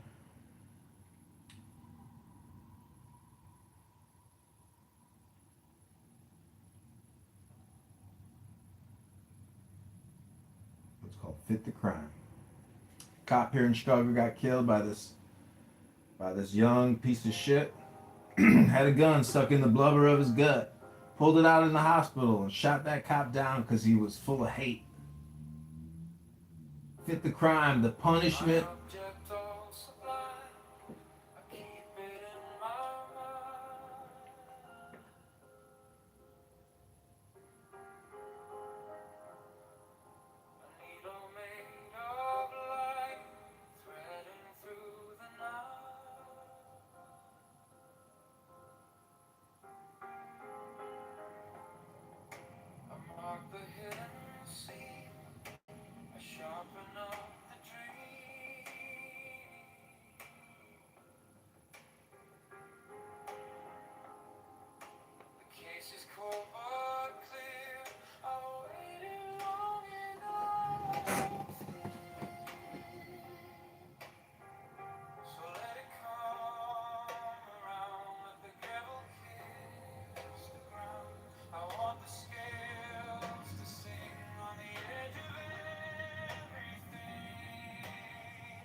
Okay, I assume Beth is sleeping or something, but Right, wasn't he? Yeah, he was on taser. Ask this question, and if they respond this way, then I go in this direction. If they respond this way, I go in this direction. I was like, but you don't have the data to prove that. No, I do, because listen, every time they said this, I always went. That's not why they went that direction. Great story. It had nothing to do with your question. Oh, but yeah, but. And then guess what? Bam. Whole month of April fails miserably. So, we gotta learn that sometimes the big head that we get after we get a little, success under our belt, we get the big head. That's why the scripture said pride comes before a fall. And it's true. It really is true. And that's why Trump is dealing with what he's dealing with right now, to bring it back full circle, guys. I am very well-rounded, by the way. And that's the reason why Trump is in the position he's in right now with the Iran war. He's in a quagmire, folks. This is a quagmire. He's stuck because he knows geographically he cannot win this war unless he takes that island, which is going to put a lot of U.S. Service members' lives at risk because he knows Iran has already planned for this. They're waiting for boots on the ground. TC, are you aware of today being World Ego Day? John, can you reset the room and do the gong, please? Thank you. Yeah. I don't know what World Ego Day is, but I'm going to finish what I was saying. So he knows this is a quagmire he's in right now, and he has no choice but to... Hello? Yeah, guys, let me finish. I know you guys hear me talking. I'm almost done. All right, keep going. So he has no choice but to negotiate his way out of this. And now Iran, I don't know if they knew this from the get-go, I doubt it, but they realize now that they've got a stranglehold on how much leverage they can use in these negotiations. And now he's stuck. He has to either commit boots on the ground, which is not a pretty option for us because we know that's going to come with casualties, or he's got to lengthen this thing out. And at what end? Like, to what ends does he lengthen out these negotiations? So that's my 2 cents.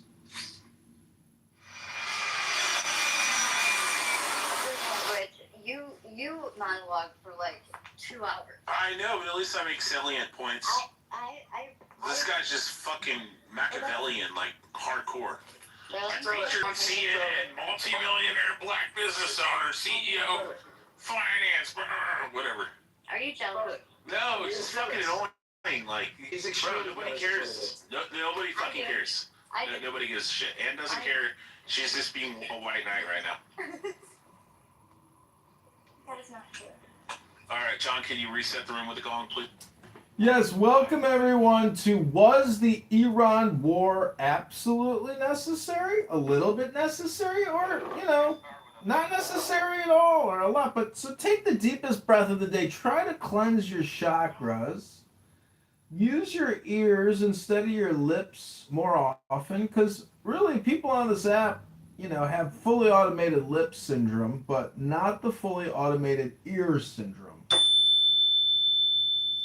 And, as a result, you get a lot of entertainment, but a lot of this entertainment is actually not useful or helpful or necessary. It's really an opportunity cost that you are choosing to participate in, known as a conference call. And unfortunately, there's a lot of people here that like to propagandize their elite, intellectual, liberal propaganda. We all can recognize it immediately, especially if the last sentence is, "So you don't stand for gay black men? You don't stand for black women?" That's when you know that we've gotten to the final denominator of the equation, and nothing really is important anymore other than the gay black male. And that is how we know that Democrat liberal elite intellectual propaganda is not only gay, it's also R word. And when we talk about what is the R word, it's really not a question of whether or not the conversation is necessary, but whether or not it's actually just spam and filibuster propaganda hypnosis to waste your time, because clearly if we can't discuss what the priorities are as a group, the group actually isn't interested in any priorities. They're just interested in gay, elite, intellectual, black propaganda, Democrat propaganda. And so I rest my case. Just know that the law is written in my PTR. The law is all that matters, not whether or not you're gay, or whether you're black, or whether you're a woman, or whether you're brown or an immigrant, or whether you're indigenous. None of that matters. What matters is the law. I rest my case, I land my plane, and I am complete. Hello? Appreciate it. Mr. Michelin, start. What do black people have to do with any of this? Oh, go ahead, John. That's for you. Oh, what I'm trying to say is that no matter what happens, we have to protect the elite, intellectual, liberal, gay, black Democrat, because they are clearly the most subjected upon to white structural racism, to hatred, to all things terrible, and therefore we have to protect the most effeminate, the most weak, the most objectionable, the loudest. I don't know if you know Pierre, beautiful Pierre, and beautiful Dr. Adams. Well, if they loud mic and just scream into the mic at the top of their lungs, and they just loud mic, and then they say you don't support gay black men. Well, they may support Karen Bass, a known communist, political activist agitator who's a criminal. And if we keep electing criminals instead of crime fighters, well, then you deserve your record sky-high property taxes and your lack of accountability, responsibility, and then your neighborhood goes up in a giant fire. Or next thing you know, you got looters and gangbangers terrorizing you. All because your leaders are ineffective, communist, liberal, intellectual, elite, gay black people. Do you know any intellectual, elite, gay, black politicians? No. Hello? Alistair, I have a question. Do you have faith in the election system in, say, LA, where Karen Bass is running? No, none whatsoever. Fraud is rampant, and whether it's petition fraud or ballot fraud or electric signature fraud, the election commission in Los Angeles, I'm sure, is run by elite, intellectual, liberal Democrats, not conservative, intellectual Republicans. That's just a fact. That's the problem everywhere. That if that's what you're electing, you get what you deserve. What if the Los Angeles people are electing in proper candidates, but the system is overrunning their voice? At that point, then what? I know it's a hypothetical. Well, it's my belief that sheriffs don't actually arrest criminal politicians, and so that would be one thing where we actually get a sheriff somewhere in the country that's willing to arrest Democrat liberal judges that release prisoners on no cash bails and ankle monitors that go on to kill again. That would be enough to arrest a liberal Democrat judge immediately. We don't have any attorney generals at the state level, federal prosecutors willing to go after fellow judges who release black male recidivist murderers that go on to kill again with no cash bail and ankle monitor, until we have real lawmen with guns and badges ready to take them down. And if they resist, they are ready to kill them. Until we have that, we will never, ever be able to break the cycle of liberal, Democrat, elitist, intellectual, gay, black male tyranny. Hello? Why are you zeroing in on the way you just zeroed in on? Oh, you don't know GOAT, aka ban on this app, in politically correct, the fascist, elitist, intellectual, liberal, gay, black, Democrat ban, aka GOAT? You don't know GOAT? No. So because you're not releasing in vast numbers white people in places like Los Angeles and Chicago, they're only doing it for the blacks. They're like, oh, they're impoverished. It's systemic racism, so we have to release all these fucking 17-page long fucking criminals. But they're not doing it for the whites. They're looking at them and going, well, you're the oppressors, so you're going to jail. Alistair, are you saying that Ben is playing for the other team? John, that's for you. We know he's gay, so I mean. TC, all jokes aside. We know he's legit gay. Like the guy's gay. 100%. I'm shocked. You didn't know he was gay? No, I thought he had a bunch of kids. You can be gay and still have kids. That's a good point. But I don't even know. I don't think he has any children. I think it's just a. I had no idea. Yeah, he's gay. Yeah, he's I don't know if that's true. Who's gay? Well, Alistair is claiming that whoever Alistair is Alistair the guy who used to record the rooms and put it on YouTube? Yeah, John Kitover.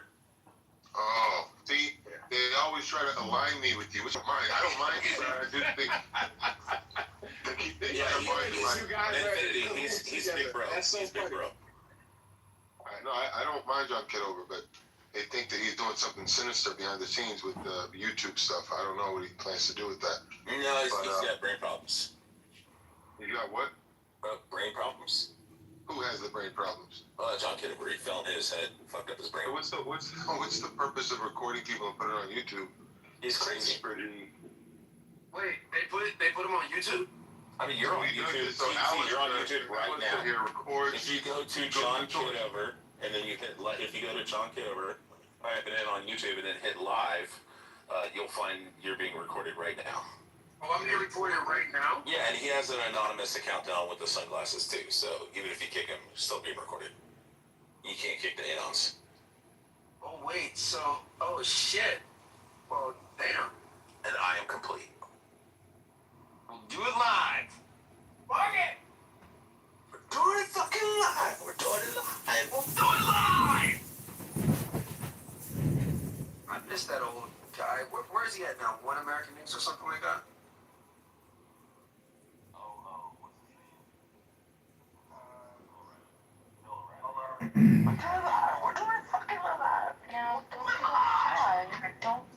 Don't shine out. TC, make sure that you perform for the recorder. Give him something. No, TC, you're great. You do great. You do great content, TC. TC, let me ask you a question. If we were to make you the president. Yeah, let me ask you a question. If we were to make you the president, what would be the top 3 priorities of your administration be, Dr. TC? There you go. That's what I was getting at. You never hear her say, hey, Bree, or hey, John, or hey, with some other white person. She's like, hey, Mr. Black Man. Well, first of all, I don't talk like that. Second of all, you white. So we are. I mean, that's not what statistics or IQ numbers show. We are in the President Trump house. Was the Iran war necessary? We want to hear your voices and your opinions. If you are an ultra elite, liberal, intellectual Democrat, we want to know, was the Iran war absolutely necessary? Hello? It was not necessary, no, but if you ask the Trump administration, we're not in a war. Well, pause though. How did we don't know what's to come. We haven't completed this task, so we can just see what happens. So, there's obviously a reason that we're there, right? And the primary objective was to remove a nuclear threat that we saw gathering. No, sir, that's what he said. Well, if it was the point to remove was to remove the threat, why do they still have nuclear material? Yeah, no, what are you talking about? I'm not sure what you're referring to, sir. Can you explain? You just stated that the point of this entire exercise can't call it a war because Congress hasn't voted to authorize the war. Yeah, it was to remove a potential nuclear threat. Well, if that's the case, then why do they still have nuclear material? Because the job is still in progress. So they've made a lot of progress thus far, but the mission is not complete. Well, this is my concern with Hold on, I want to hear this. Oh, go ahead, TC. Wait, was that a smoke detector? Whenever TC talks, I'll listen. Did we hear a smoke detector in the background? Whose was it? No. When TC talks, I listen. Stop it. No, not for just for that. I'm going on mute. Hey, but I want to hear you. Yeah, because TC always brings better than anybody. I said the TC, same thing. Anthony, those are the people I speak to follow their example. But go ahead, TC. What are you going to say? See, and Sean, that's because we're black. That's not.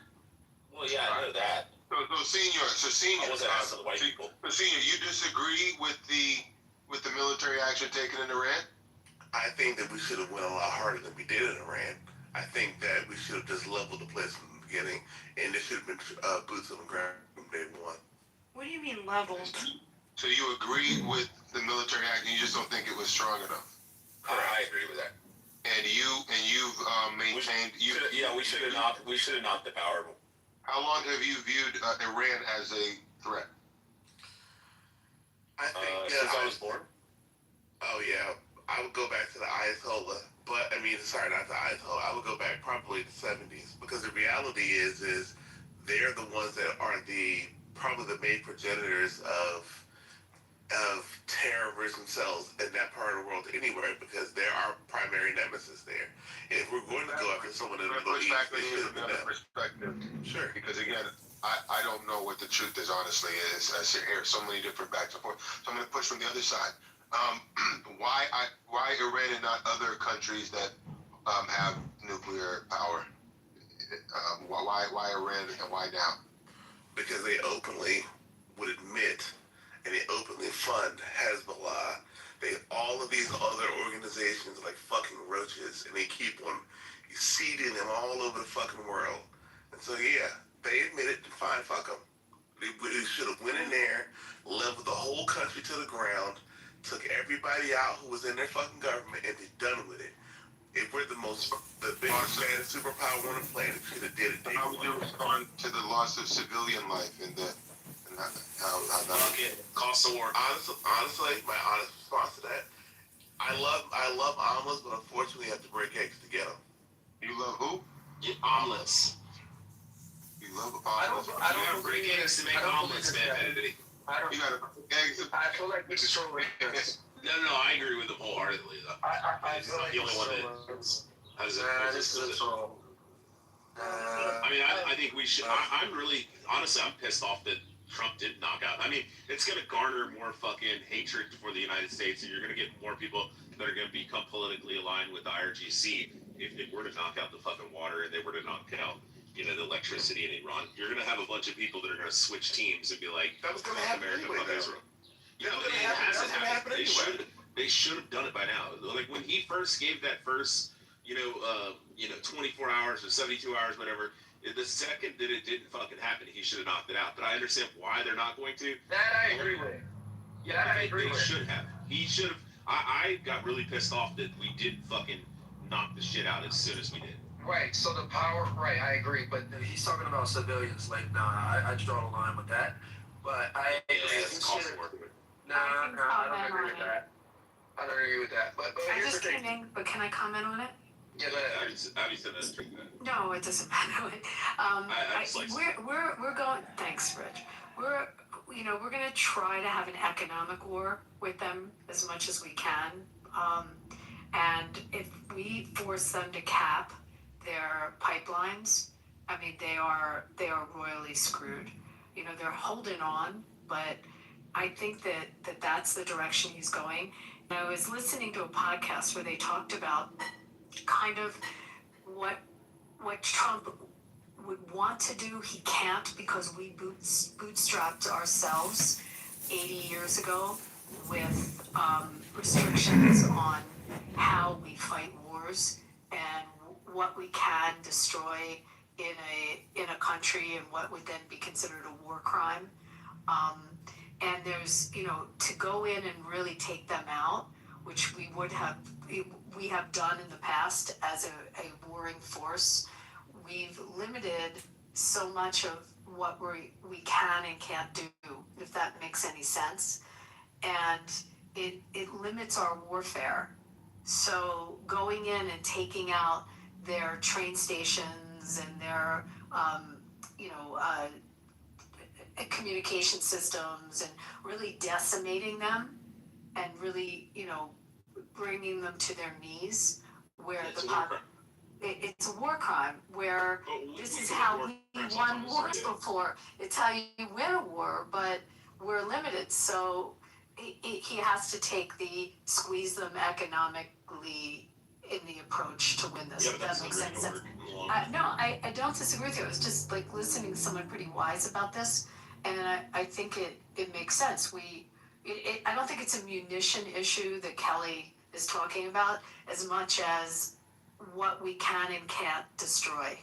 And all right. Instead of MAGA, does that make any sense? What I'm saying? Yeah, instead of MAGA, can we say Mama make Abby moderator again?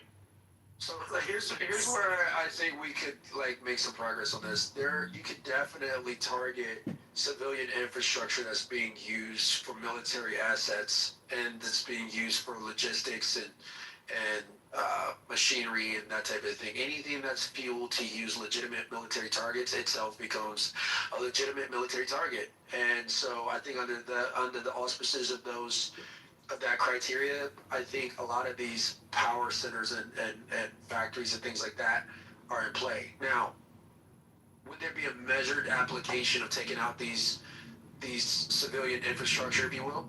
Yes, I wouldn't blow it all up at the same time, but I would certainly up the ante, because at this point we're losing leverage. This is 100% a negotiation game, and if we're not making I guess it's the supreme leader. I don't personally believe there is a supreme leader in place right now, but whoever's pulling the strings, if it's the IRGC, whoever's pulling the strings over there, we definitely cripple them by limiting the effect they can have on control and command of what's happening in the Strait of Hormuz. And so if that means bombing the shit up heavily, then that's what we need to do. But it can't be described as a war crime because they're using it to fuel their military operations.